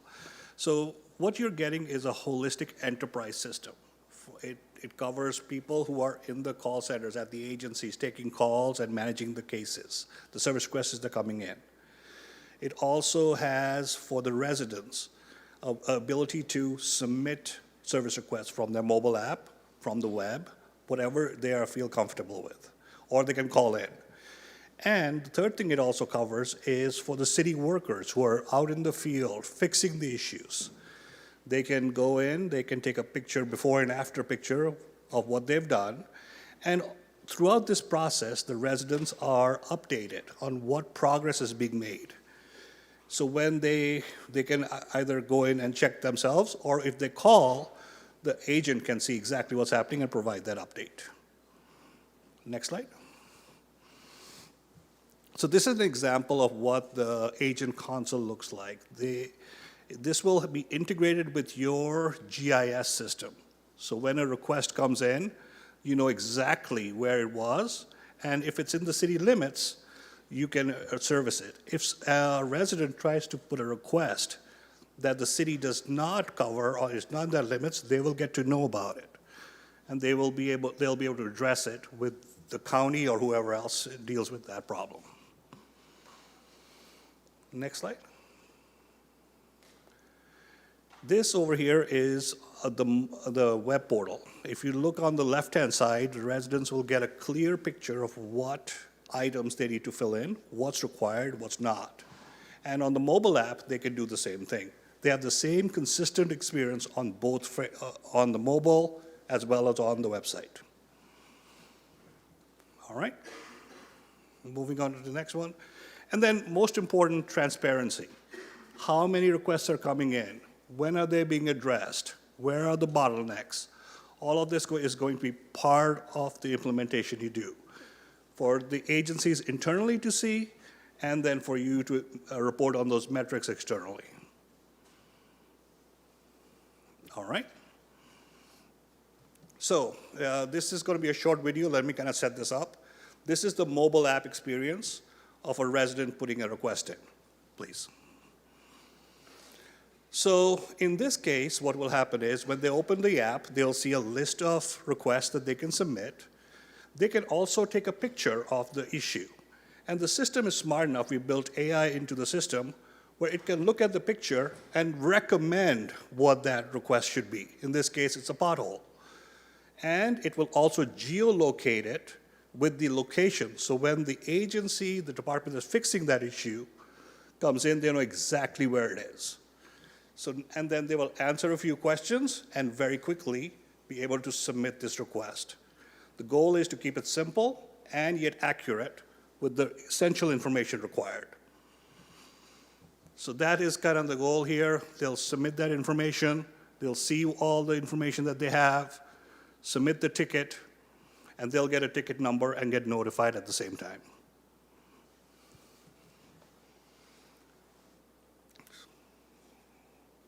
So if you notice, they are going ahead, putting the information in, and then the ticket number will show up with an expected service level agreement as well. So they know exactly when to expect it to get fixed. All right, next slide. Okay, this here is the agent. This is the person who is at their desk getting a phone call. So can we start it? They go in, they get a phone call. They can type in what the request is. The system will recommend a request. It will also show them knowledge articles so they can respond back to the person. And then when they click on the knowledge article, it will give them consistent information. So now the messaging from the city to the resident is also the same. They can see that on the one single pane of glass. They don't have to jump around onto multiple screens and do that. Then they can submit the request, and they will actually get to see a couple things. Again, where is the issue? They can get that information, and it, in real time, checks with the city's mapping system, the GIS, to make sure it's bringing the right addresses. And then over here, they'll submit their information, and on the right-hand side, you start seeing how the resident wants to get notified. What is their recommended way of getting information? So they will get that update, and they will also get to see if this person has put in any more tickets. So now we're having that conversation and saying, hey, I see you put a ticket in for something else. How is that going? And be able to address that. And then the agent gets to see the entire ticket, and the system automatically routes it to the right agency to do the work.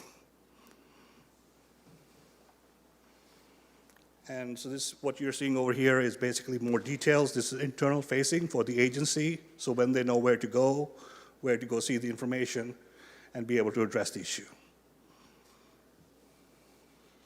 And if you notice there, the email is also documented. These are the emails sent to the residents, and they can see that, and they can capture that information. It's logged against that ticket, so you know exactly what communication has been done. And of course, it'll be branded to you, not Tampa.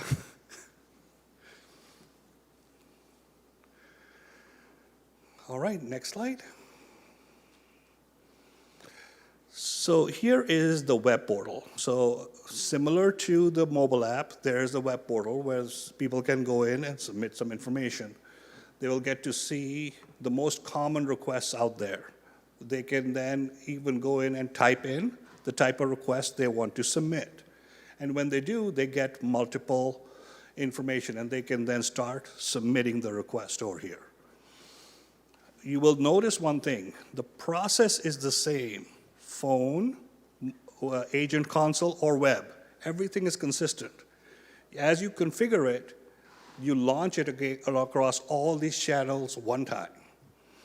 And the person is filling out the information, answering the questions, and as they're doing that, they're following the same process.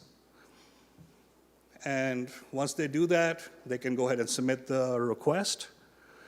And if they want to, they can even upload some pictures on the web as well.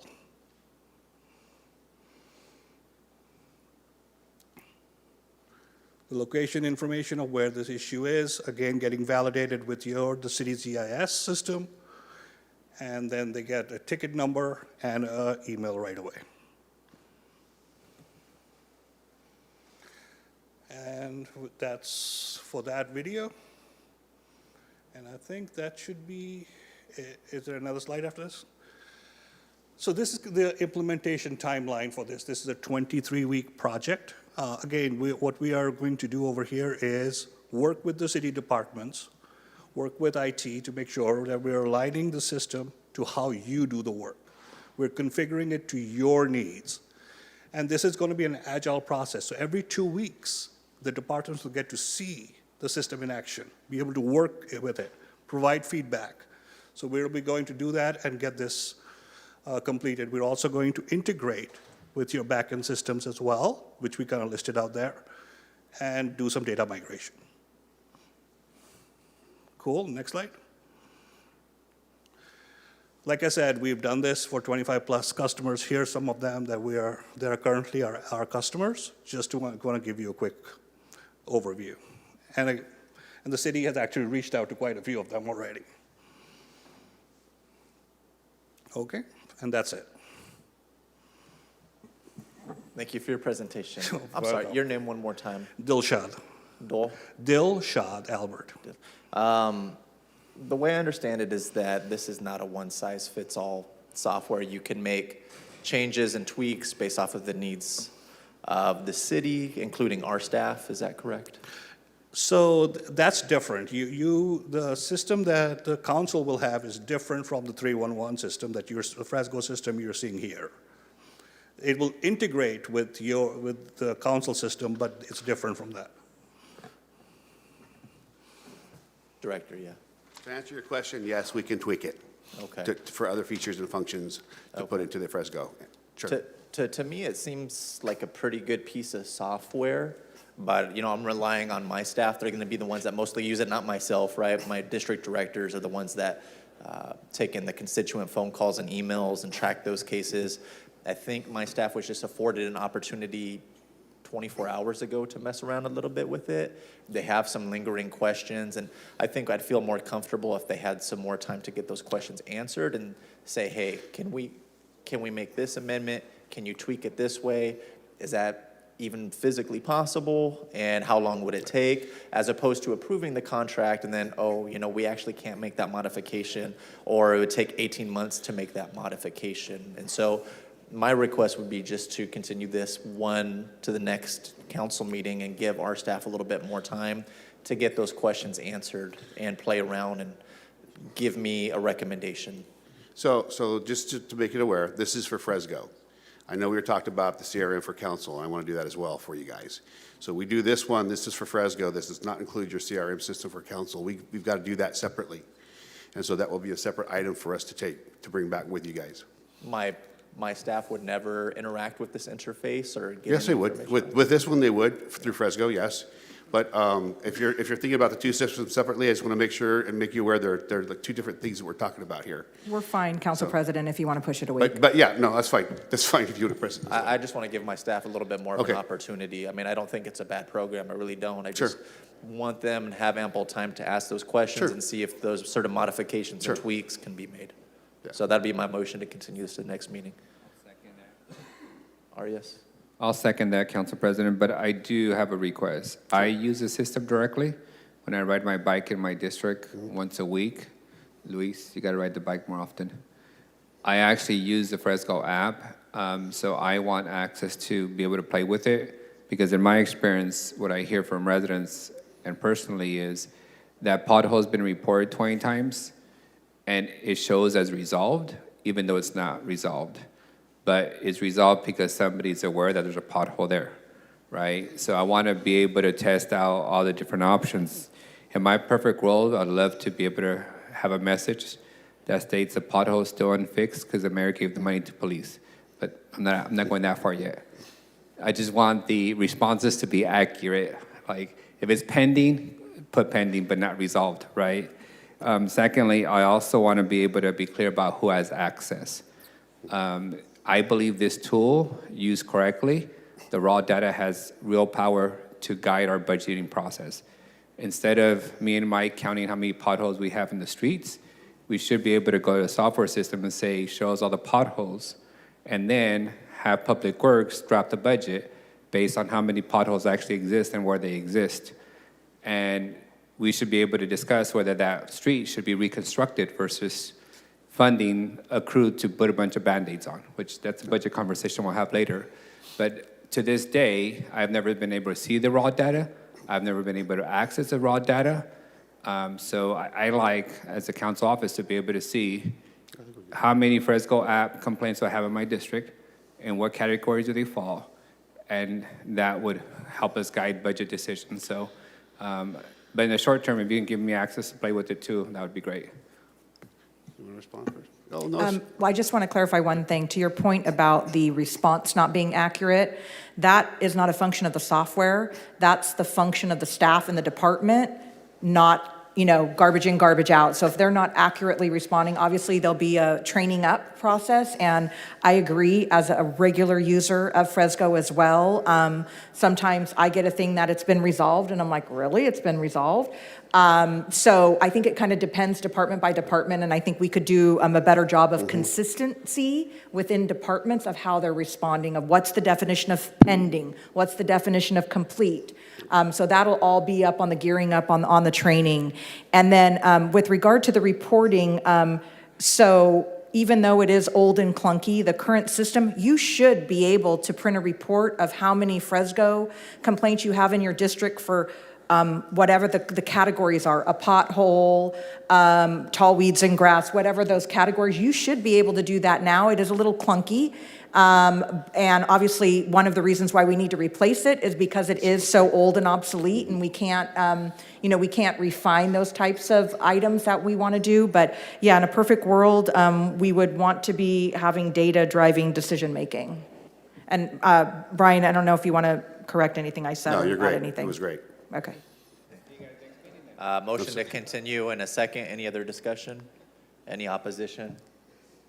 I appreciate you coming by. I think it's a good piece of software. I just want to get a couple more questions answered before we make a final vote. Thank you very much. That works for us. Thank you. For the record, the council used to be 65, now we're like average 30, so we actually know how to play with this tech stuff with you guys. That's fine. All right, that's going to take us to item 3B, Workshop Advanced Clean Fleets Regulation by General Services. Hello again, Director Barr.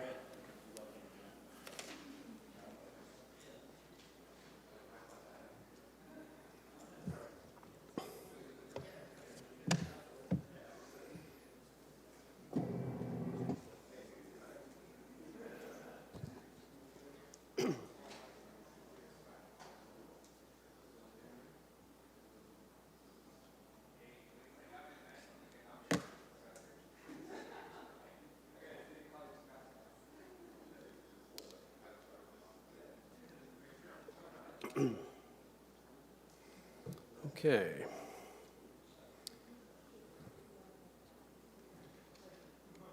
Perfect. Okay.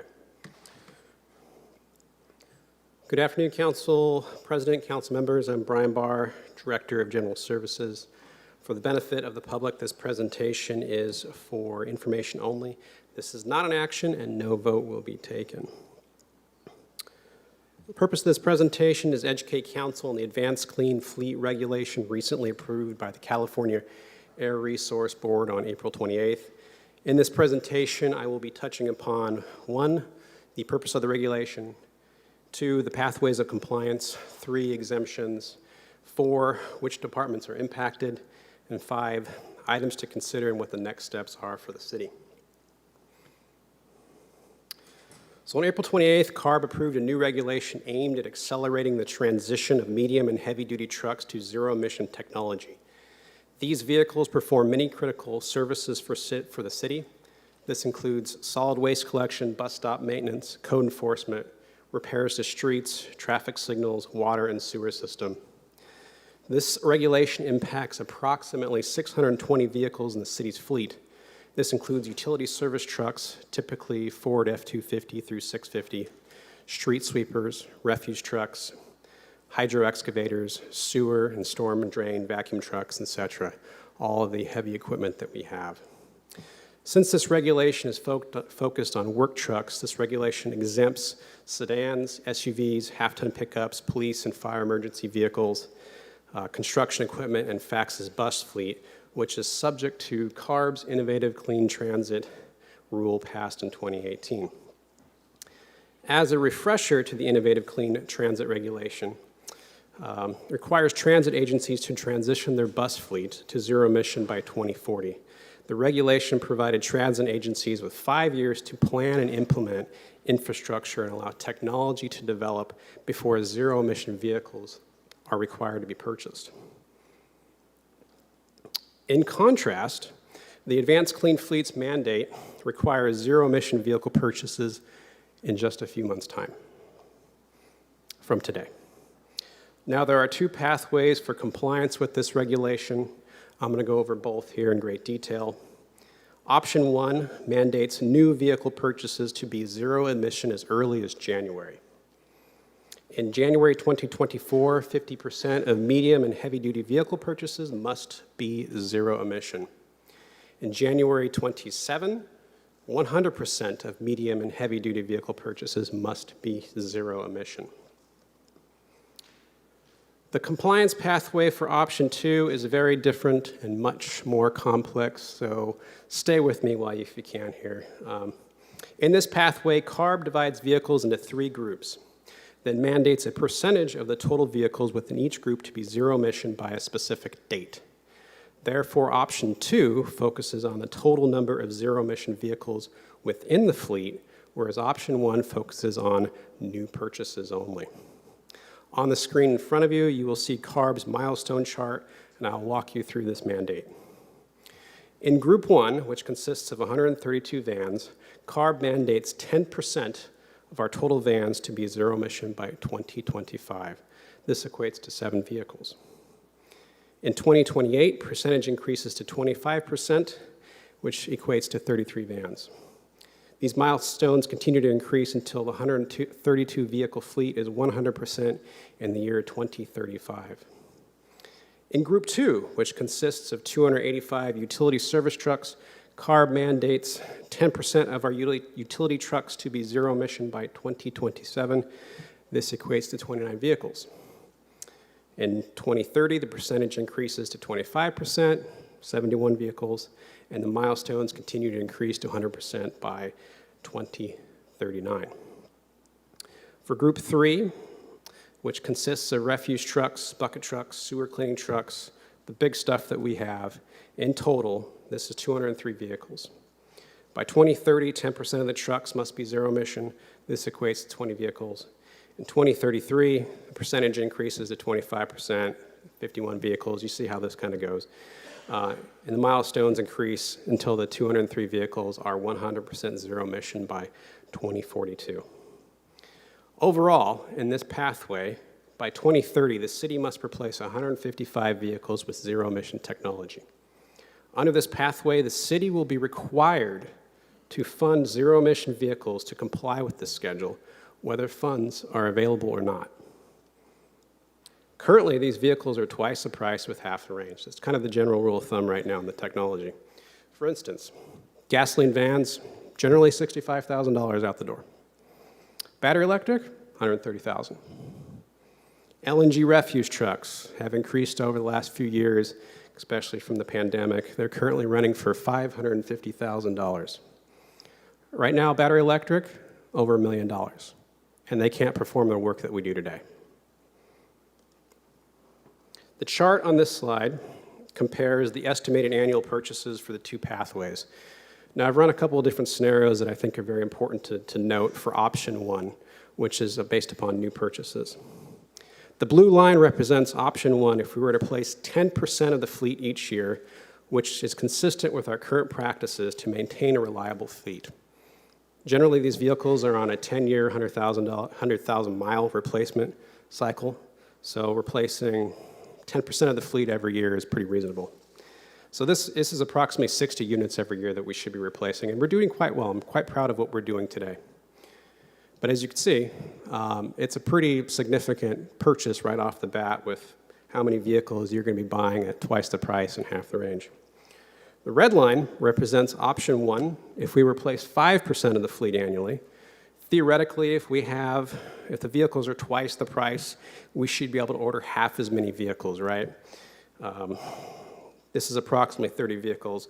However, this changes our useful life from 10 years to 20 years, which will negatively impact our reliability and ability to provide service to the community. The green line represents annual purchases necessary to achieve the milestones in option two. This shows annual purchases ramping up over time, and it does get quite significant, especially in the early 2030s. Overall, the intent is to show that we need to begin infrastructure planning and funding of zero-emission vehicles in the very near future. There are several exemptions and extensions permitted by this regulation. I'll go through a couple select ones. First of all, the backup vehicle exemption allows the city to keep an internal combustion engine vehicle for emergency backup purposes. This is good. 2, the daily usage exemption permits the city to request permission from CARB not to purchase a zero-emission vehicle when the range or capacity will not meet our needs. So you look at the use case of a refuse truck. If the refuse truck for battery electric is about 100 miles right now, our routes are 150 miles, and we pick up about 1,500 bins a day. The best battery electric truck out there can pick up 1,100 bins. So theoretically, you should be able to apply to CARB and say, hey, this doesn't meet our needs. But it's not that simple. The city can only apply for this exemption when 10% of the total fleet is already zero emission. So there's nothing you can do about it until you actually get into the game. 3, infrastructure delay extension could grant the city up to 5 years to install charging infrastructure. This is something we will need to pursue, but the minimum requirements to apply for this extension are extremely onerous and require electrical engineer drawings, permits, PG&E assistance, all things we do not have today. The vehicle delivery delay extension will allow additional time when vehicles are on order but cannot reach our fleet for one reason or another due to delays. The zero-emission vehicle purchase exemption. CARB will publish a list of temporarily exempt vehicle classes that are not available for purchase, but they're not scheduled to release that list until 2025. Very helpful. Last two, declared emergency response and mutual aid assistance, are really just focused on allowing municipalities to purchase a vehicle in the event of an emergency. So this chart shows a number of medium and heavy-duty vehicles assigned by department. You will notice that DPU and DPW account for more than 75% of these vehicles. Moving on to items to consider. Existing infrastructure cannot accommodate the power needed to implement this regulation. Significant capital investment will be necessary to deploy charging equipment at multiple city locations in a very short period of time. The engineering and infrastructure is very expensive. We will no longer be able to park vehicles in every nook and cranny at the municipal service center. Scaling up on services on a moment's notice, buying vehicles for a new program will be very difficult if we don't have anywhere to plug them in. So basically, we'll be buying a charger with every vehicle, and of course, every charger requires a permit. As you can see, doing a new program is a whole deal that will be really, really expensive. In regard to funding opportunities, there are several incentive programs offered by the state to bring down the cost of vehicles. This is good news. However, the use of these incentives after January 1st will disqualify the vehicle from counting towards the city's compliance of these regulations. I did have the opportunity to ask CARB why they chose to do this, and the response I got was the incentives are out there to encourage early adoption, but once you are made to do it, they're not going to help you. Hence why the vehicles are disqualified from counting towards the percentages in your fleet. Now, for next steps, as this regulation was recently approved on April 28th, the FY24 budget does not include consideration for infrastructure or zero-emission vehicles. As a point of reference, FACTS's transition to a zero transition by 2040 is estimated to cost $250 million. We don't know how much this will cost the city, but it is reasonable to expect the magnitude will be similar. This is an unfunded mandate. To ease the burden on the proposed 2024 budget, General Services must purchase the 60-plus new vehicles included in the budget, plus any carryover from the last few years we've been unable to locate due to the pandemic. We must purchase those vehicles by the last council meeting in December of this calendar year before the regulation takes effect. If we miss that deadline, the vehicles we will purchase in January would be subject to these regulations.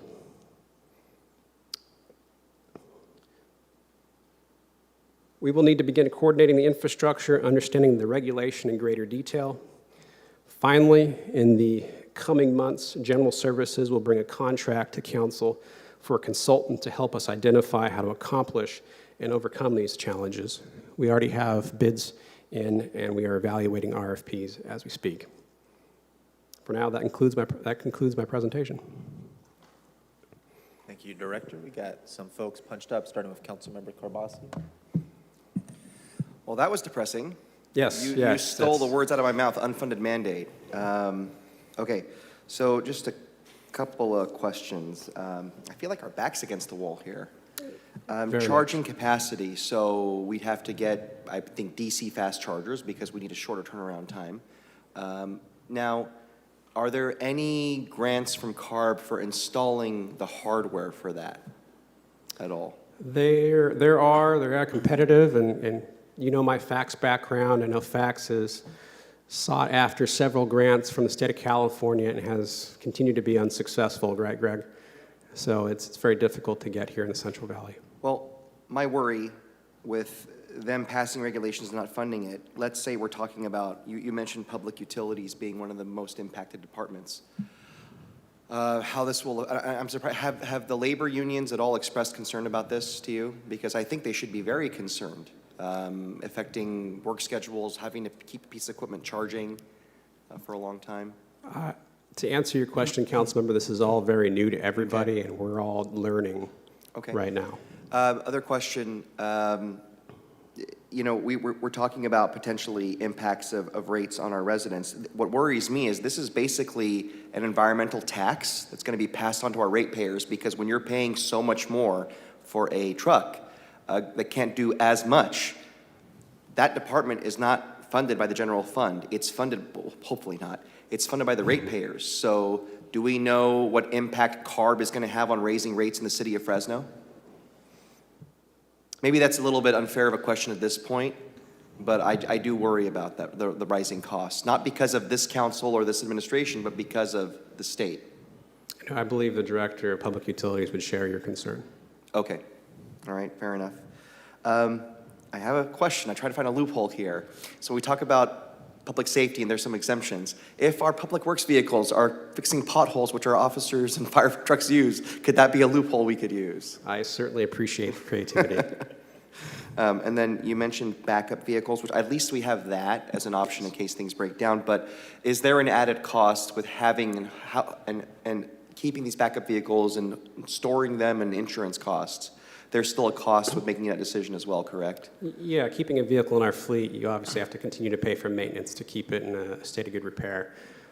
There is a positive side to transitioning to zero emission aside from the environmental effects, right?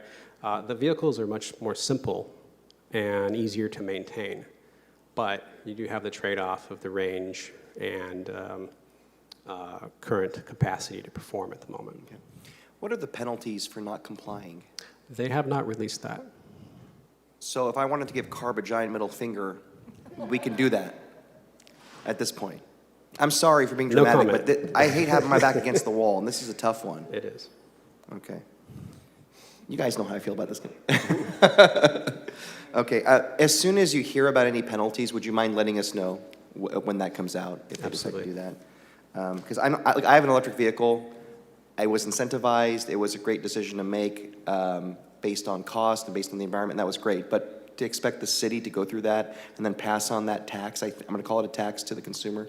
I can imagine why you're frustrated. I get it. You definitely woke us up today. Okay, that's pretty much it. But yeah, please, as soon as you get any updates on this or anything about penalties, let us know. I can tell you one thing. I'm a member of the lobbyist committee. I will be reaching out to our lobbyist about this. I hope other communities. I mean, imagine if you're from a smaller community that has a much smaller tax base. How are you going to handle this? Thank you. I don't see anybody else punched up, but here we go. Councilmember Arias. I'll take a little different approach than my colleague Carbasi. You know, now it's my 5th year, it's not 14 years like Member Chavez, but each time I've raised the conversation of why aren't we transitioning to electrification sooner, everything I've gotten from staff is pushback. Cost, we're not ready, this is the cheapest thing to do, we need the cars tomorrow, we don't want to wait, you know, we just approved a trolley, 2 new trolleys, why didn't we go electric? Again, the usual stuff.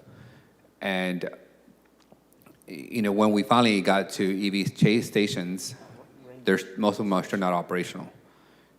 I don't see that we've committed ourselves to, you know, fully leading this conversation as the largest city in the valley.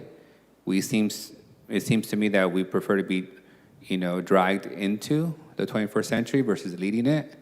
And I think their state's path is pretty clear. They're moving that way. They're moving their funding allocations that way. They're not going to, you know, convince us anymore. They're going to mandate it. So I'm still waiting for us to commit in some serious manner to electrification, and I've yet to see it from the administration. I've yet to see it in any proposed budget by the last 2 mayors and the last 3 city managers.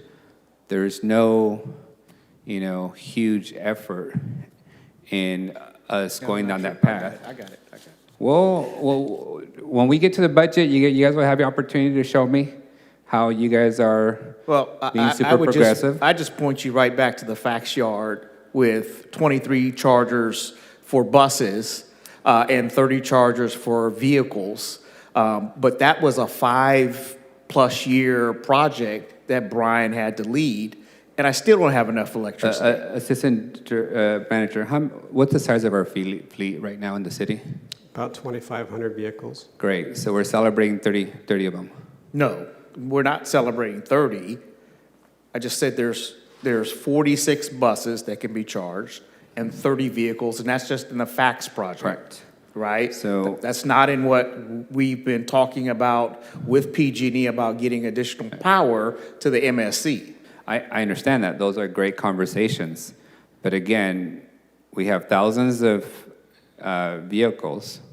We have less than 100 in this space. We had to drag our former city attorney 2 years ago to transition code enforcement to, you know, EV cars. And they too kicked and screamed and gave us all the reasons why it was going to be too hard and whatnot, but we got them there.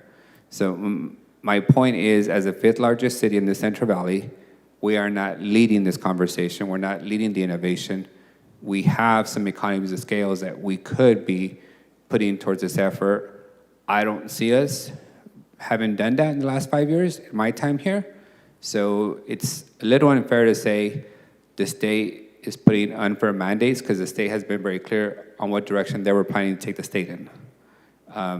It's, the PG&E slide still gets me worked up, city manager, because yes, our PG&E bill has gone up significantly since 2019, but we also have employed a lot more people.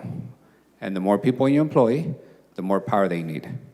I went from an 800 square foot condo to a much bigger place. I can't blame PG&E for using more power.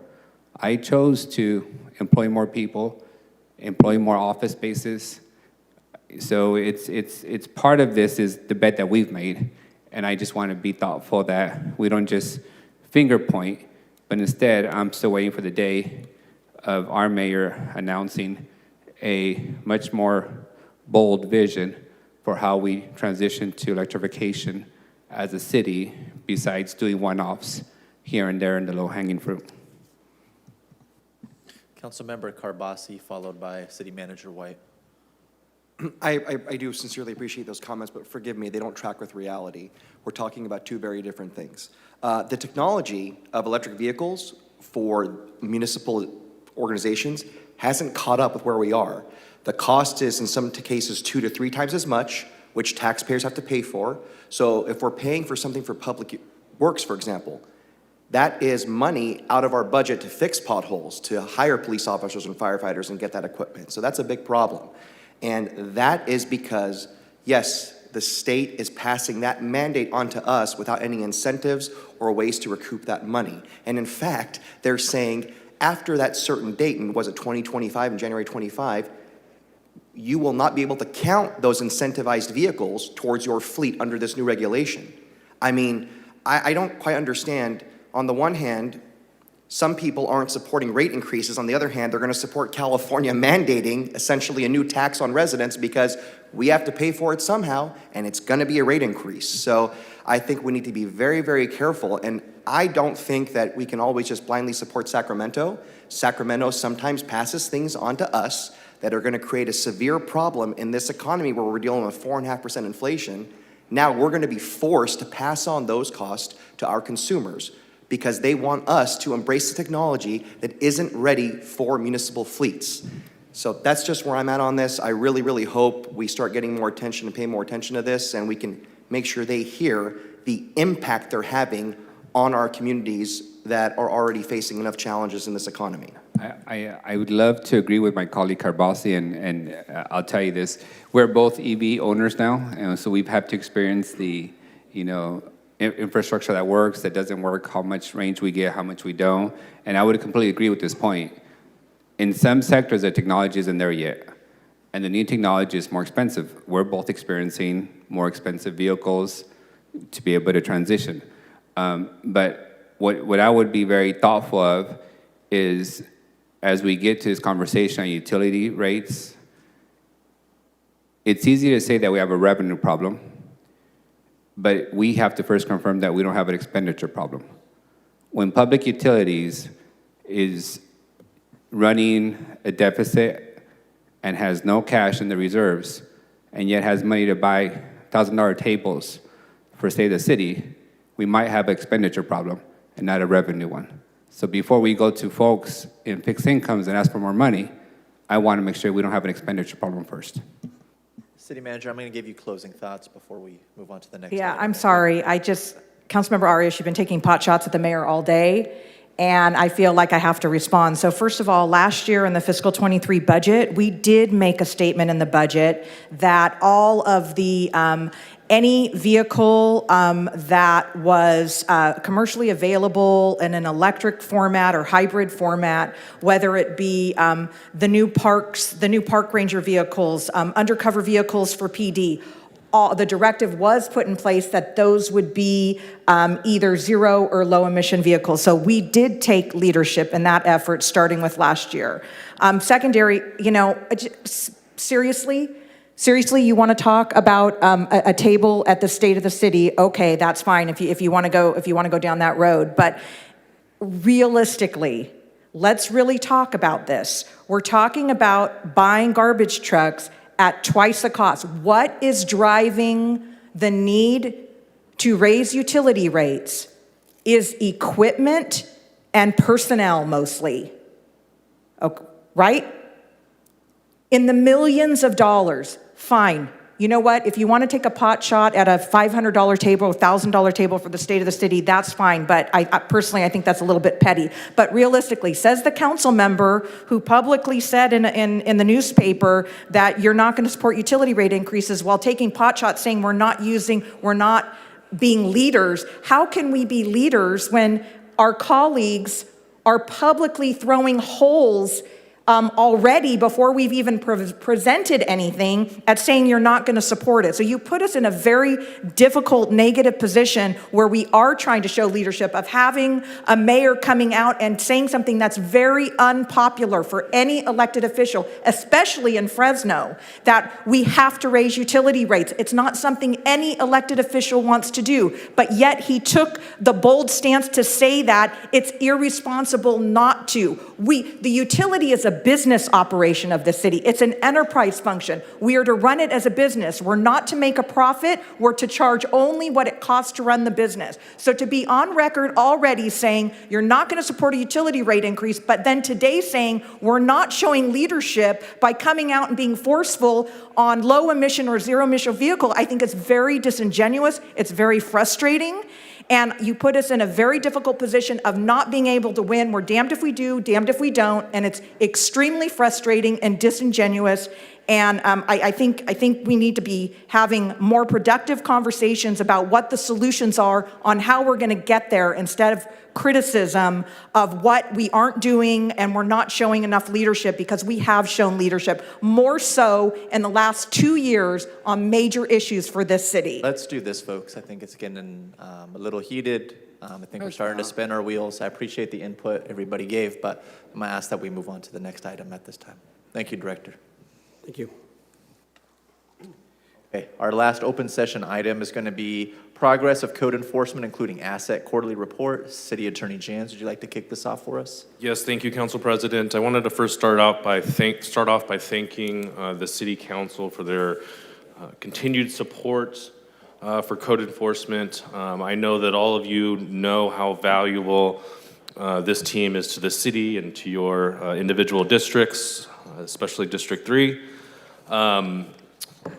I am on your email communications between the code team and various members of your staff, and so I know that you know that there's a lot of work going on in each and every one of your individual districts. I just wanted to let you know that I've heard some of your wishes and concerns about having a more flexible code enforcement in terms of hours and such. And so just so you know, we're actively looking into making the team a little bit more flexible. And so with that, I'd like to hand it over to Erica Camarena. Thank you, and good afternoon, Council President, Council members, and City Manager's Office. Well, as you know, the matter before you is our quarterly report. However, before diving into that, I wanted to take this opportunity to publicly extend our condolences to the late H. Spees, and that's on behalf of the entire Code Enforcement Division. When we first merged with, when the City Attorney's Office first merged with Code Enforcement, we had an opportunity to work really closely with H in addressing a lot of the homeless issues in the city. And I learned very quickly that he had a deep passion to help our unhoused community, and even more so than that, he had a deeply rooted investment with neighborhood revitalization and building our healthy communities. And so our hope in code enforcement is to continue his legacy by continuing to do our hard work and improving our neighborhoods. And so with that, let's get into our neighborhoods, talking about our community compliance unit, which, as you know, it consists of the 7 council district teams, our blighted vacant building team, and our special project on Blackstone Corridor. Our community compliance division currently is working actively 1,555 cases. And just as soon as we open cases, we're closing cases just about the same rate. We, in this last quarter, have closed 1,544 cases. I'm going to digress just briefly to talk about our clerical staff, because with the influx of all of these complaints that we're getting, they too have been extremely busy at our front-facing counter, at our public-facing counter. They have processed about 2,000 frescoes just in the last 3 months. They've answered 6,000 phone calls and have responded to 200 Public Records Act requests specific to code enforcement only. So just a few examples of the good stuff happening with our community compliance unit. This is a case in District 5 where the property owner allowed a relative to pitch a tent in her front yard, and that one tent slowly grew into a small encampment on her property. And so we worked really diligently with that property owner and motivated her to clear out her front yard. And so as you can see in the after picture, that was a success. Another example in District 7, we had a home where squatters kind of took over the house. With the work of our code enforcement, working with the property owner, they were able to clear this home as well. Our vacant building team is also being very successful. This is an example of a case in District 1 where the vacant property was just littered with trash, vandalism, graffiti, and working with our vacant building team, the owner was able to rehabilitate it and convert it into a laundromat. In addition, we have this business on North Blackstone in District 7. Same thing, working with our vacant building team, the owner was able to rehabilitate the property, secure it, occupy it, and now it's a fully functional business. Next is our special teams, beginning with our school area team, and this team continues to provide proactive code enforcement around schools. And this past quarter, they were able to complete inspections in the school areas of Leavenworth, Jefferson, Winchell, and Ayr Sunnyside, and they've already begun inspections and enforcement in four school areas, including Turner, Bullard, Talent, Viking, and Slater.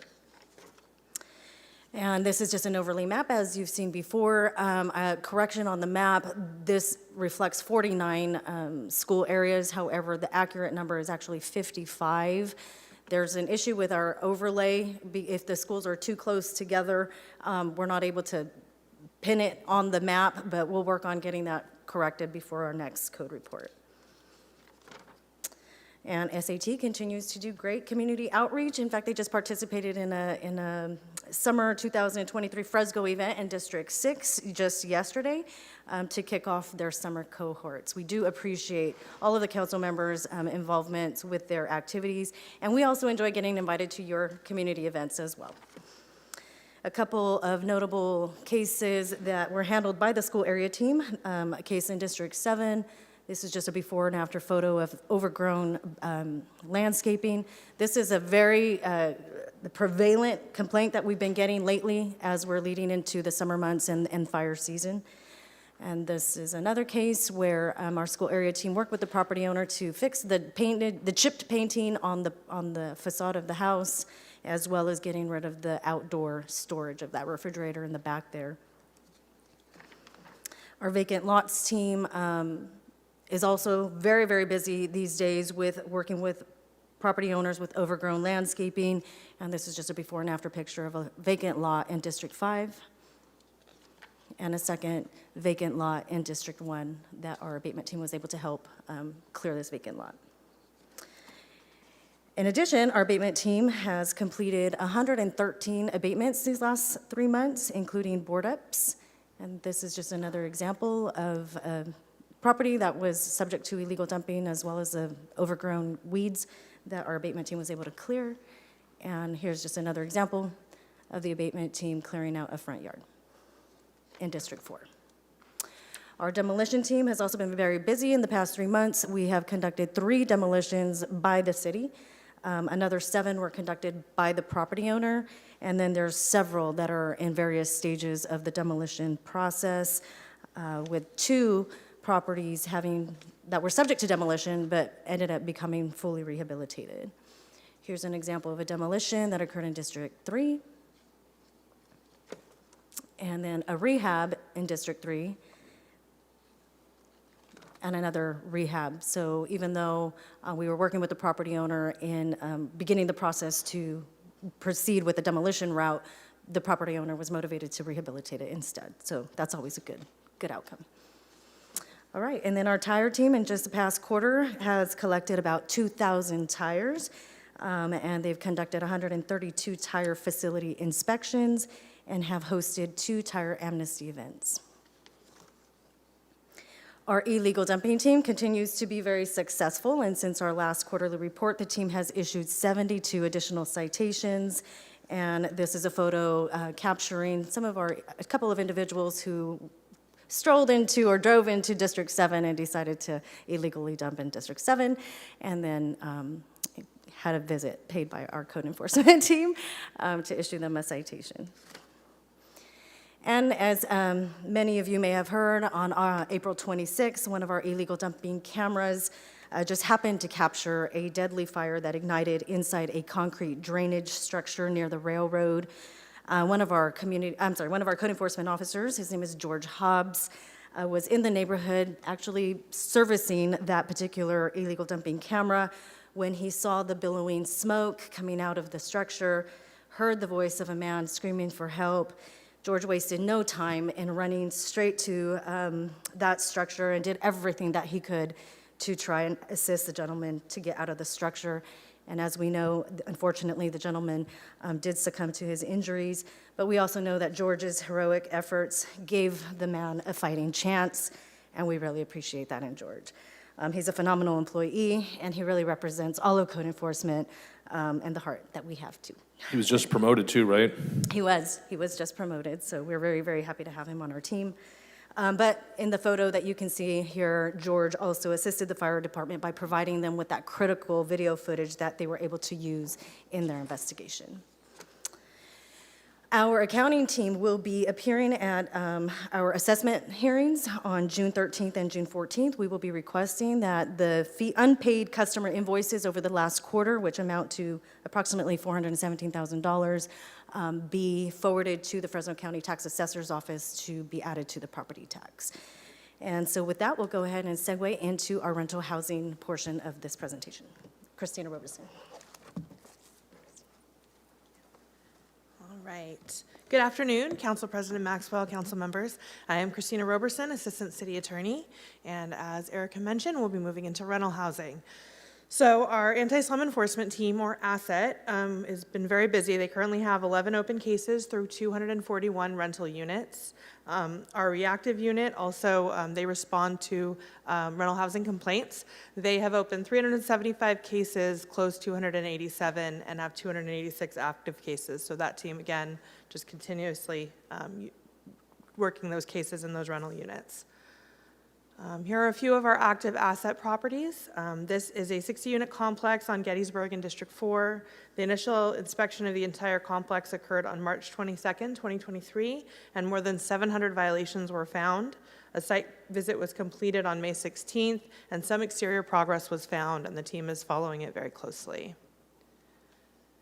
The next property we wanted to highlight is on McKinley in District 3. It's a 76-unit complex. The initial inspection of the entire complex occurred on February 13th, 2023, and more than 700 violations were found here as well. A site visit was conducted on May 15th, and the violations remain. A demand letter will be sent, and a citation may follow to the owner. Finally, this property on Echo in District 3 is an asset success story. It was a 2-story building consisting of 5 units. The team found 56 violations, and at this point, all violations have been cured and the case is closed. Also, in rental housing, we have our proactive inspection team. To date, inspectors have conducted more than 18,000 inspections that have occurred at more than 86,000 registered units. In-person inspections continue, and the team uses virtual inspections as necessary. Additionally, since the inception of the program, the team has billed $1,069,000 for baseline inspections and collected $916,000 of that, which is an 85% collection rate. So they are being very successful in that. Also in rental housing, as you know, we have mobile home parks. There are 27 parks in the city with 3,754 spaces. This is, as you've seen before, a map. It's hard to read, but it kind of shows that they are spread throughout the city. Since the last quarterly report, there have been 33 complaint-based inspections, and the team recently completed a proactive inspection of Country Living Mobile Home Park, where 151 notices were mailed addressing 794 violations. The team continues to have those scheduled maintenance inspections, pretty much scheduled throughout the year. Those are mandatory inspections that are required by the state, and so they are working diligently at that. Here are some before and afters from the mobile home parks throughout the city. Here in Westfall Mobile Home Park in District 7, this mobile home had the violations removed and the vacant unit was secured. In Villa Fresno Mobile Home Park in District 3, there was a very severely damaged carport and post that was repaired. And at Midstate in District 3, there was a significant storage of combustible materials that was cleared. Moving on to our legal team. They are very busy with all sorts of receiverships, warrants, research, memos, you name it. And we wanted to highlight a little bit about our receiverships. The team has pursued receiverships on 34 properties since 2016. Of these, 7 times the property owner was motivated to cure the violations themselves, and 7 of those petitions are pending. That is always a great result when our instituting that process makes the property owner or an interested party, such as a bank, take ownership and control of the property and bring it into compliance. Here are a few currently pending receiverships. This property in District 2 has a deceased property owner. It's been a vacant single-family home with various violations for many years. This petition has been filed and the hearing is scheduled for September 6th, 2023.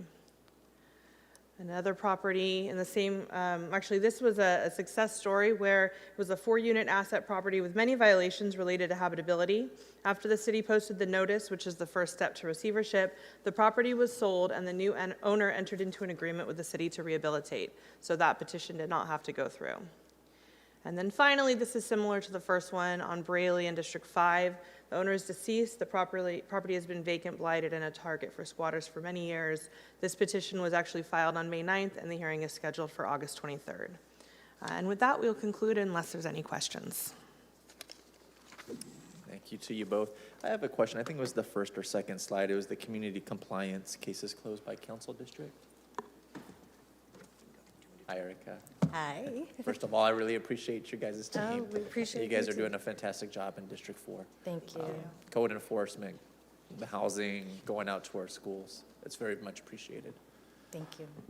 I had a question about this slide. You had number of cases closed by council district. Okay. It's on,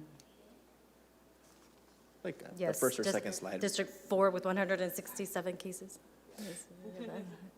Do you have any statistics where it's more like a ratio, cases closed to cases opened by council district?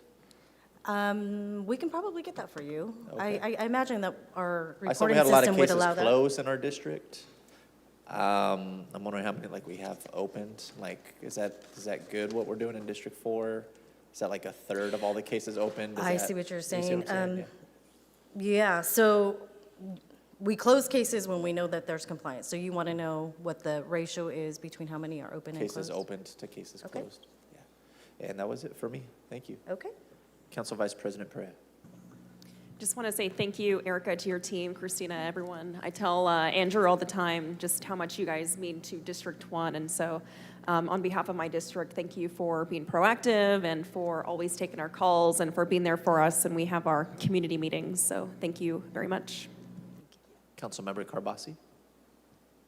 Thank you. Some minor questions, but nothing important. Well, I'll ask that offline. I just wanted to state, you guys have been consistently fantastic. The response you both have given me very quickly, and Whitney and everyone on the team for District 2, I'm very grateful, and I think it's important you get public praise because of the level of professionalism and follow through. Lots of fun issues we've dealt with, Erica, but you've been, the tenacity you have not dropped the ball. Christina, you've done a great job. Thank you both. I usually say Public Works is my favorite department. You guys, it's going back and forth now. I'm telling you, you guys are doing a great job. So thank you very much. Council member, was that a chicken reference? Thank you both. Thank you, Andrew. Or top junk, I don't know. Yeah. He didn't hear. Police knows they're etched in my heart. They know that already. Come on now. Hey, I signed one pledge in my campaign, no new cops, no budget. That's it. They know that. Anybody else wish to say a few words? Councilmember Chavez? Yeah, just thank you, Erica, your team, for the work you guys have been doing. I think, the feedback we get from residents is whenever you guys go out there, the quality of life goes up because people notice what's going on with their neighbor and their neighborhood, especially the folks that have been working around the schools. That's actually been really noticeable for residents. So just wanted to pass that along and say thank you to your team, and hopefully we can expand that in the near future. Thank you. Yeah, I'll just piggyback off what my colleagues have said. You really are one of the most effective arms of this entire city organization. So keep doing what you're doing. Thank you. Great. Okay, thank you so much. We appreciate you all. Thank you, City Attorney. That'll conclude open session. We're going to go to closed session. Afterwards, we'll wrap up unscheduled communication. City Attorney, do you want to report what we'll be talking about in closed session, whether we'll have anything to report out afterwards? We don't expect anything to be reported out. That's not my deal. Item A, conference with legal counsel, existing litigation, Raymond Gonzalez et al. Versus City of Fresno. Conference with legal counsel, existing litigation, Pamela Motley et al. Versus Fresno Police Officer Joseph Smith et al. Conference with legal counsel, existing litigation, California Automobile Insurance Company et al. Versus City of Fresno et al. Item D, conference with labor negotiators, all units. Conference with legal counsel, item E, existing litigation, Wilson et al. Versus City of Fresno. Item F, conference with legal counsel, anticipated litigation, Government Code Section 54956.9, subdivision D4, one potential case.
Right, good afternoon. The time is 4:36. We have concluded closed session. We're back out here in open session to wrap up unscheduled communication.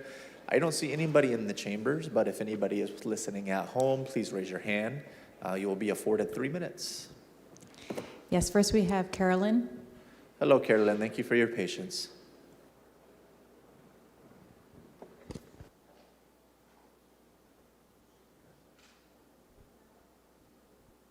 Carolyn. Carolyn Littleton. Carolyn, can you hear us? We cannot hear you.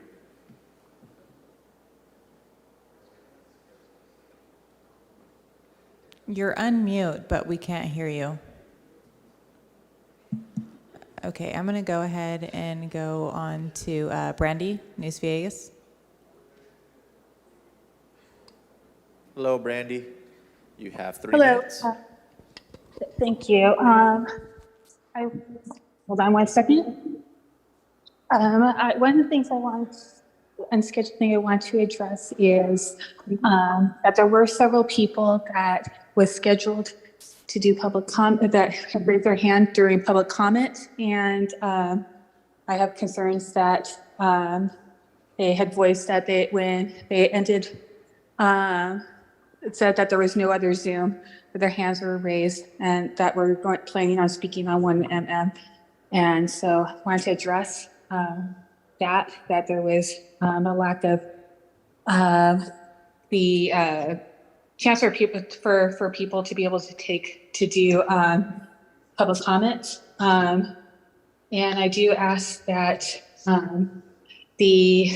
for upcoming agenda items, that the council reconsider, that they take time, that they look at the statements that are being made and information given, and reconsider and vote no when the ordinance comes back. And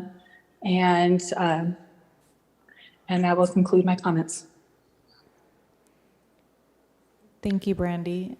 Council President, there is no more public comment. Thank you, City Clerk. Thank you to people of Fresno. The time is 4:39. We're going to adjourn today's meeting. Thank you.